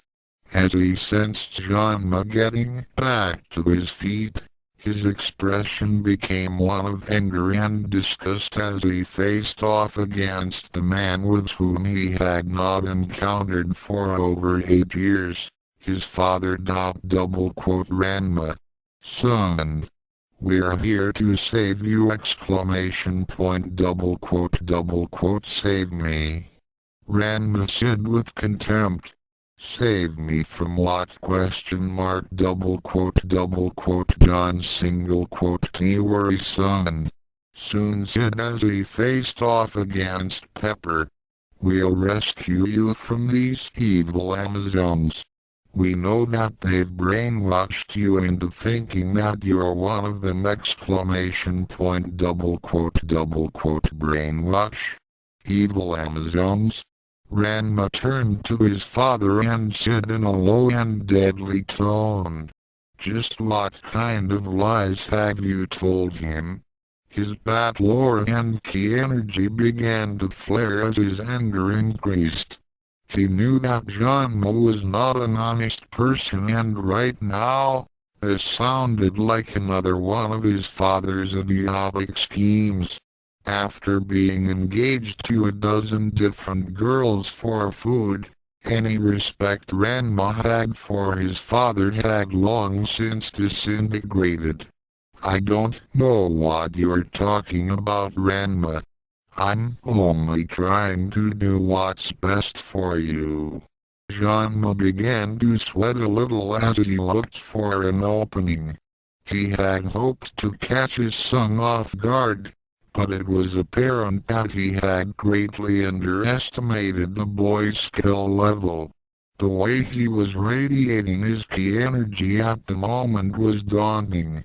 Still, after a lifetime of dodging responsibility for his actions, Ranma was not about to let this opportunity slip away. After 8 long years, he had finally gotten into a position in which Ranma was separated from those Amazons. There was only that one woman to deal with and with Soon's help, bringing Ranma to the dojo would be a snap. Right question mark double quote doing what's best for me huh? More like you're just doing what's best for yourself. I don't know what you got planned and I don't really care. I'm not going anywhere with you after what you did to me exclamation point double quote I single quote I'm sorry son. But I'm afraid that I'm going to make you see the error of your ways. For the sake of the Sodom School of the Anything Goes martial arts. This is going to hurt me more than it does you. Ranma got into a fighting stance. Less than you got that right exclamation point greater than Ranma thought as he waited for Ranma to attack. Less than and I severely doubt that you could make me see the error of my ways. Greater than meanwhile, Soon was facing off against the owner of Pepper's Place. Double quote Madam, oh I bear no malice against you. I must demand that you relinquish your hold on my future son in law exclamation point double quote son in law. Pepper said in surprise then sarcastically replied. Don't tell me that his father had engaged him to your daughter, had he? She knew about the numerous girls whom Ranma had sold Ranma off for food. Jasmine's letters had been very detailed. Soon nodded. It is a matter of honor that he wed one of my daughters and carry on the school of the Anything Goes martial arts. He was promised to me before any of our children was born. Ranma and Ayag made a solemn vow and the boy will follow through! Pepper gave soon a glare as she replied, "Well, you can't ask him. Ranma has had enough of his father's idiotic promises in which he had no say in the matter. In any case, I have grown rather fond of the boy and I will not let him be taken away from his family. If you want him, then you'll have to get by me first!" Soon charged out Pepper, hoping for a quick knockout. Ranma tried to rush at his son, thinking that he would not be able to block his attack. He couldn't do it when he was 8 and he certainly couldn't see the attack. However, this was not to be, as Ranma's sixth sense warned him of the approaching danger and his seventh sense was already forming the image of his father as he aimed a high punch sweep combo. Ranma easily dodged the strikes and delivered several quick jabs with one end of his staff. Ranma's breath was driven out of him as the staff struck him in the abdomen. He was driven back as his son delivered a solid strike to his temple, then followed through with a snap kick to his face. He then used a fast 9-hit combo with kicks and staff that his father was simply not able to avoid even he hadn't been dazed from the first attacks. Ranma staggered back as he resumed another stance. Less than ow. Ow! Ow! The boy can't be that good. He can't have that kind of skill level, especially when he's blind. What's going on? ? Greater than it was then. Ranma's eyes widened as Ranma took a different stance. It was a stance that Ranma remembered well as only one other person ever used it. It was during the time in which Ranma was 13 and Ranma had been trying to retrieve his son. However, a certain blind master of the unseen light had prevented him from getting close to Ranma and had given the fat martial artist a painful thrashing each time they faced off.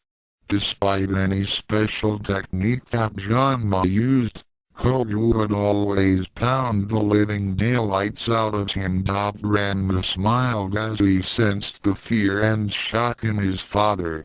Koga had told him about his encounters with Ranma and taking his master's old battle stance was having the desired effect. He could sense Ranma's heart racing and his sweating had become a bit more intense. His body language was also betraying him as trembled slightly. He then decided to taunt his father to further undermine his confidence. Surprised Ranma refused to call him Pop as he felt that Ranma had long since lost the right to be referred as such. Master Koga had taught me a lot of things in the last 8 years! Ranma was not about to let Ranma get away with that kind of insolence. Ranma, you shame our family name and bring dishonor to the school of the anything goes martial arts. He tried a triple strike with his fist, followed by a high kick. As the heir to our family's fighting style, it is your duty to fulfill the pledge to marry Tendo! Ranma was caught off guard from this bit of information and was nearly hit by Ranma's attacks. He quickly recovered and continued to evade his father's punches and kicks. What? You engaged me again? What was it for this time? ? Soon paused in his fight with Pepper when he heard this. He turned to Ranma. Sodom, what did he just say? ? Less than, oh. Looks like he found out about them! Exclamation point greater than air Rotendo. Don't listen to him. He's been brainwashed by those wicked and barbaric Amazons and wham! Exclamation point Ranma was cut off as Ranma slammed him in the head with his battle staff. The fat man staggered back as Ranma addressed his father. Listen here, you sorry excuse for a human being. Nobody badmouths my tribe and gets away with it. And for the record, I'm thinking quite clearly! Exclamation point double quote Ranma could see that the situation was getting rapidly out of hand. Son, you don't know what you're saying. I'm only here to save you from what? The only person I need to be saved from is you. After all the things you've done to me, I would have to be totally insane to go along with any stupid arrangement that you made! Exclamation point double quote it's single quote s not stupid. It's a matter of honor. Don't make me laugh. Tell me, Ranma, does the name Daikaku ring a bell? How about Lizang or Shinada or the other families whose daughters you engaged me to feed your fat stomach? Do those names sound familiar? Question mark double quote or should they? Question mark double quote John single quote keep play dumb with me, Ranma. They all came by the village to collect on those debts you owe them.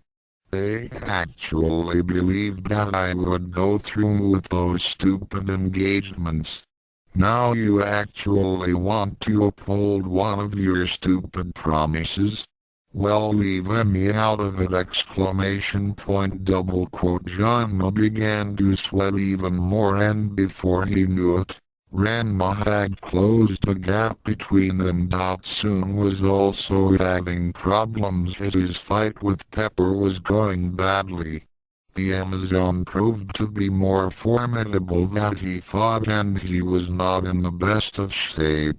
Every kick or punch would be countered, and it wasn't long before Soon's body began to slow down from the constant exertion and the bruises it received. So far, it had been normal hand-to-hand fighting. Pepper's speed and agility allowed her to dance around Soon's relatively slow and clumsy offense. He had not been training as hard as Ranma had after they had gotten away from their perverted master Hako's eyes. It was at that time that Pepper began demonstrating the fighting style that she specialized in. Behold! Pepper exclaimed as she took a new stance. One of her arms was raised, and with a casual flick of her wrist, she made a pair of chopsticks appear. The techniques of 3,000 years of Chinese Amazon cooking combat. Her battle aura glowed with a fierce green aura. Soon rushed at her, throwing a high punch. Amazingly though, Pepper simply sidestepped the blow and used her chopsticks to snag the sleeve of Soon's GI. With almost no effort whatsoever, Pepper twisted her wrist slightly and Soon found himself flying straight up into the air. He then crashed down on the pavement with an audible splat. Pepper was far from finished as she threw her hand forward and launched the pair of chopsticks at him. Chopstick barrage! Exclamation point double quote The two wooden sticks suddenly glowed with a yellow light, then exploded into 100 chopsticks each. Soon eyes widened as they came at him like darts. He was just barely able to dodge as the projectiles embedded themselves into wooden structures, concrete and even metal street lights and signs. Ranma also had Ranma on the ropes. No matter what technique Ranma used, Ranma's enhanced senses would give him more than enough warning to counter and evade each attack. Ranma ducked another high punch, then jabbed forward with a finger, just as his father attempted a flying kick. The blind boy's digit struck a nerve on Ranma's leg and the martial artist felt his leg begin to lock up. With a sickening feeling of deja vu, Ranma was slammed to the ground face first as the unseen light fighter used his staff as a lever. Several more pressure points on Ranma's back rendered him unconscious. Pepper landed another blow to Soom's midsection, then followed though with a sidekick. Soom's breath whooshed out and he staggered back. Peppers then threw out her hands and released a fine mist from her fingertips. Pepper spice storm! A cloud of spices exploded forward and soon caught a good portion of it in his face. The effect of the mixture of hot spices was like tear gas. His eyes burned and became watery as he began coughing. As he raised his hands to wipe his eyes, Pepper pressed home her advantage and launched her final attack. Swat sauce send off! As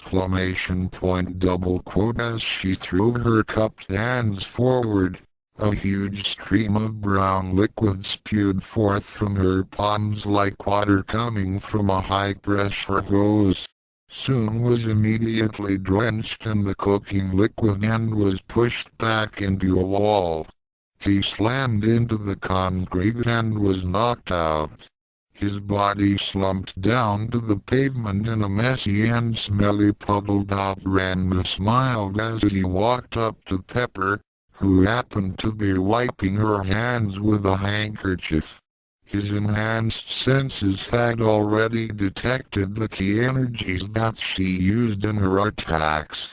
Although some Amazon techniques were unorthodox, he had to admit that Pepper's fighting style was effective. Bizarre, yes, but effective. That was neat. Pepper!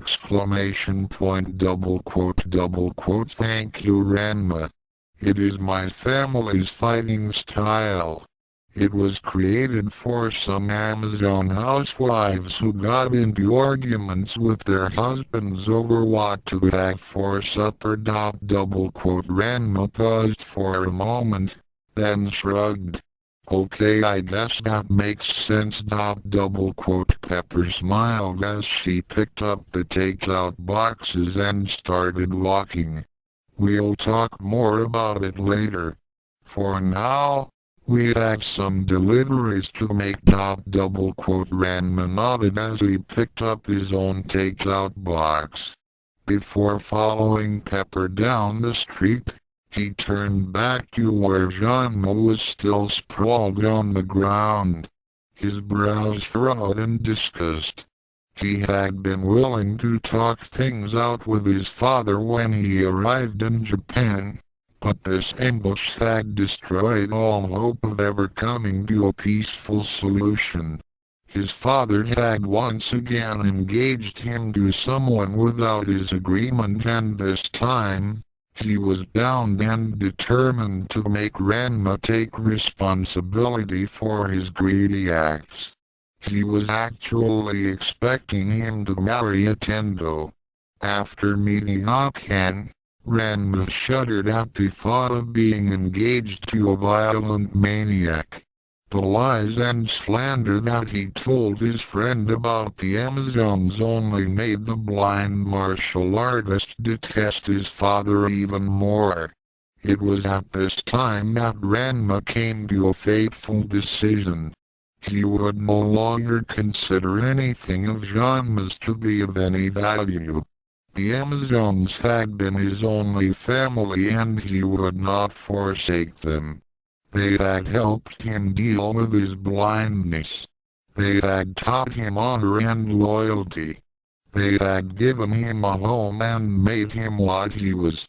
Though he did wish to meet his real mother, he now committed himself to following the ways of the Joksuzoku. With these thoughts, Ranma spat on his father's insensate form and then followed Pepper down the street. Later that night, after Pepper had closed down her restaurant, the two of them sat with Cologne and the others to discuss their encounter with Ranma, and soon the three girls became very concerned when they learned that Ranma had been promised to one of the Tendo girls. They especially didn't like the idea that he may get engaged to Akan Tendo. The self-centered girl had already become hostile toward them as they had been getting all the attention during their first day at school. They didn't like her attitude toward Ranma either, calling him a pervert for no good reason other than the fact that he was boy. Ridiculous exclamation point, double quote, stupid panda man make trouble for Ranma again, Lilac said in an irritated voice. Like everyone else in the village, she was quite aware of the numerous fiancés Ranma had arranged for Ranma to feed his fat stomach. Double quote, yes child, Cologne agreed. However, this is not China and he may have a bit more leverage here than back at the village. Double quote, what do you mean great-grandmother? Shampoo asked. We can just beat him up if he gets too close to Ranma, can't we? Double quote, what she means Shampoo, Pepper continued for Cologne, is that we don't have the help of our sister Amazons. This little defeat was only a minor setback and I'm certain that he won't give up that easily. I also saw that his friend had an obsessive look about him and was just as determined to make Ranma marry one of his daughters. We'll have to be on our guard from now on. We also must remember that we are in Japan. We must be very careful not to get involved with their laws. Double quote, I can take care of myself, Pepper. You don't have to do this for me. It is my problem and I don't want any of you to get into trouble because of me. Double quote, no trouble Ranma. Shampoo insisted. Double quote, Amazons take care of each other. Perfume said. Double quote, Amazons no let stupid panda man take Ranma. Lilac agreed. Double quote, the girls speak for all of us. Cologne said. You are a part of the tribe Ranma and we're not about to lose you to some idiotic promise that worthless slime had made in your name. Double quote, Pepper nodded enthusiastically. Besides, I promised your mother that you would be safe and she would hang my head if anything were to happen to you. Double quote, Ranma was overwhelmed at the way that his sister Amazons were ready to defend him. Thank you. Double quote, at around 11 o'clock, the three girls and Ranma went to their rooms to sleep and prepare for school. As the building was closing down for the night, Pepper and Cologne were sitting in the kitchen and were sipping on some tea. Less than double quote, you realize that Ranma might get the law on his side and demand that Ranma be returned to him. Double quote, greater than Pepper said after a long silence. Less than double quote, he is still Ranma's natural father and therefore has full custody rights. Double quote, greater than Cologne considered this for a moment then shook her head. Less than double quote, I severely doubt that. If it were as simple as that, then he would have done so long ago. According to what Kobe and Ranma had told me, Ranma is a person of little or no conscience.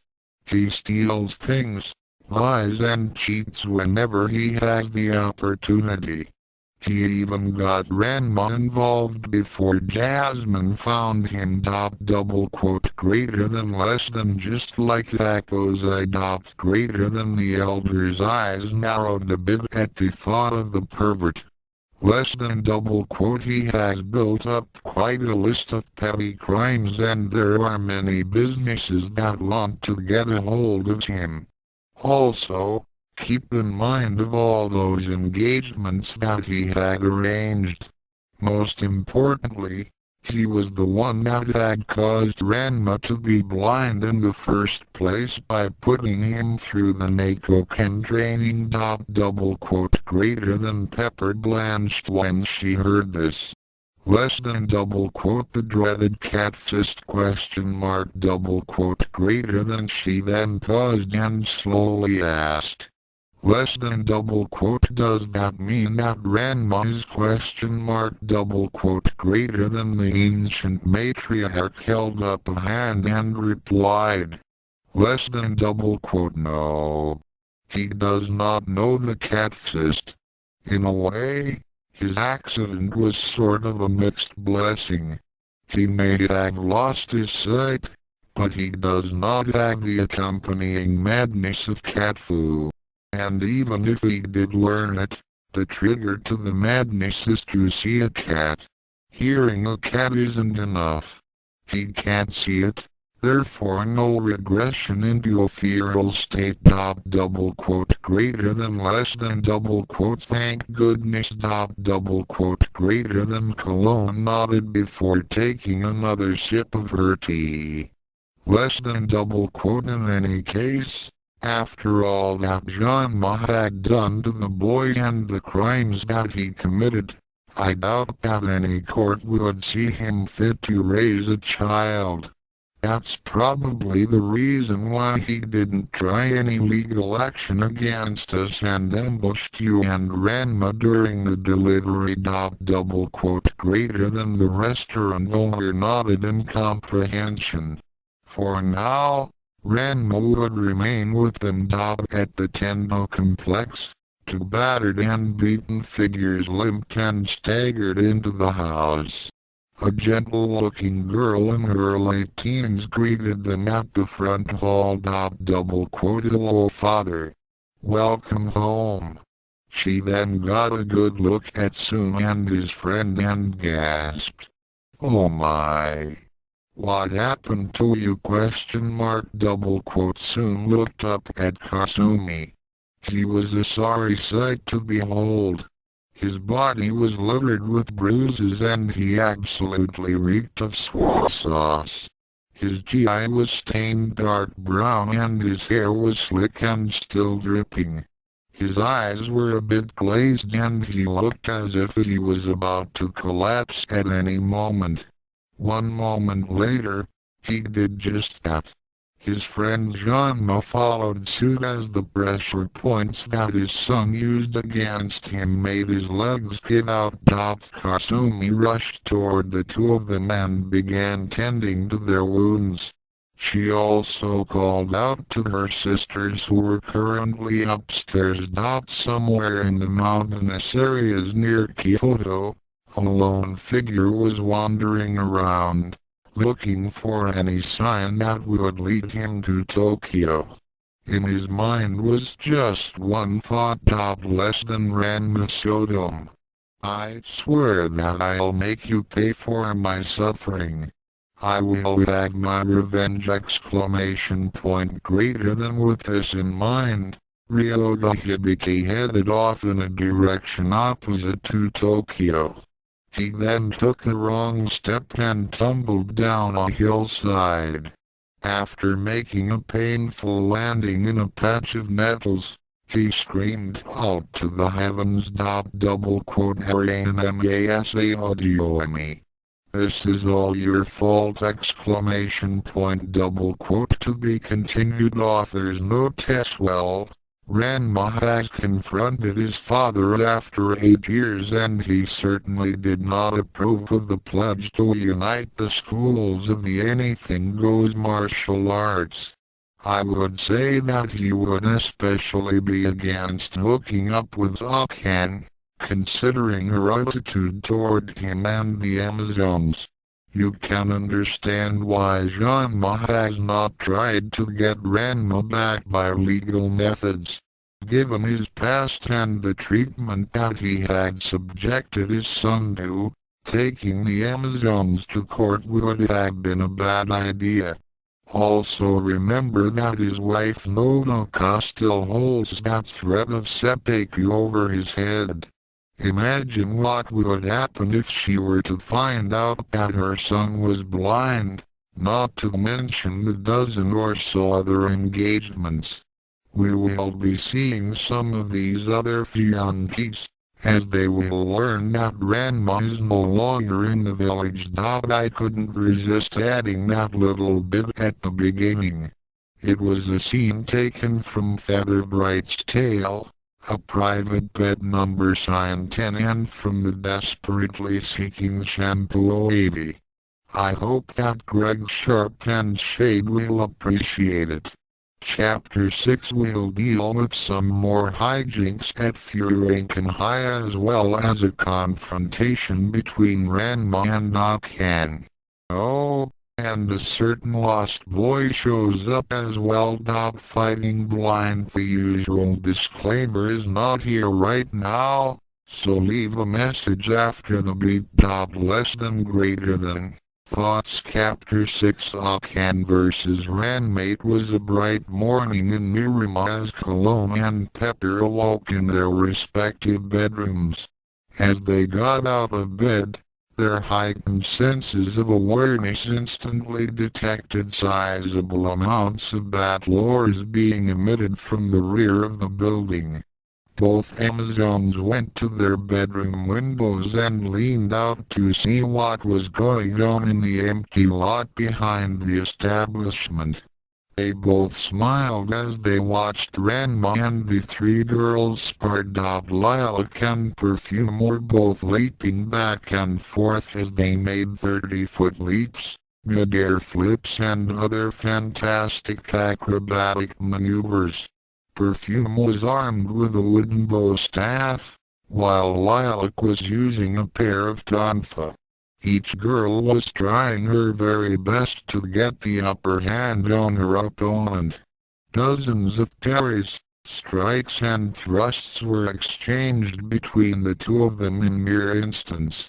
The sounds of their weapons echoed loudly as they clashed together. On the other side of the lot, Ranma was giving his cousin Shampoo quite a workout.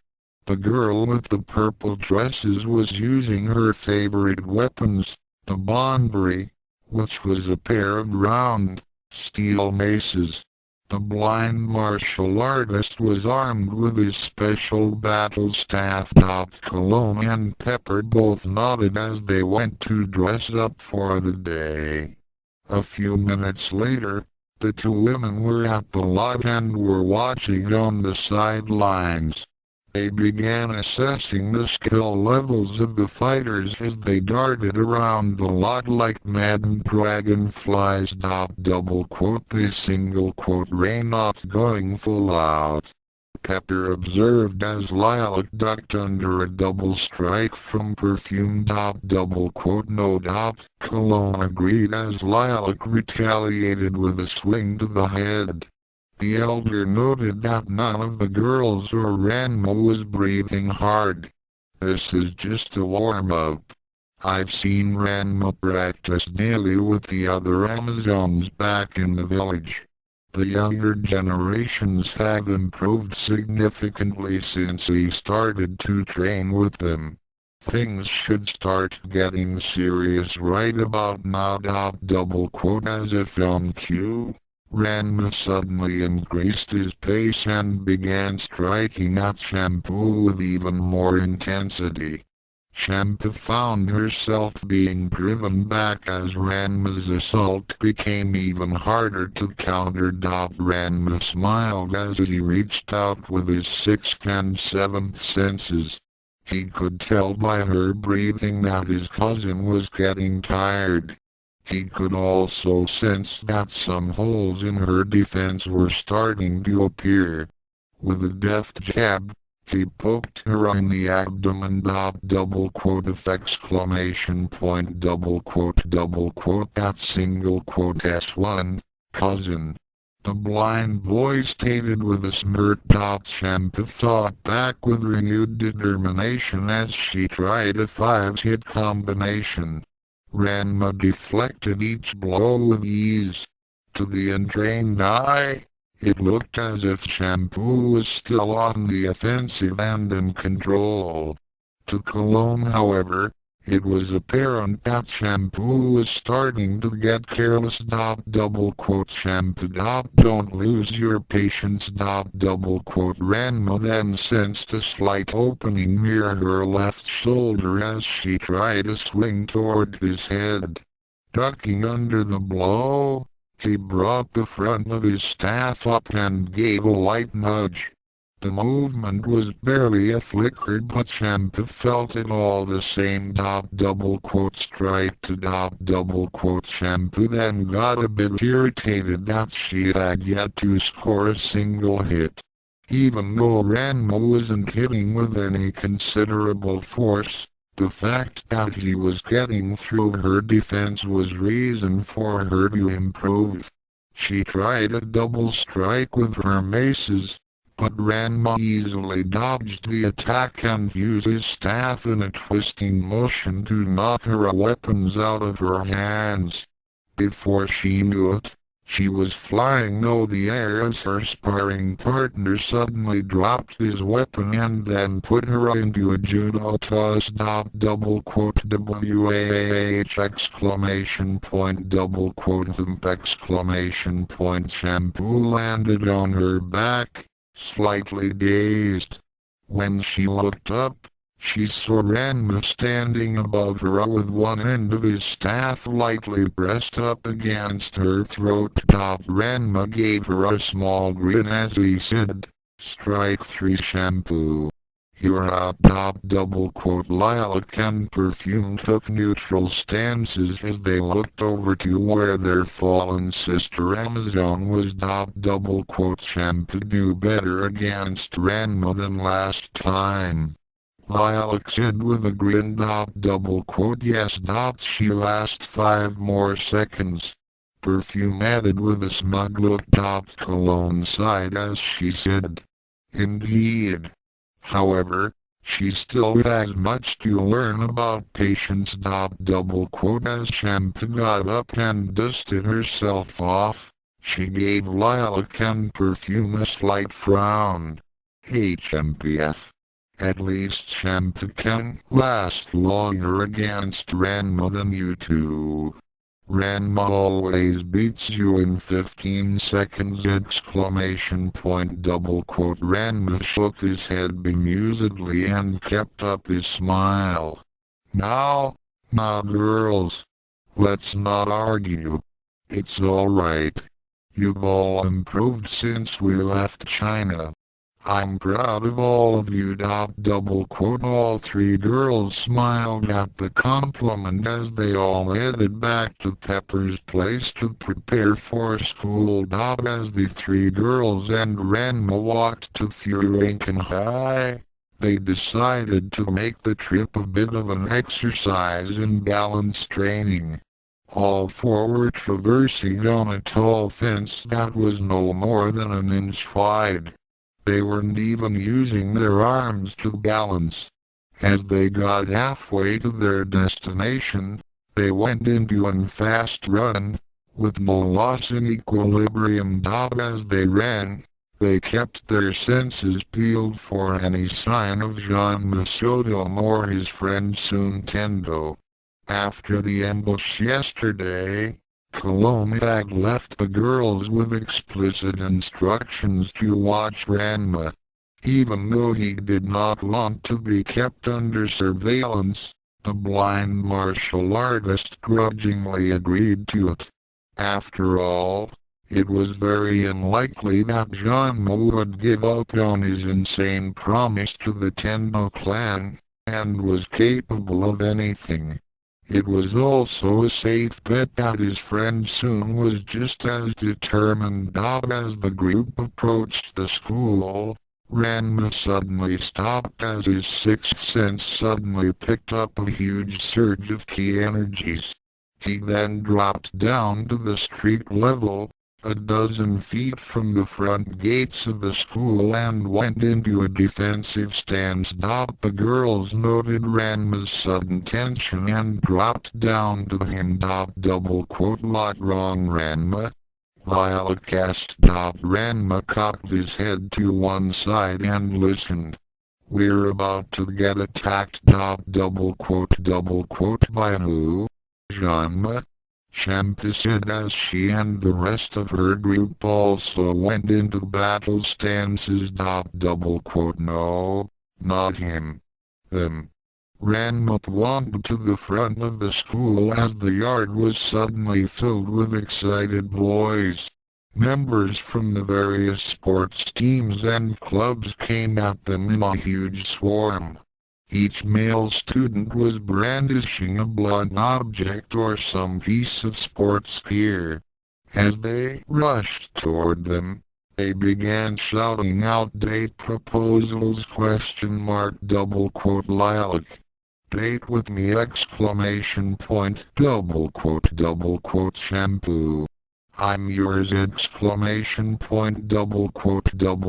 Please go out with me! Perfume! !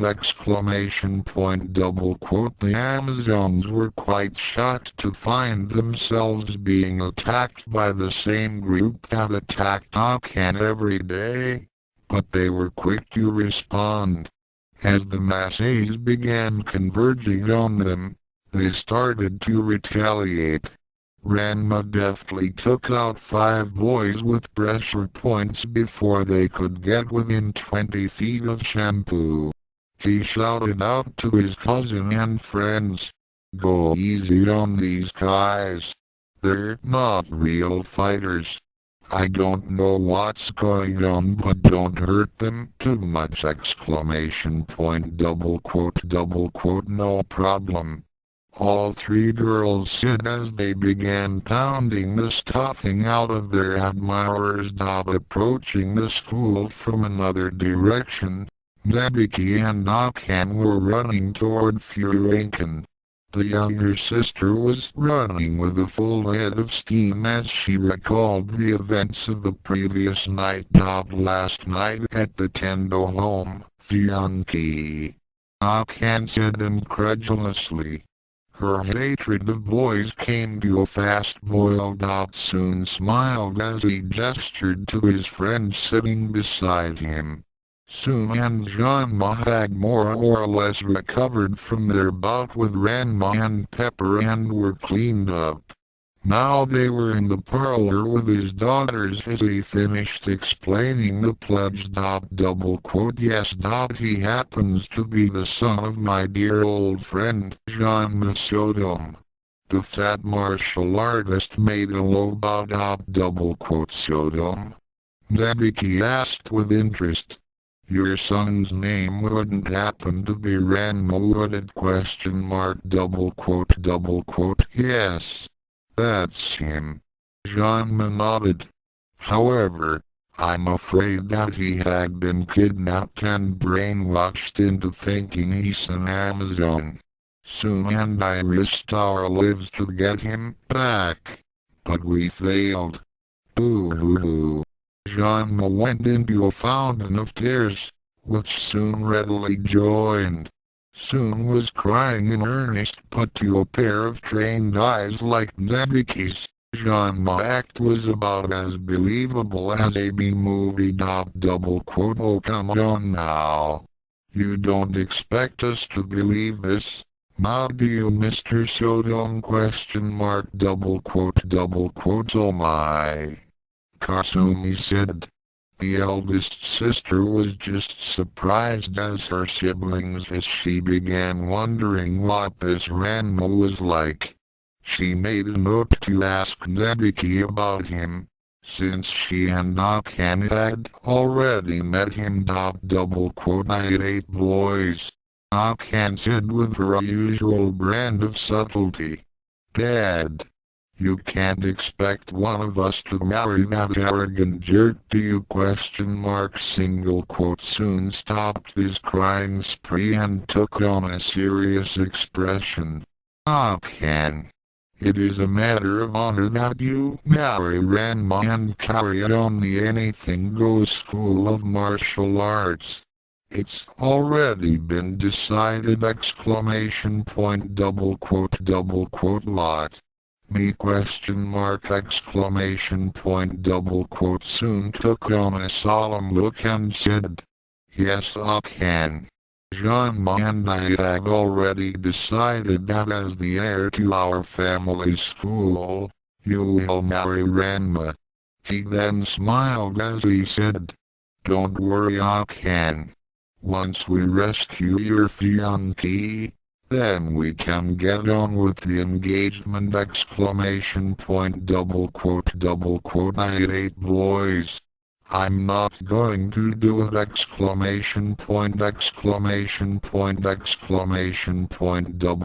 Soon turned and smiled at Ranma. You see Ranma. She's very excited about it! Yes. Perfect couple. Ranma agreed. Nebiki groaned a bit as she couldn't believe how dense her father and his friend was. However, this new development only opened up two new possibilities. Ranma had already displayed several impressive skills, and having him engaged to the family could prove profitable. She was now more determined than ever to learn all about Ranma. The present Akan had spent the better part of the night screaming at her father and his friend, categorically stating that she would never marry Ranma. As a result, she had not gotten much sleep, and neither did anyone else in the house.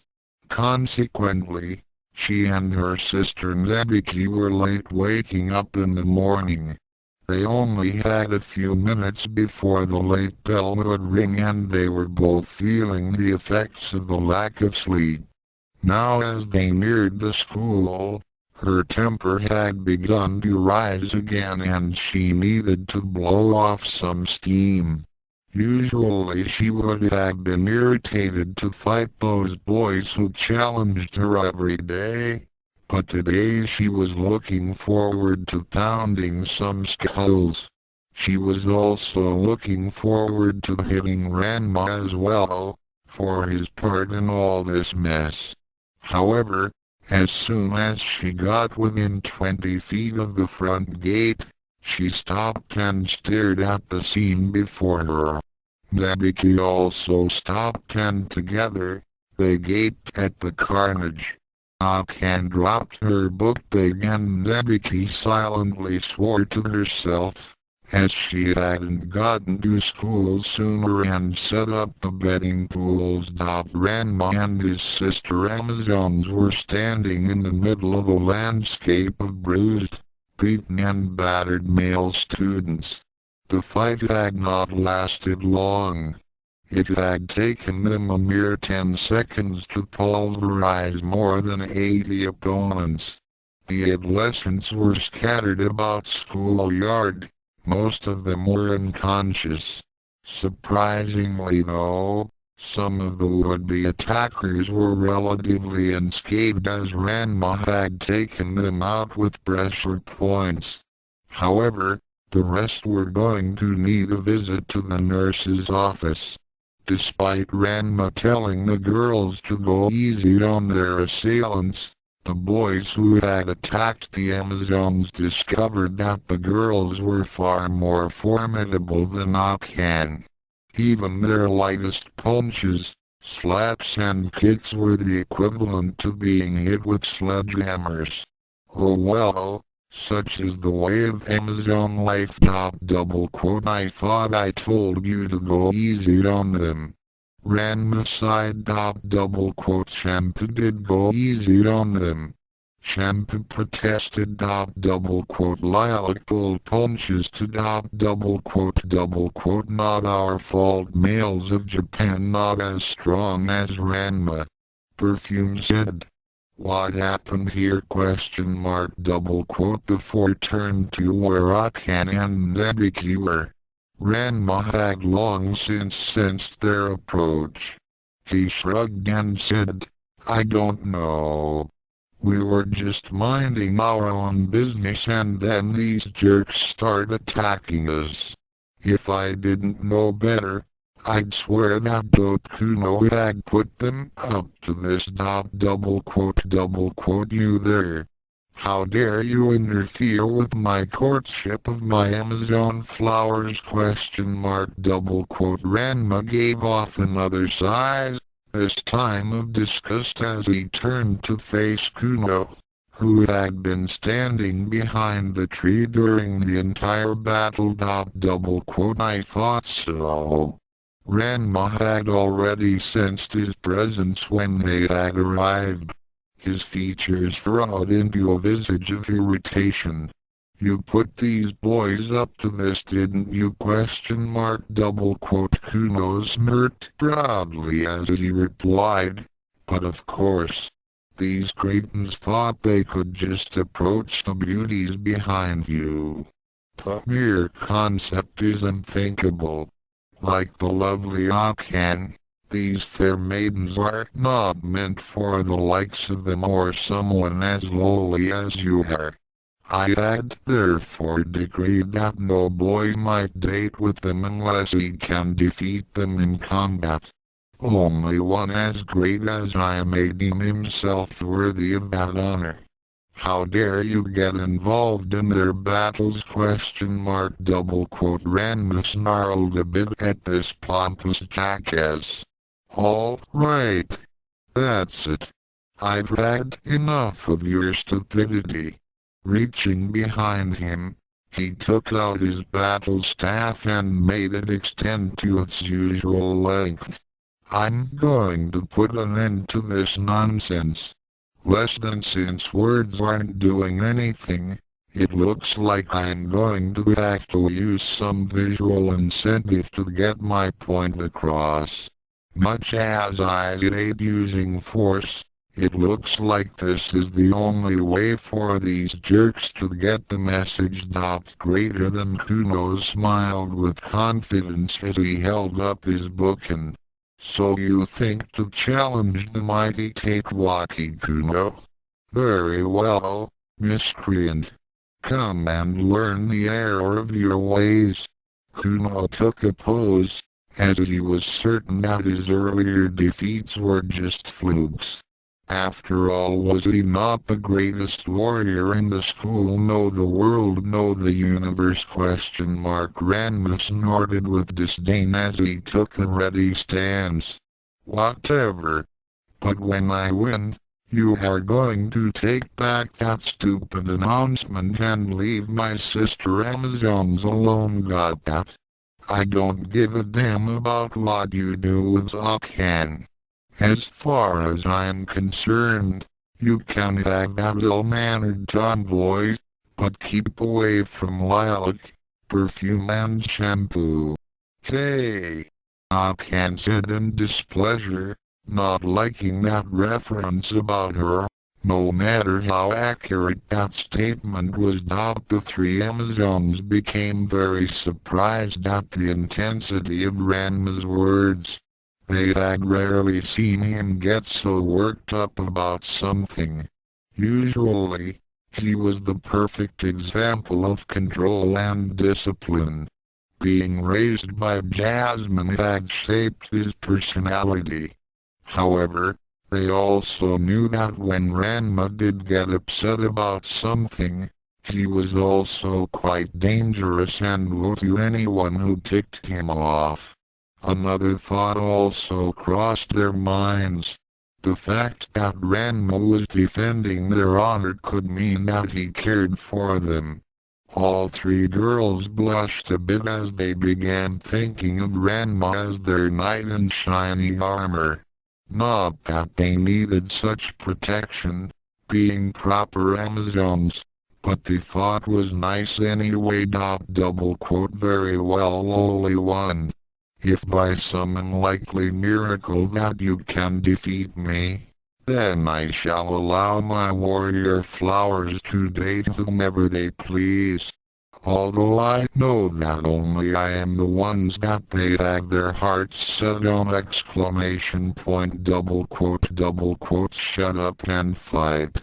Ranma moved with blurring speed. Kuno smirked as he raised his book to deliver a slash, but he never got the chance to execute the move as Ranma used his staff to hit several pressure points on Kuno's upper body and legs.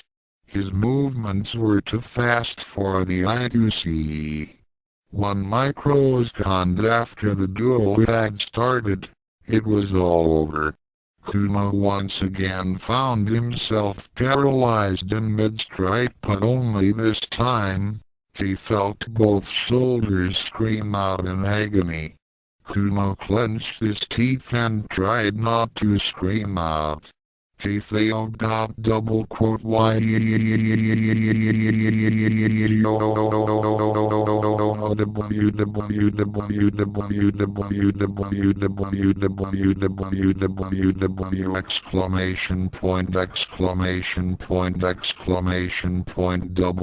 The Amazons, Akan, Nebiki and the crowd who had seen the spectacle winced as they saw Kuno's shoulders slightly distort themselves.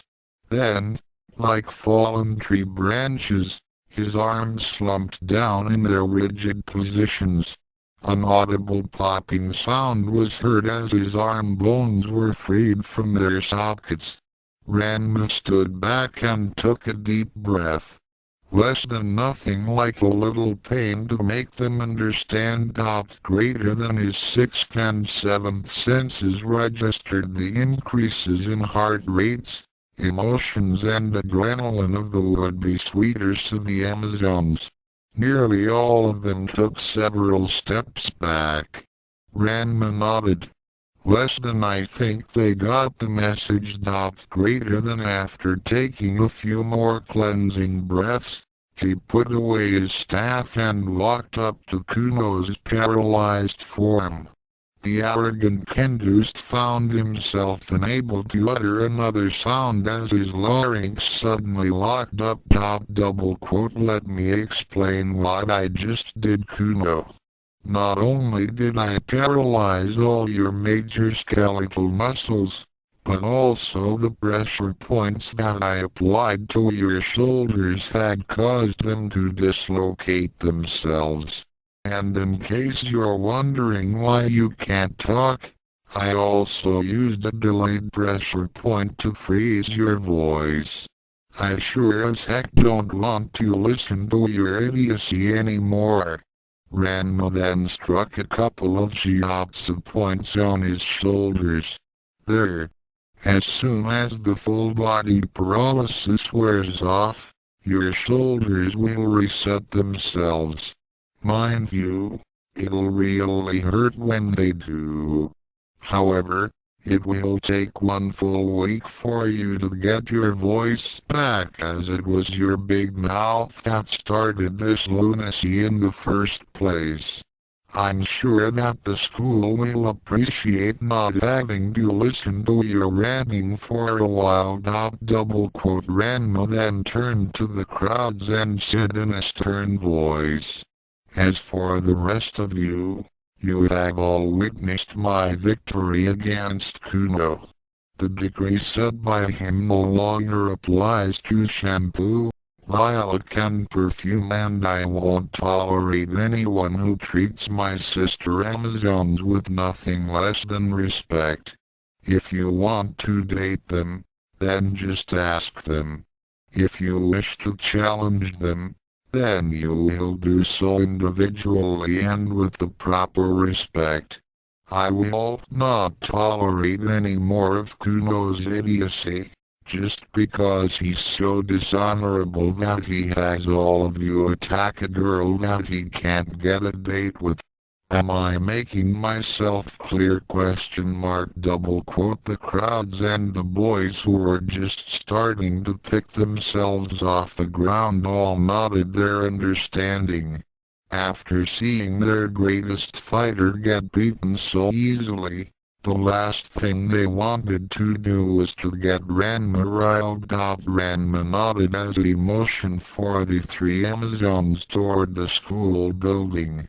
As he walked toward the front door, he called back to the throngs. You can fight Akan all you want. Oh, I can't understand why anyone would want a spoiled brat like her. There are hundreds of pretty girls in the school. I don't know why any guy would follow a stupid rule made up by Kuno to date a violent maniac like her. A guy would have to be blind not to see that.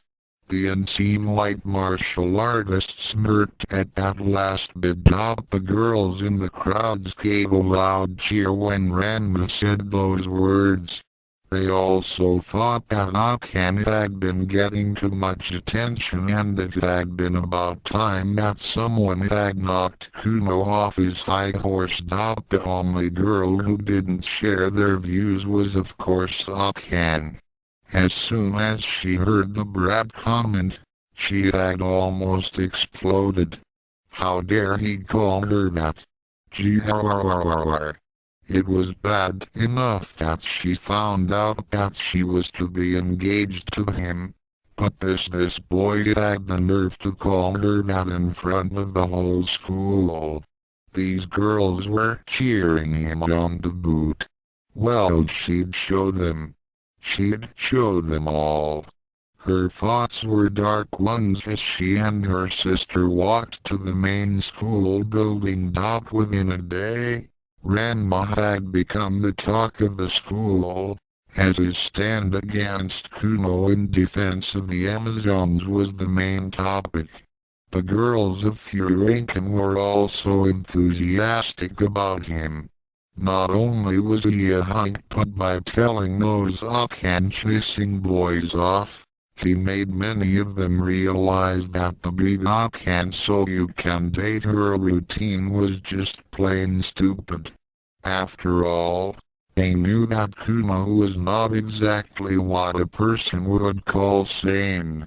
So what did that make them for following that rule? As a result, many of the girls had begun to get apologies from a few former Akan challengers for ignoring them. The females of the school were once again getting date offers, but many of them still wished to go out with the one who respected their gender. An Amazon by the name of Ranma showed on top as the day went on. Akan's temper had climbed up several notches. It was nothing but Ranma this and Ranma that. Her friends were always whispering about him and it did not do her vanity any good as her popularity began to decline. It was around 3:00 p.m. that she had finally had enough and made a decision. The school had all but forgotten about her and there were even more insinuations that he was a better martial artist than she was. That last comment struck her where she was most sensitive. She had trained and she was proud of her status as a martial artist. No stupid boy was going to take that away from her. As she thought about it, she also considered the fact that her father wanted her to marry him to carry on the dojo. If when she defeated him, then she could show to all that she is second to none and prove to her father that he wasn't worthy to take over the Tendo dojo, thereby canceling the engagement. She could kill two birds with one stone. With that in mind, she stomped off to find him. Ranma was once again sitting beneath the tree near the baseball field, waiting for the three warrior girls so they could walk home together. He was rather proud of himself at the moment. His little demonstration had been very effective, as those who attacked him and the other Amazons had apologized for their behavior and were now politely asking the girls out. Of course, the three still had their hopes on snaring Ranma, but at least the suitors were being gently turned down, instead of being seriously injured. He had also made some new friends among the male students, as he had spent a good part of the morning healing those injured in the battle. His training under Jasmine had served him well as a healer, as he applied pressure points and a few herbal remedies to ease their pain and speed up their recovery. The school nurse was especially grateful, as he took care of much of the workload. He had also been getting more attention from the female students, as they had been asking him if he was seeing anyone and requested that he play some more melodies on his flute. Of course, the one person who did not get the message was Kuno. Even after his body unfroze itself and his shoulders reset themselves, he was still intent on destroying the foul sorcerer. Only black magic could have defeated a noble samurai. The pain that had accompanied his shoulders when they realigned themselves had been excruciating. Even more so as he couldn't scream out due to his paralyzed larynx. As a result, he had tried to exact his revenge on the blind martial artist. So far, he had tried to attack Ranma 3 times. Unfortunately for him, that was like trying to approach a sophisticated sensor array. Ranma's 6th and 7th sense always gave him enough warning before the insane Kendust could get within 50 feet of him. Ranma would defeat him quickly and efficiently. On these occasions, Ranma realized that just about nothing short of a mortal injury would get the Blue Thunder to use that tiny thing in his head. His brain. Ranma was trained primarily as a healer, so he would not use any lethal techniques unless there was no other option. With that in mind, Ranma settled on just humiliating the Kendust every time he attacked him. The first time, Kuno tried to cleave his skull in half, but a quick jab of an index finger plus the advanced breaking point reduced his book into sawdust. Kuno found himself in the pool again. The second time around, he thought that he could rush him from the side. That met with failure as Ranma leapt over the slash and delivered a pressure point attack to his hands, causing them to release his weapon. Kuno's face was then introduced to the school's flagpole. The third attack was by far the most embarrassing for the Kendust. Kuno had tried to leap at him from the top of a storage shed, hoping that the sun would blind his opponent. Sure enough, Ranma did look up. However, a casual flick of his battle staff intercepted Kuno and sent him flying into the girls' locker room. The cries of pervert and peeping Tom echoed loudly as the girls pummeled Kuno into the tiled floor. Ranma shook his head as he thought about the enemy that he had made. He was a very pathetic enemy, to be sure, but it seemed that the constant poundings from Akan had made him either highly resistant to pain, or totally brain dead. Ranma opted for the latter theory. Just as his thoughts turned to Akan, his seventh sense picked up something entering his area. Concentrating his sixth sense, he detected a small amount of ki energy that was mostly unfocused. The battle aura that was being generated was relatively small and without discipline or focus, implying a relatively low level of skill in the art, as compared to him or even the novices of the tribe. Of course, he could detect some considerable potential, but Ranma doubted that she could develop it any time soon. Judging by the angry emotions being directed at him and how her footsteps were too loud, it could only be one person. Using his sharp sense of smell, he confirmed who it was. Masa Audioimi. I challenge you. The Tendo girl took a stance.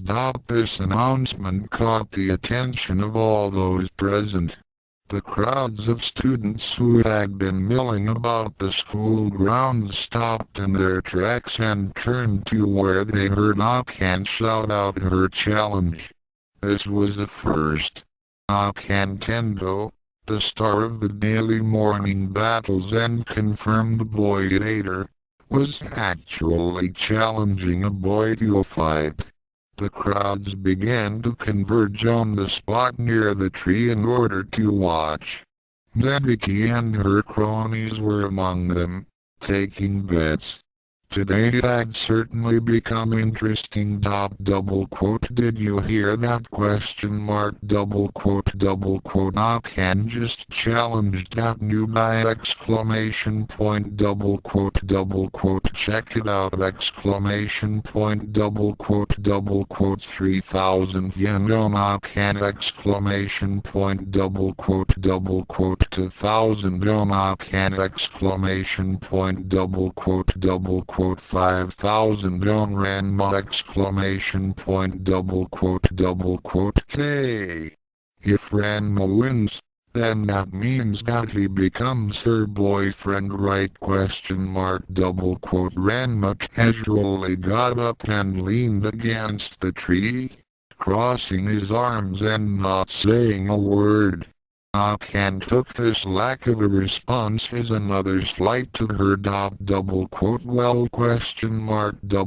Ranma cocked his head slightly to one side and replied, well, what? Didn't single quote T you hear me? I said I challenge you! I heard you the first time. Ranma said with a bored and slightly annoyed tone. So what? Are you being a coward? Are you refusing my challenge? Ranma shrugged, as he said, no. As an Amazon, I must accept all challenges. However, I don't think you'd be much of a challenge for me. Check that. You wouldn't be a challenge at all. What did you say?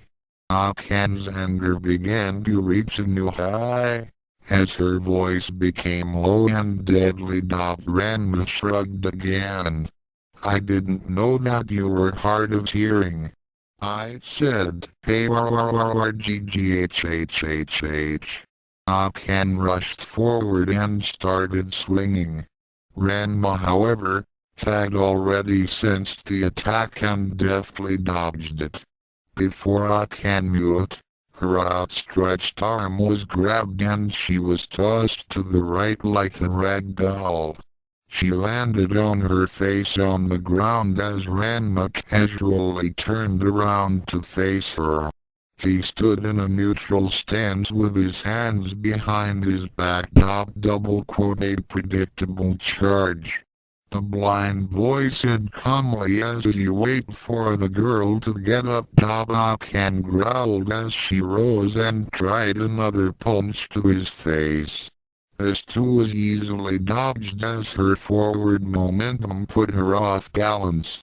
A simple leg trip by Ranma and Akan was on her belly again. Too easy. Akan got up again and attacked. A moment later and she was down again. Not even child's play. GRR. Hold still! Thump. Akan was pushed into the tree. All bark and no bite. ARRGGHHH!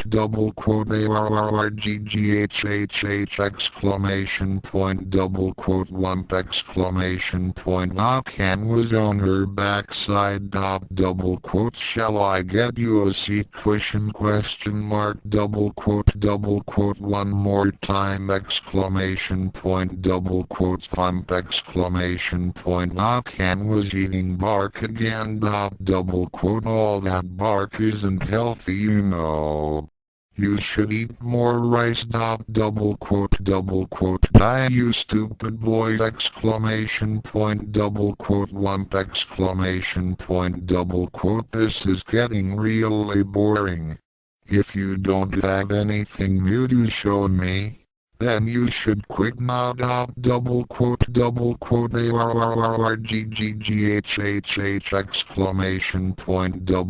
Akan lunged forward, but Ranma was already within her defenses as he extended an arm and casually flicked a finger at the tip of Akan's nose, then stepped out of the path of her haymaker. The youngest daughter of Tendo stepped back and held her nose, which was stinging a bit. A novice could have blocked that one. Akan, Ranma said with a casual tone. Not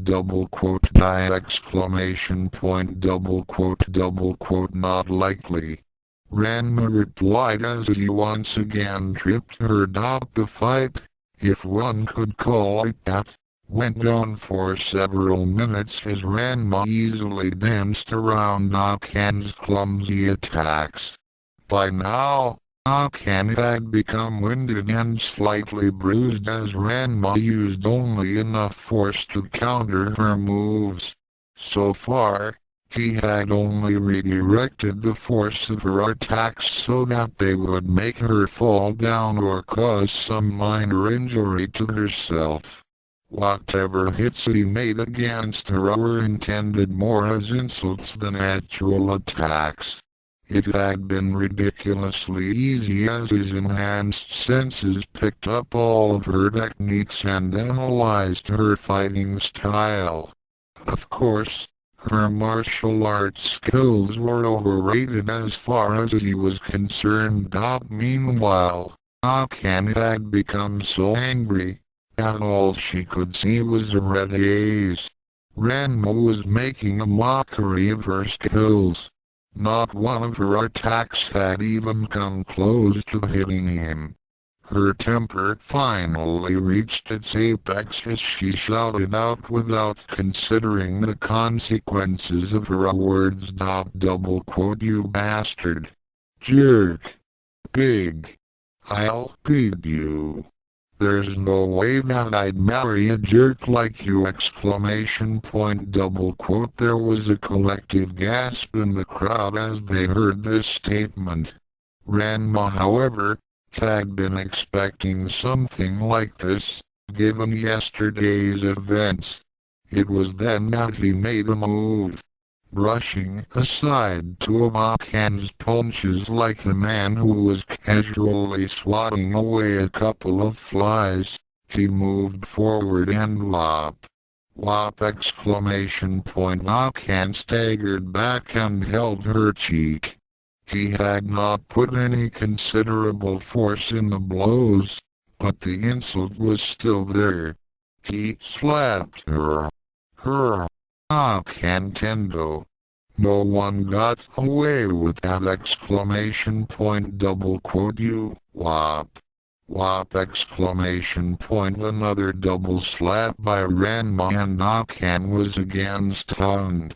Ranma simply stood as he crossed his arms.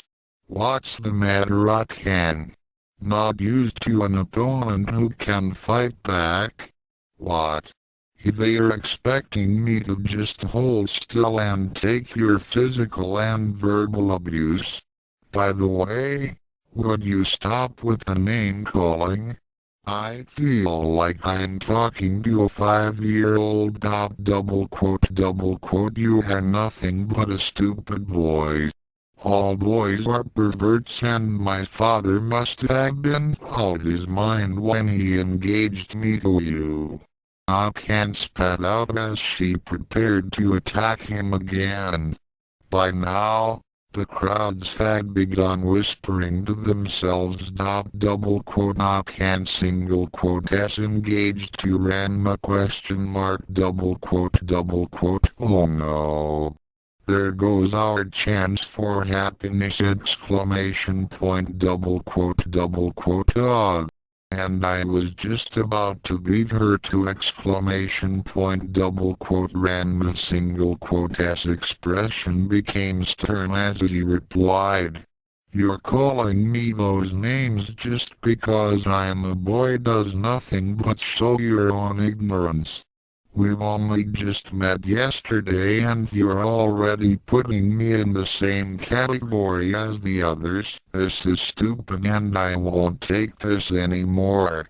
Ranma suddenly blurred forward and used a series of pressure points. Like Kuno, Akan found her body locked up in mid-strike.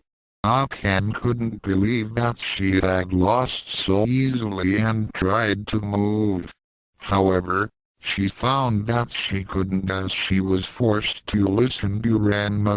Double quote, I win. Double quote, cheater exclamation point double quote, John single quote, he make excuses. Akan.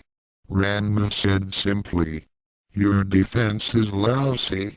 Your reflexes are too slow and your fighting style is way too easy to predict. You wouldn't have even been considered as a novice back in my village. Double quote, Akan growled as she tried to lash out at him.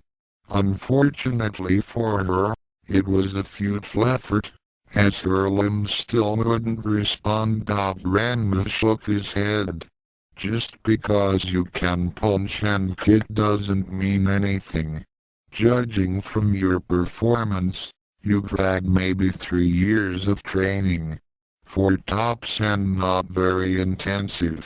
So what if you can beat up those boys every morning? Considering that they have very little to no skill in the martial arts and the fact that Kuno holds back a lot only shows that you've let those little successes go to your head. Ranma sensed her struggles and sighed in disgust. Akan was nothing more than a spoiled brat. She had been getting away with her behavior and attitude for too long. Akan, don't even bother. Those pressure points I used will keep you paralyzed for about an hour. Face facts, Akan. I beat you.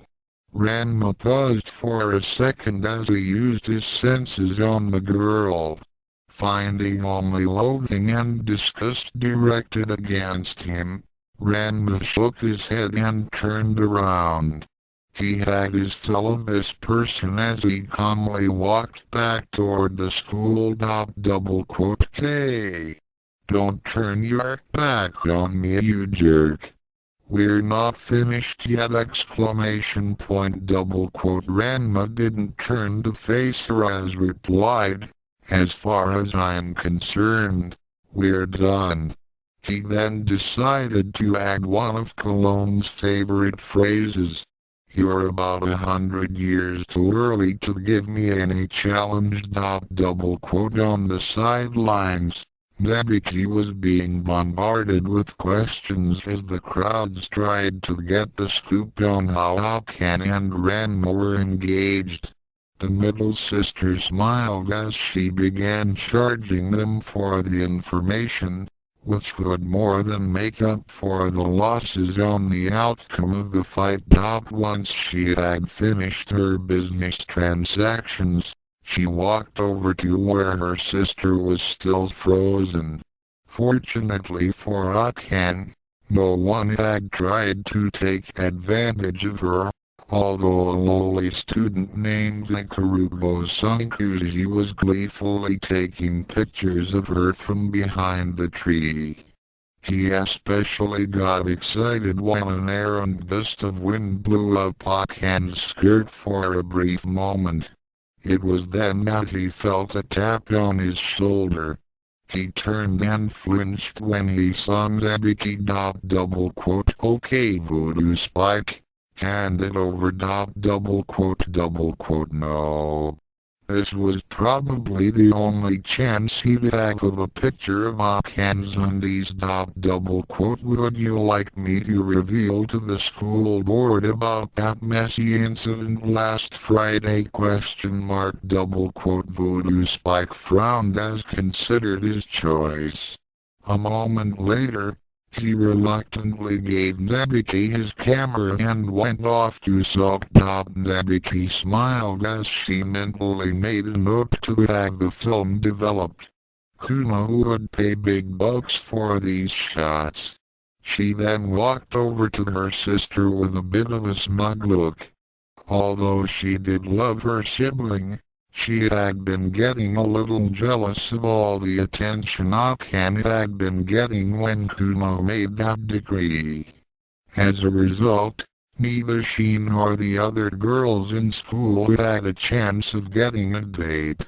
The spoiled little princess had thought that she was the center of the universe. The middle sister smiled as she thought about Ranma. Not only was he not interested in her violent maniac of a sister, but also he did not let Akan get away with her temper tantrums. It also didn't hurt that he was tall, dark, and handsome and was in possession of several unique skills. Just seeing his performance today offered up more opportunities for profit. Less than maybe I should talk to Daddy about this engagement thing. Greater than near the tree. Akan was still frozen in place as she silently fumed. The students were going to have a field day with this. Ranma beating her would make people assume that she would have to date him. That and the revelation of the engagement only made things worse. She regretted saying that in front of the whole school. However, the most irritating thing about this whole mess was that Ranma had defeated her. She had lost to a boy. It was so humiliating. She was supposed to be the best. She wasn't going to take this, especially from a boy. She'll prove to all that she was the best.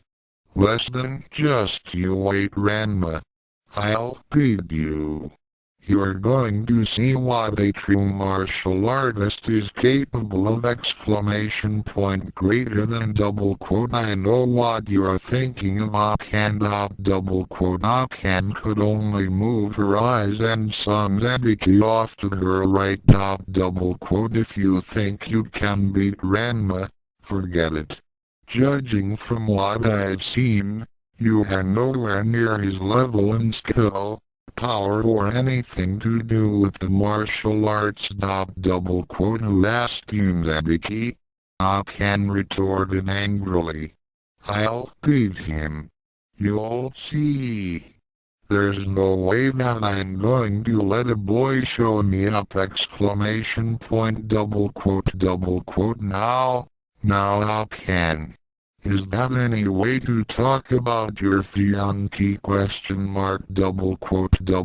He single quote S not my fiancé! Zabiki sighed as she waited for the paralysis to wear off. Near the outskirts of Tokyo, a certain lost boy with a black and gold bandana was near exhaustion. It had taken him a week to finally find the right route, and he smiled in anticipation for his long-awaited revenge. Less than Ranma showed him. Prepare to die! Exclamation point greater than. At the end of the day, Ranma and the Amazons returned to Pepper's place. After completing their homework, the girls decided to go out and see the sights in Tokyo. Ranma declined their offer to go with them. Pepper had decided to show them around and left the running of her establishment to one of her assistant managers. A while later, Ranma was sitting on the roof of the building, seemingly staring at the sunset. That is, if he could see the sunset. A few moments later, his sixth sense, hearing and sense of smell picked up the approach of Cologne. You seem troubled, Cologne said as she sat down beside him. Is there anything that you'd like to talk about? Ranma was about to say no, then sighed. It's nothing really important, Elder. I'm just thinking about a few things. Please, Ranma, you may call me Cologne.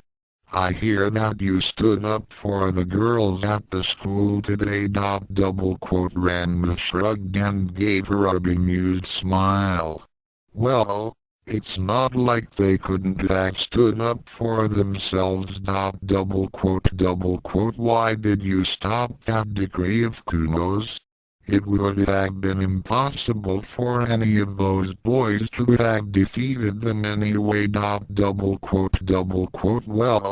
to tell you the truth, I had some practical reasons to why I stopped it. Such as ? Well, for one thing, those boys were nowhere near the skill level of shampoo, cologne or perfume. Heck, even with them holding back, those guys still got hurt a lot more seriously than they ever did with Akhan. If they did that daily, then well, it wouldn't have been pretty. I see. So you were concerned for their welfare. Partly that, but I was also concerned for the girls too. Oh. Cologne became very interested. Ranma was showing concern for her great-granddaughter. Fighting against those mobs wouldn't have provided them with any challenge, and that would cause them to lose their edge. I mean, you've seen Akantendo fight, right? She's gotten so used to the morning battles that she's fallen into a pattern. She's had no incentive to improve, and her skills have become stagnated. I beat her so easily that it was embarrassing. I don't want Shampoo or the others to become careless and then lose to a weak outsider.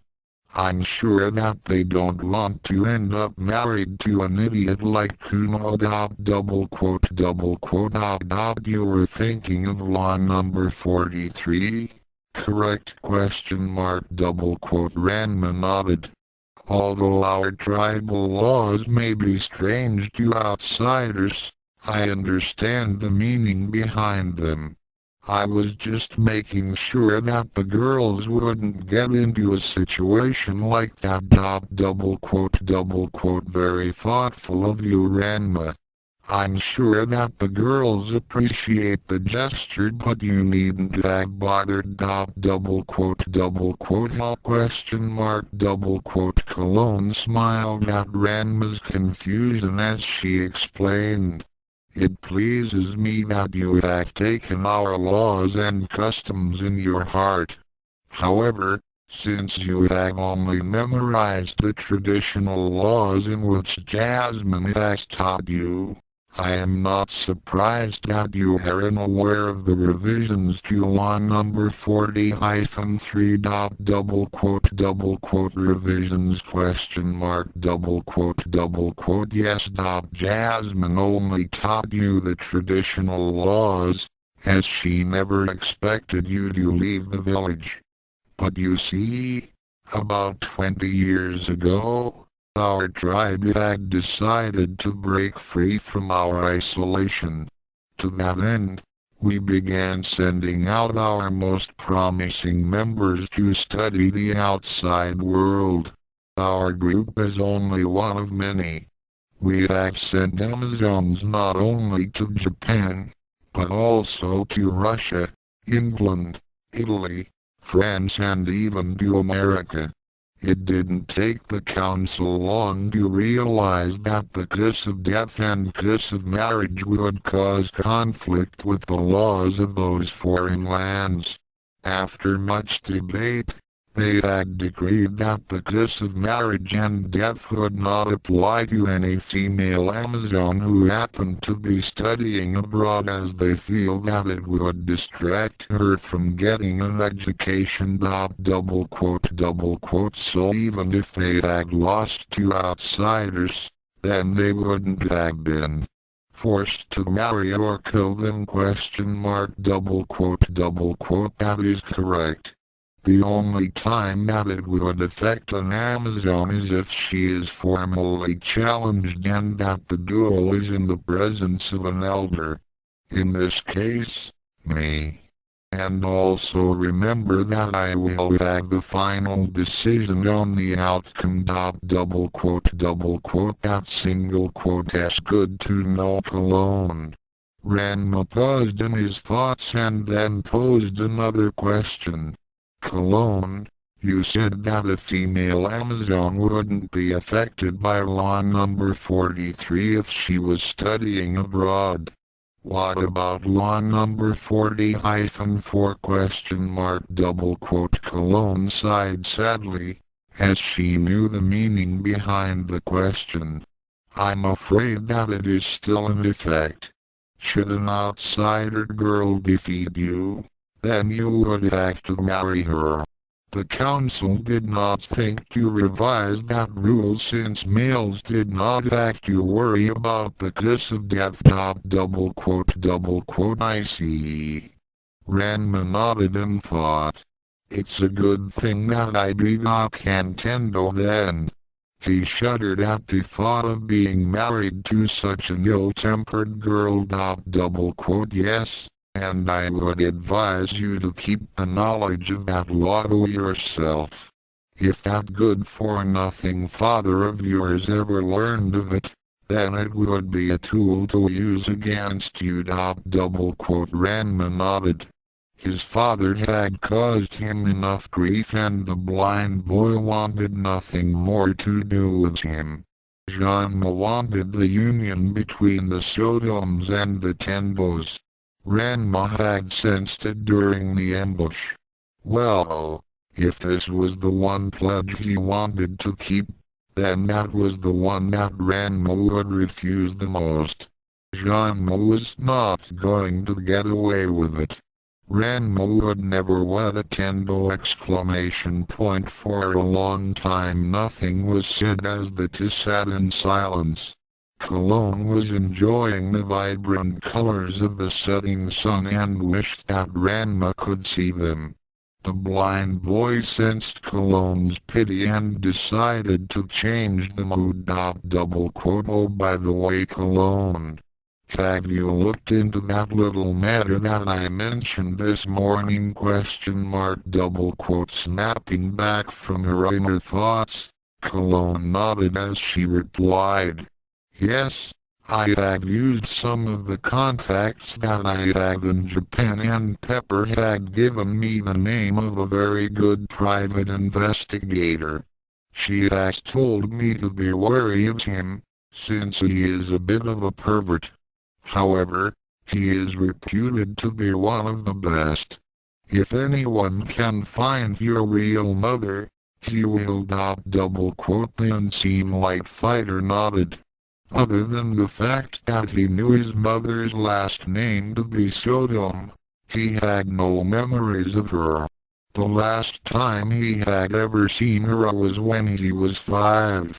That was the time that Ranma had taken him away on his training journey. Less than a year later, he had been subjected to the Nakoken training and had been condemned to live out the rest of his life in darkness. Ranma's only recollections of the woman who had birthed him were vague and far too distant. He could only visualize in his mind a faint, indistinct image of a kind-looking woman, holding up her laughing son for a photo. He did not know where she lived or even her first name. Ranma had prevented all contact between them and never let on to her whereabouts. In fact, aside from the occasional letter that he wrote to her, Ranma would have never known that he had a mother. Of course, Ranma knew that Ranma was not an honest person and his past actions would not have been approved. By now, Ranma was probably avoiding her until he could regain his son. So who is this detective ? Paused before answering. His name is Ryosuba, but he is better known as City Hunter. The very next day, as he and the others came to school, Ranma and the girls were surprised to see the usual mob of boys at the front gate. At first they thought they were going to be attacked again, but Ranma sensed that they were not there for combat. Many of them were emitting feelings of sadness and acceptance as the head of the group, a boy from the debating team, stepped forward and addressed the blind martial artist. Ranma Sodom. You have won. Huh? What are you talking about? We accept your engagement to Akantendo and acknowledge your victory over her. We will no longer fight her. Ranma blanched at this. What? I'm not engaged to anyone, especially not to that brat. The Amazons also displayed their displeasure. It was then that Ranma's sixth sense went off and his seventh sense picked up the approach of someone. Ranma jumped forward and dodged the book and strike as he heard a sickeningly familiar voice. Never Ranma audio me! Ranma was a bit surprised to hear Kuno's voice as he turned to face off against him. He had thought that he had paralyzed Kuno's larynx for a week. A quick probe of his opponent revealed that someone had used the release points to free up Kuno's vocal cords. Kuno glared at his hated foe with a rage that could burn through lead. He had been forced to see a specialist in shiatsu in order to get his voice back. The only specialist in Mirima was a certain Dr. Tofuano. Flashback, my word. Whoever did this to you certainly knew what he was doing. Tofu remarked as he looked over Kuno's throat.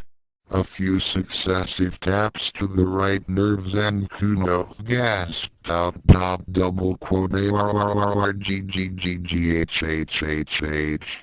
At her ! The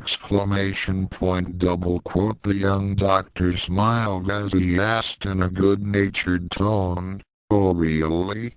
Where does it hurt?" Kuno stared dumbfounded at the good doctor as he realized that he could speak again. "I can't talk. Oh, the heavens must surely smile upon me this day!" It was then that the door to the clinic opened up and a certain young lady entered. "Why hello Dr. Tofu. Hope I'm not disturbing you or anything. Instantly, the young man's glasses fogged up and he began twitching a bit. KK Kasumi. WW, what a wonderful surprise! Exclamation point, double quote. I hope that I'm not interrupting anything. Double quote. Oh no. I was just playing with Betty here.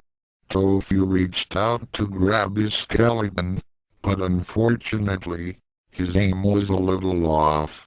Check that. It was way off as he grabbed Kumo. Double quote. Now see her, my good doctor. Wait. WH, what are you ARGH? Stop. OW. Why OW? Hold it. OW. OW. OW exclamation point, double quote, and flashback. Never RANMASA audio me.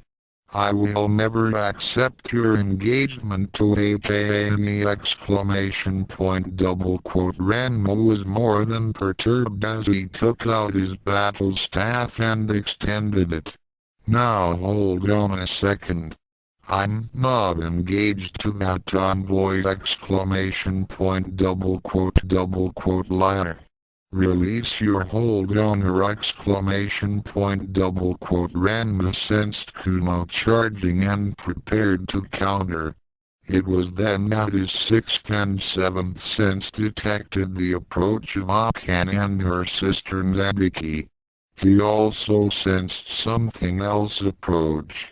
This newest arrival had a far greater ki level than all three combined, and the emotions it was radiating were ones of depression, anger and extreme rage. These emotions were directed solely at him. Ranma almost got hit by a slash by Kumo as he used his senses to gauge the power level of this threat. He then frowned as he recognized the key signature.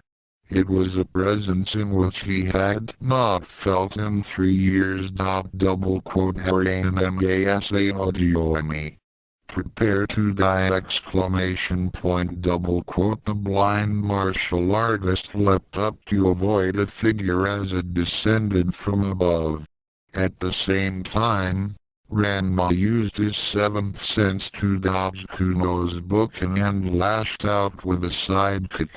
Kumo was sent sprawling as Ranma landed and took a stance, ready to face off against this latest threat. The figure landed in a crouching position and caused the pavement beneath him to explode. The crowds backed off, just as Akan and her sister came to the front gate. Everyone stood and waited for the smoke to clear up. When the clouds of dust parted, they revealed a boy of around 16 or so, dressed in brown pants, a yellow, sleeveless shirt, black and gold headband, and carrying a heavy backpack. He was still crouched down and his arms were holding a massive bamboo umbrella. He gazed at Ranma and smirked, displaying slight fangs. Double quote. I found you, Ranma showed him. Double quote. Ranma gritted his teeth. Things had just gone from bad to worse. For single quote s note s well. Ranma has fought Akan and as expected, it was no contest. Akan's world has been forever shattered and now she is more than determined to defeat Ranma and prove her superiority. Of course, she doesn't know about law number 44. Ranma and soon will eventually learn of it, and that will be their key weapon to try and force Ranma to cooperate with their promise to unite the schools. However, don't expect our master of the unseen light to go along with it. Ranma is actually hitting girls. Well, Just remember that the Amazons had raised him and the warrior women expect him to treat them as equals if not superiors. Ranma is also very knowledgeable in their laws and will follow them. The revision to law number 43 was just to show that the Amazons are not totally inflexible with their ways or customs. Ryoga is here, and for those of you who have forgotten, Ranma did meet up with the lost boy in chapter 1. Well, I hope this revision has made things go a little more smoothly. For those of you who think that I had gone off the deep end and included Ryosubi into this, well, I just finished watching the latest OAV of City Hunter and I thought it would really get interesting when he comes across a group of beautiful Amazon girls. And who better to find Ranma's mom than the best detective in Japan? Fighting blind thighs is a disclaimer. Nothing more needs to be said. Thoughts? Less than greater than Chapter 7 Ryoga vs. Ranma. Who is he? Ranma? Shampoo asked. Ranma's senses were already gauging the level of skill of Ryoga as he answered. He's some guy I knew back in junior high. His name's Ryoga Hibiki.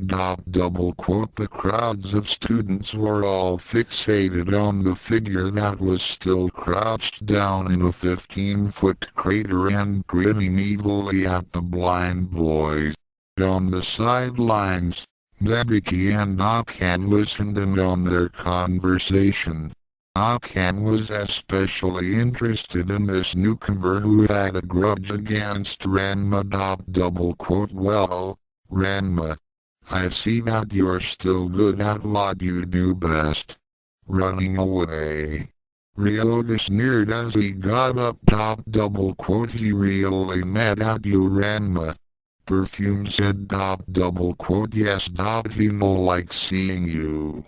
Lilac added. Ryoga's temper went up a few more levels as he asked in a low tone. Before I beat the hell out of you, Ranma, there's one thing I must know! Oh? And what's that? Ranma said in a calm tone. Why weren't you there for the fight? Ranma paused for a moment as he thought back to the events of 3 years ago. Fight? What? Oh, wait a minute. You're not referring to that fight, are you? Damn right I am. So tell me, you coward. Ryoga snarled as he held out his umbrella like a sword. Why weren't you there? Akan smiled a bit when she heard this. Less than so. Ranma's really a coward, is he? All right. Cowardice.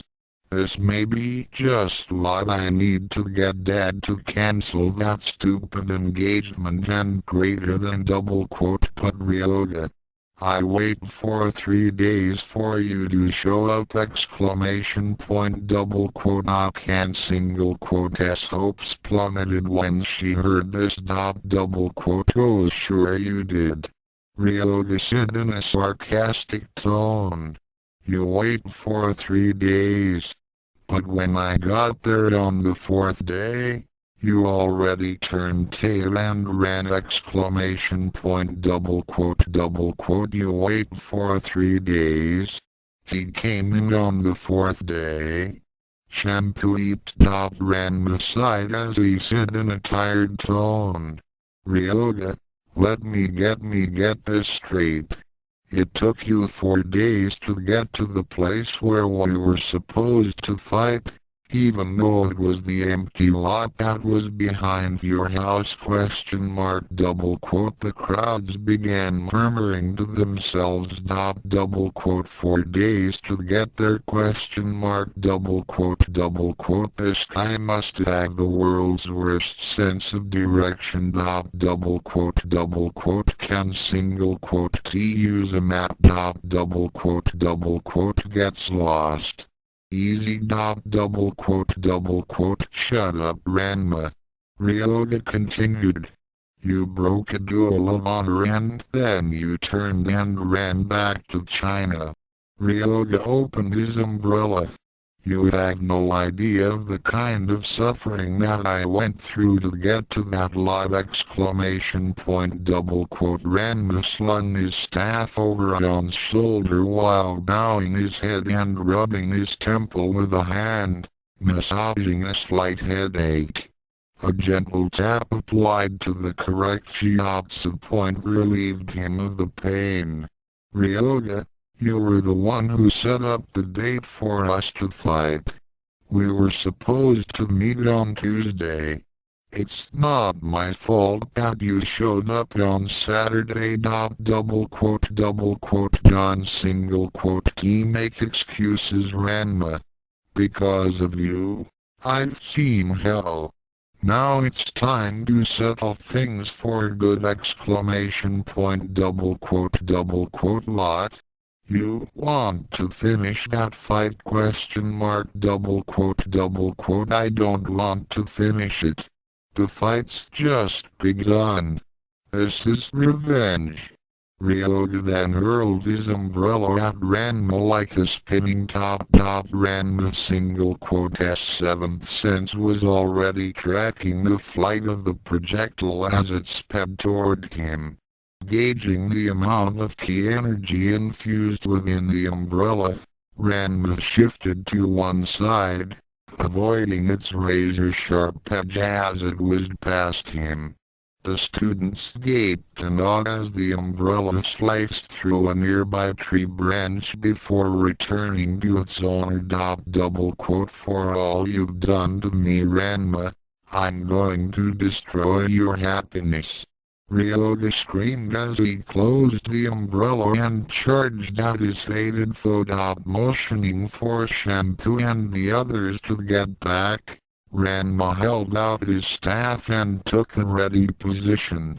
Unlike Kuno, the Lost Boy's skill and power levels were far greater, which warranted more caution. Dodging the first few umbrella strikes, Ranma thrust forward and jabbed his weapon into Ryoga's chest, driving him back a few steps. It was then that his sixth sense screamed out in alarm as something charged at him from behind. Ranma showed him. I fight on!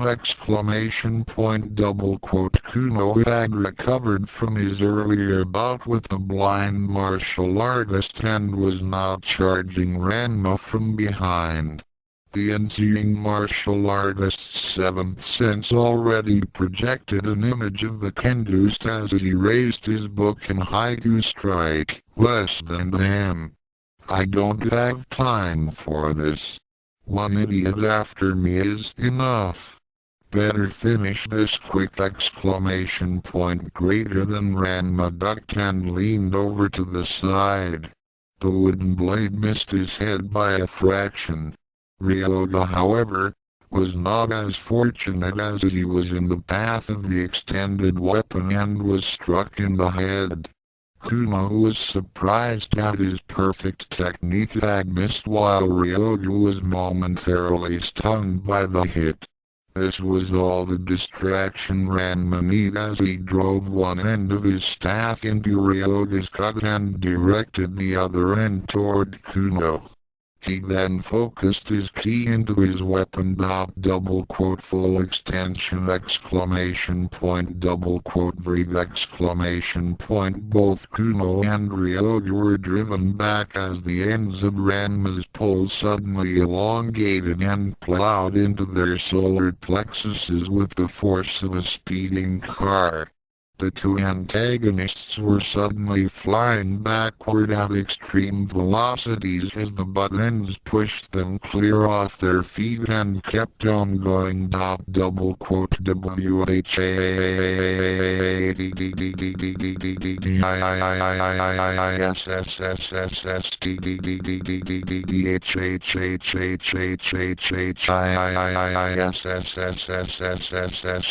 question mark exclamation point double quote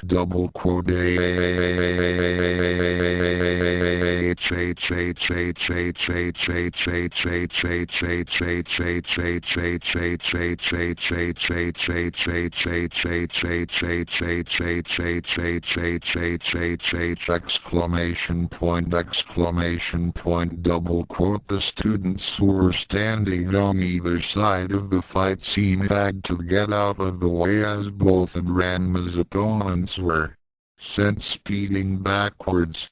Kuno was slammed into and through the front gate with a tremendous crash equivalent to a rhino's charge. The insane Kendust ended up in a pile of rubble with only his legs sticking out of the heap of concrete and twisted metal.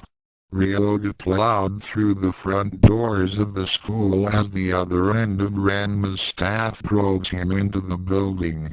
His form disappeared in a cloud of dust and flying pieces of wood, metal and other chunks of debris. To the amazement of all the spectators, Ranma's battle staff had extended to its full length, an incredible 250 feet. Each opponent had been driven back 125 feet into seconds exclamation point double quote reduced double quote instantly. The weapon decreased in length and was back at its usual size of 5 feet. Ranma took a neutral stance and waited. The crowds were still in awe, and among them, Akan couldn't help but be impressed. Although she still resented him for her defeat, she began wondering where she could get a weapon like that. Ranma listened in with his enhanced hearing and probed with his sixth and seventh senses for his two opponents. He determined from the voices in the crowd that Kuno had been rendered unconscious. As for Ryoga, Ranma, where are you? Come out and fight. These shouts were soon drowned out by the sounds of something crashing through walls and breaking furniture. The blind fighter sighed as he used his hearing to gauge the direction of the disturbances. It was heading away from him. Ranma shook his head as he put away his staff. Double quote lot happening over there. Lila cast as she and her sister Amazons walked up to him. They watched in amazement as Ryoga tore up the school looking for Ranma. Eventually, the sounds died out as Ryoga came out of the school on the other side and went charging off over the horizon. Ranma shook his head. That moron can't take more than a dozen steps without getting hopelessly lost. I'd give him a week before we see him again. Double quote. The rest of the school day went by without any significant event. Akan had planned to challenge Ranma that day, but after seeing him take out both Kuno and Ryoga with hardly any effort, she had decided that she needed to train more. Not that she would admit it, but Ranma's display did tell her that defeating him would not be as simple as she thought it would be. Of course, she wouldn't admit that she was intimidated. Nope, not her. Kuno, on the other hand, had a flat line for a learning curve as he tried to attack Ranma and free Akan from her unholy engagement to the vile miscreant, not to mention save his beauteous Amazon flowers. The insane Kendust spent more time in the nurse's office than in his classes. When Ranma and the girls returned to Pepper's place, Cologne informed the unseen light fighter that he had received a letter of challenge from Ryoga. Let it say. Lilac-cast. Ranma ran his fingers over the ink as he read the letter. Ranma Sodom, I challenge you to a fight at the soccer field at Furenkenheit on Thursday afternoon. Be ready or else. Thursday is tomorrow. Perfume commented. John T worry about it. Ranma shrugged as he crumpled up the letter and tossed it into a nearby trash pail. That guy is absolutely clueless when it comes to maps and directions. I'd give him 5 days at least. Knowing him, he's probably in Kyoto by now. He then headed up the stairs to his room. Sure enough, in Kyoto, no you moron. Tokyo is that way! Ryoga nodded as he headed off in the direction opposite to where the merchant had indicated. Less than Ranma. I swear that you'll pay for all my suffering. You were just lucky that last time. I didn't get a chance to go full out against you. Mark my words. When we meet again, you'll be begging for mercy. Now which way did he say was Tokyo? Greater than that evening, as the Amazons prepared to go to sleep, two shadowy figures moved closer to the back entrance of the building. Ranma and Sun were both wearing dark clothes and had handkerchiefs tied over the heads. As they waited for the lights to go out, they began reviewing their plan to snatch Ranma and bring him to the dojo. After the last light went out, they quietly leapt to the top of nearby roof and then made their way toward a window at the rear of Pepper's building, on the 2nd floor. After much effort, they managed to pry the window open and slip inside. Well, soon slipped inside. Ranma got stuck halfway. Unfortunately, Sun had only managed to open the window halfway and it wouldn't go any further to accommodate Ranma's wider bulk. Sun muttered something in frustration as he grabbed both of Ranma's outstretched arms, and braced one foot up against the wall. He heaved with all his might as he tried to pull his fat friend through the tight opening. With a final grunt, Sun finally managed to yank Ranma into the building. The father of Ranma Sodom made a loud splat when his body hit the floor.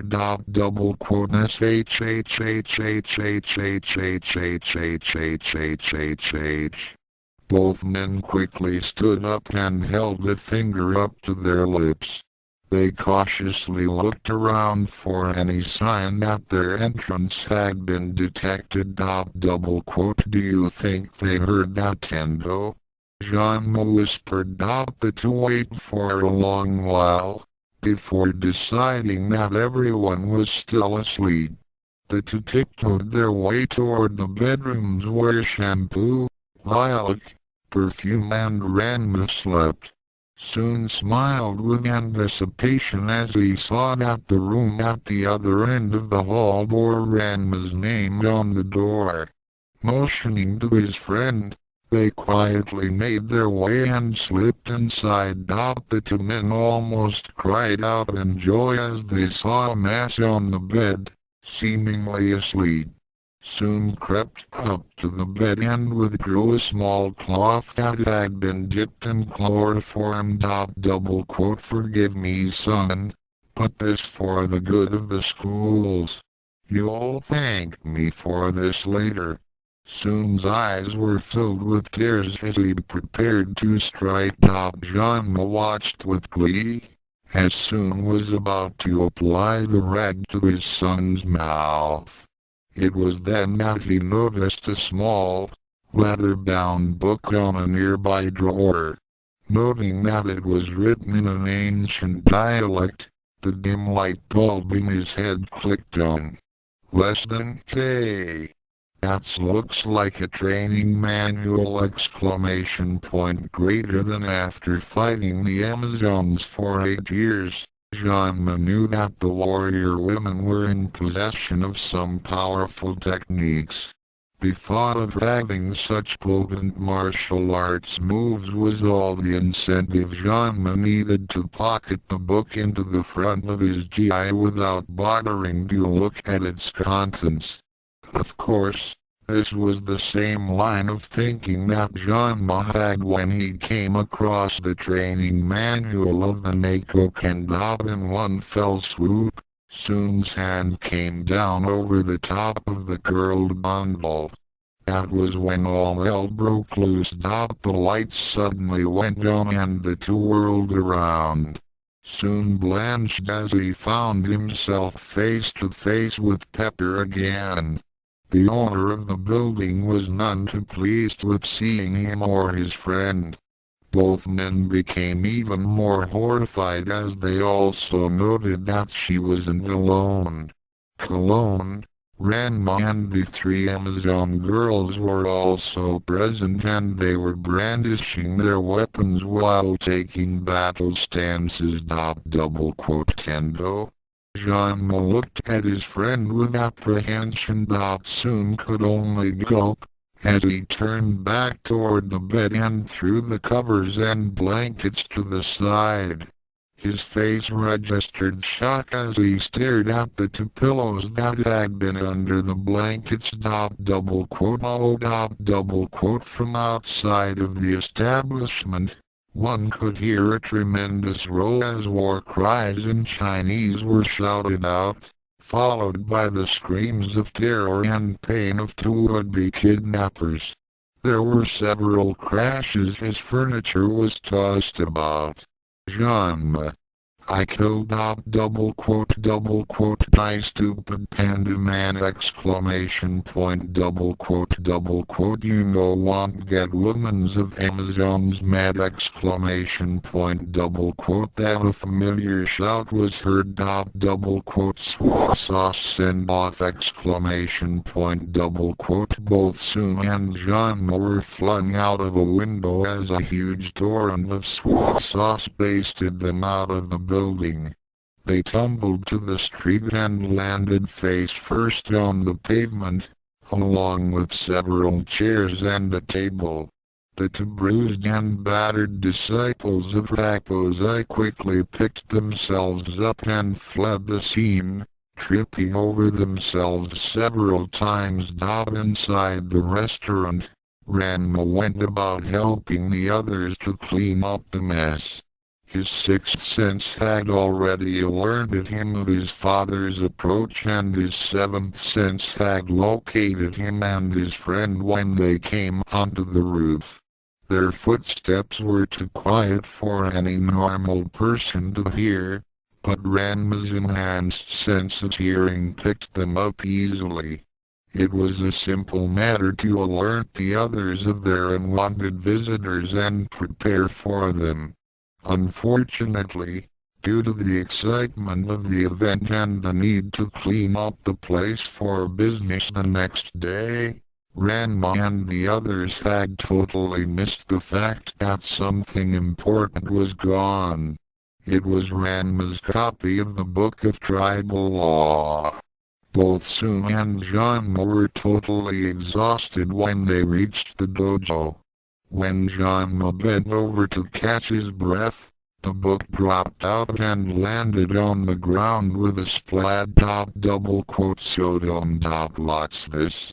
Soon asked as he reached over and picked up the book. Huh? Janma stood up and looked at what his friend had in his hands. He replied in a slightly embarrassed tone. Error, I guess. Hoping to change the subject, Ranma asked. What does it say? Double quote soon gave him an irritated look. He knew that Ranma was prone to pilfering, an after effect to their training with Rapo's eyes. He opened the book and started to read. A moment later, his eyes opened wide in surprise and then narrowed as he tossed the book away. Double quote, what did it say? Tendo? Double quote, you know perfectly well that we both can't read a word of Chinese. Double quote, let me see that. Ranma retrieved the book and opened it up. Sure enough, the text was in Chinese. That is, whatever pages weren't completely soaked with sauce. It was then that Ranma recognized a few sentences in Japanese. As soon as he read it, he began jumping for joy. Double quote, what is it? Sodong? Double quote, Tendo. This is it. The pledge will be fulfilled. It's a good thing that you did choose Akan to marry my son! Double quote, how? Double quote, read this! Double quote, Tendo took the book and read where Ranma indicated. Amazon Law number 44. In the event that a male member of the tribe is defeated by a female outsider, the streets were soon echoing with the sounds of two middle-aged men jumping and shouting for joy. As expected, Ranma did come to the soccer field on Thursday and Ryoju was nowhere to be seen. The blind boy had expected as much, but he had come to the appointed time for honor's sake. When it was clear to all that Ryoju was not going to show up, Ranma and the others headed for home.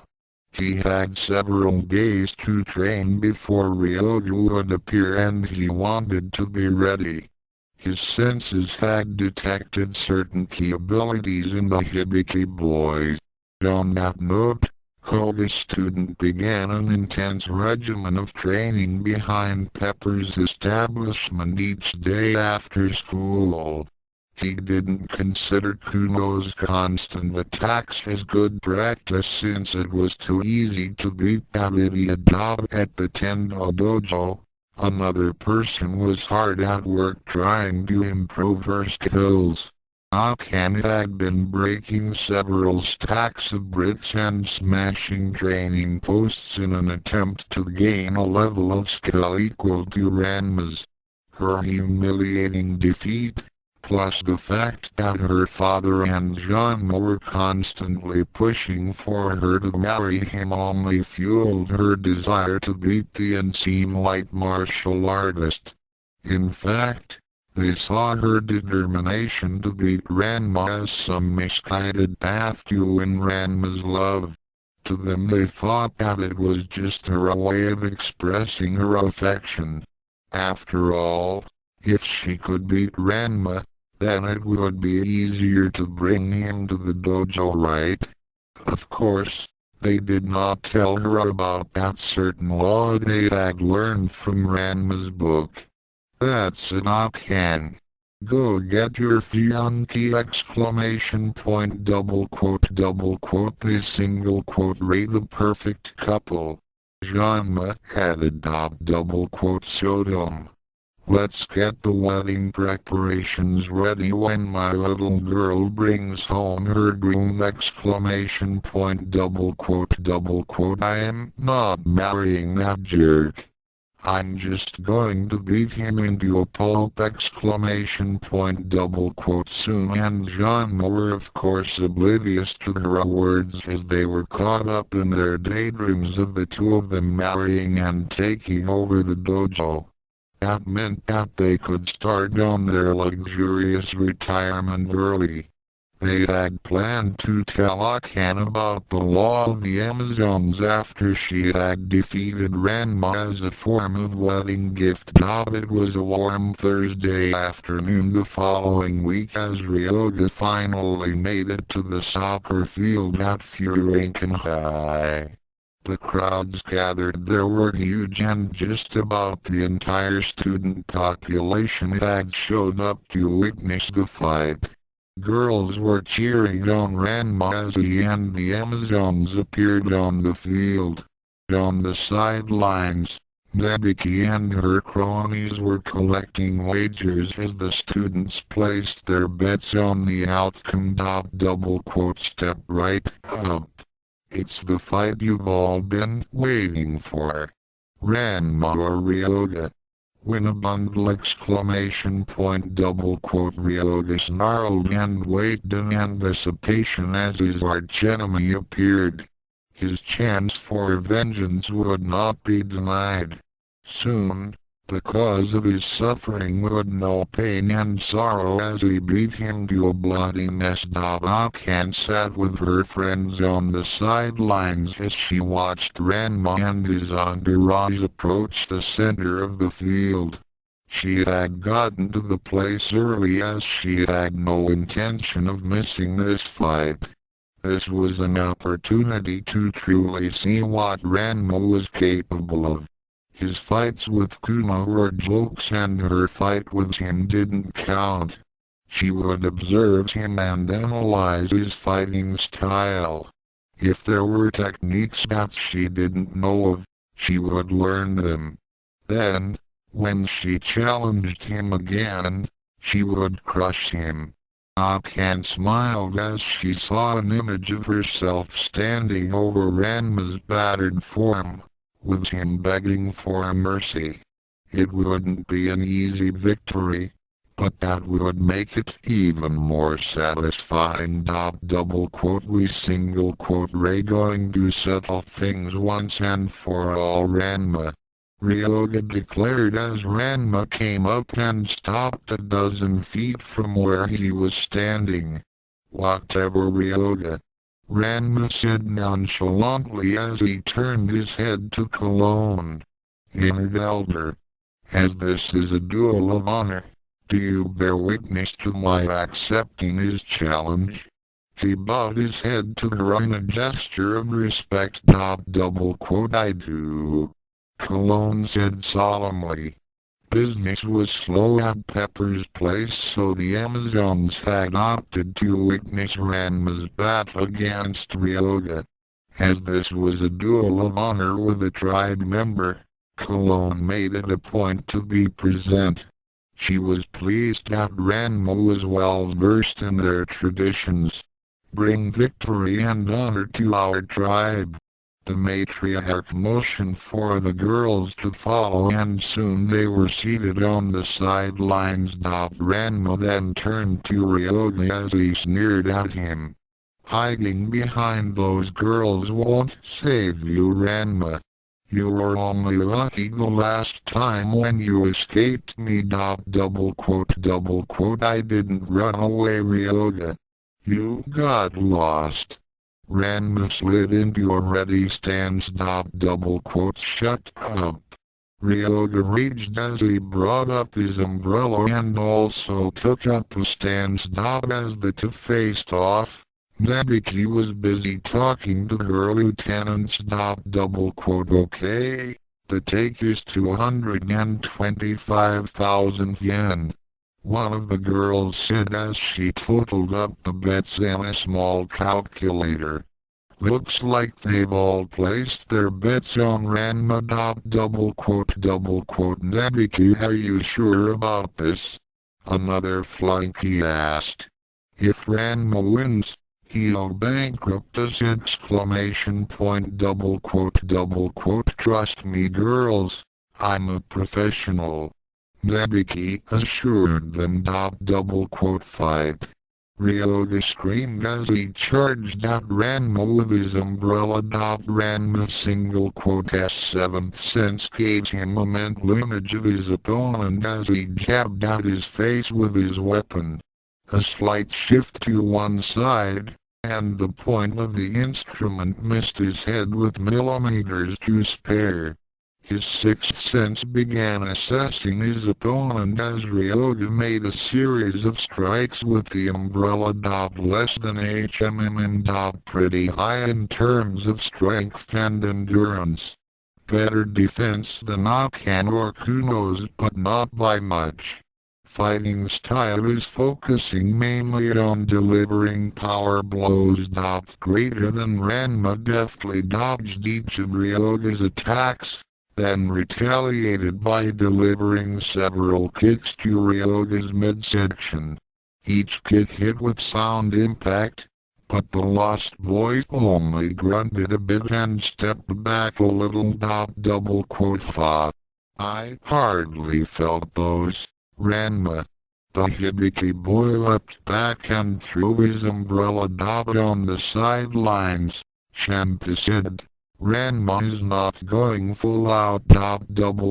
Cologne nodded. Ranma is just testing out his opponent's skills.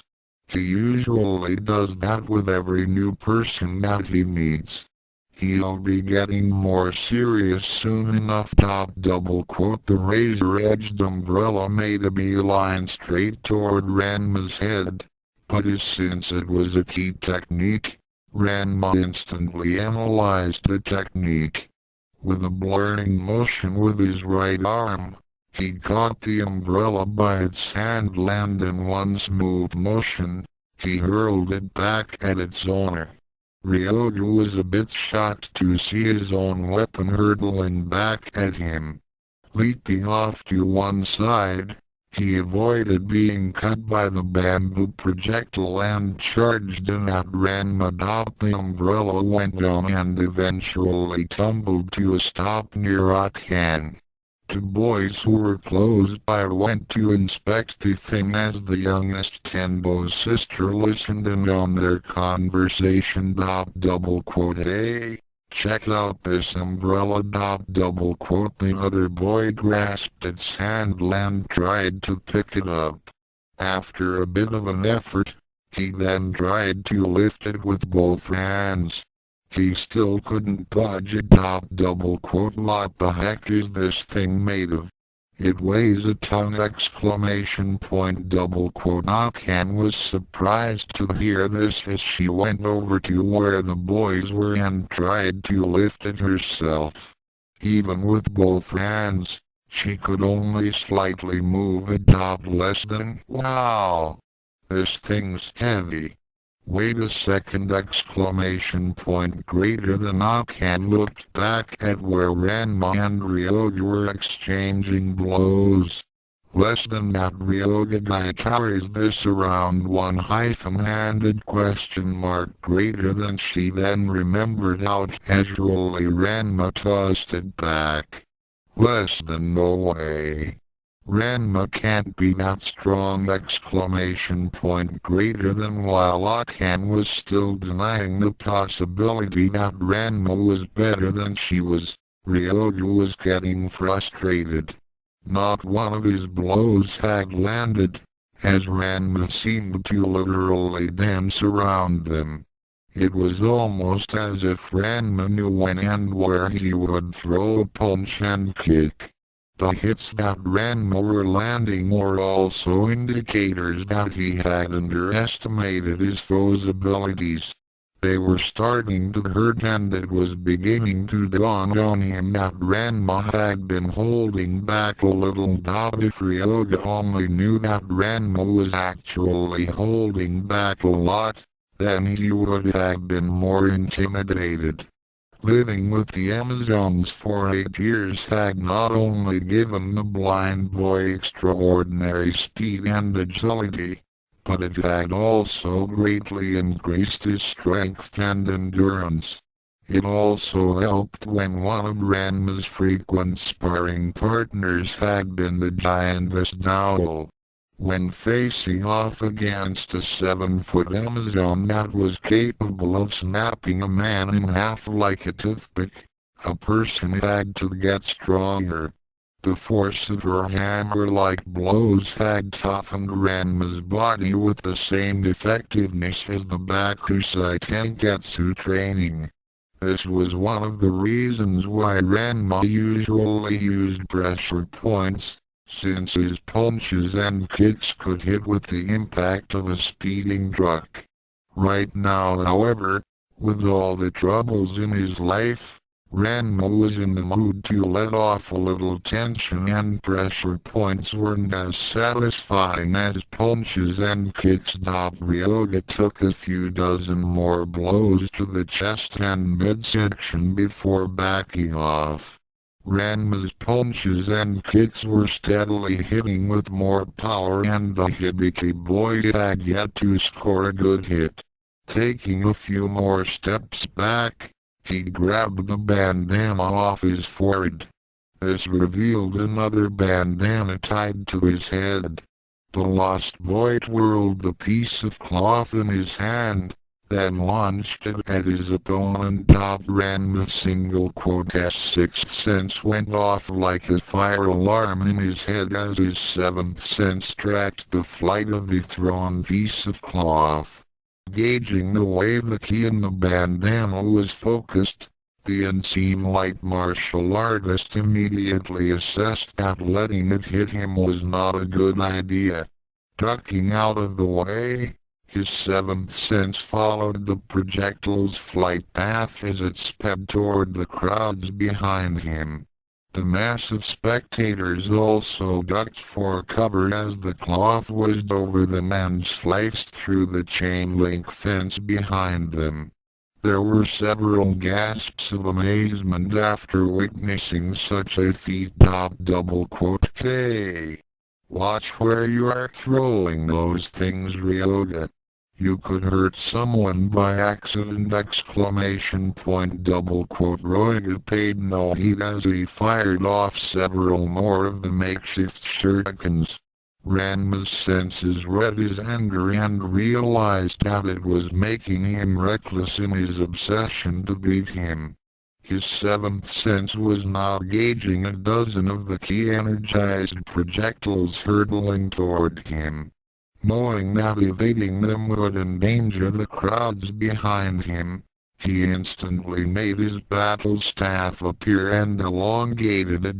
Carefully focusing his ki into the pole, he began twirling it like a propeller. On the other side, Ryoga snorted. His iron cloth technique would slice through Ranma's weapon and him like a hot knife through butter. His opinion changed, however, as his bandanas suddenly disappeared when they made contact with the spinning staff. A moment later, Ranma stopped twirling his weapon and held it out parallel to the ground. The eyes of the crowds and Ryoga widened as they saw that each bandana was neatly draped over the ends of the staff. Ranma smiled. It had been a simple matter to gauge the ki energies of each piece of cloth, then use his ki in the staff to counter them.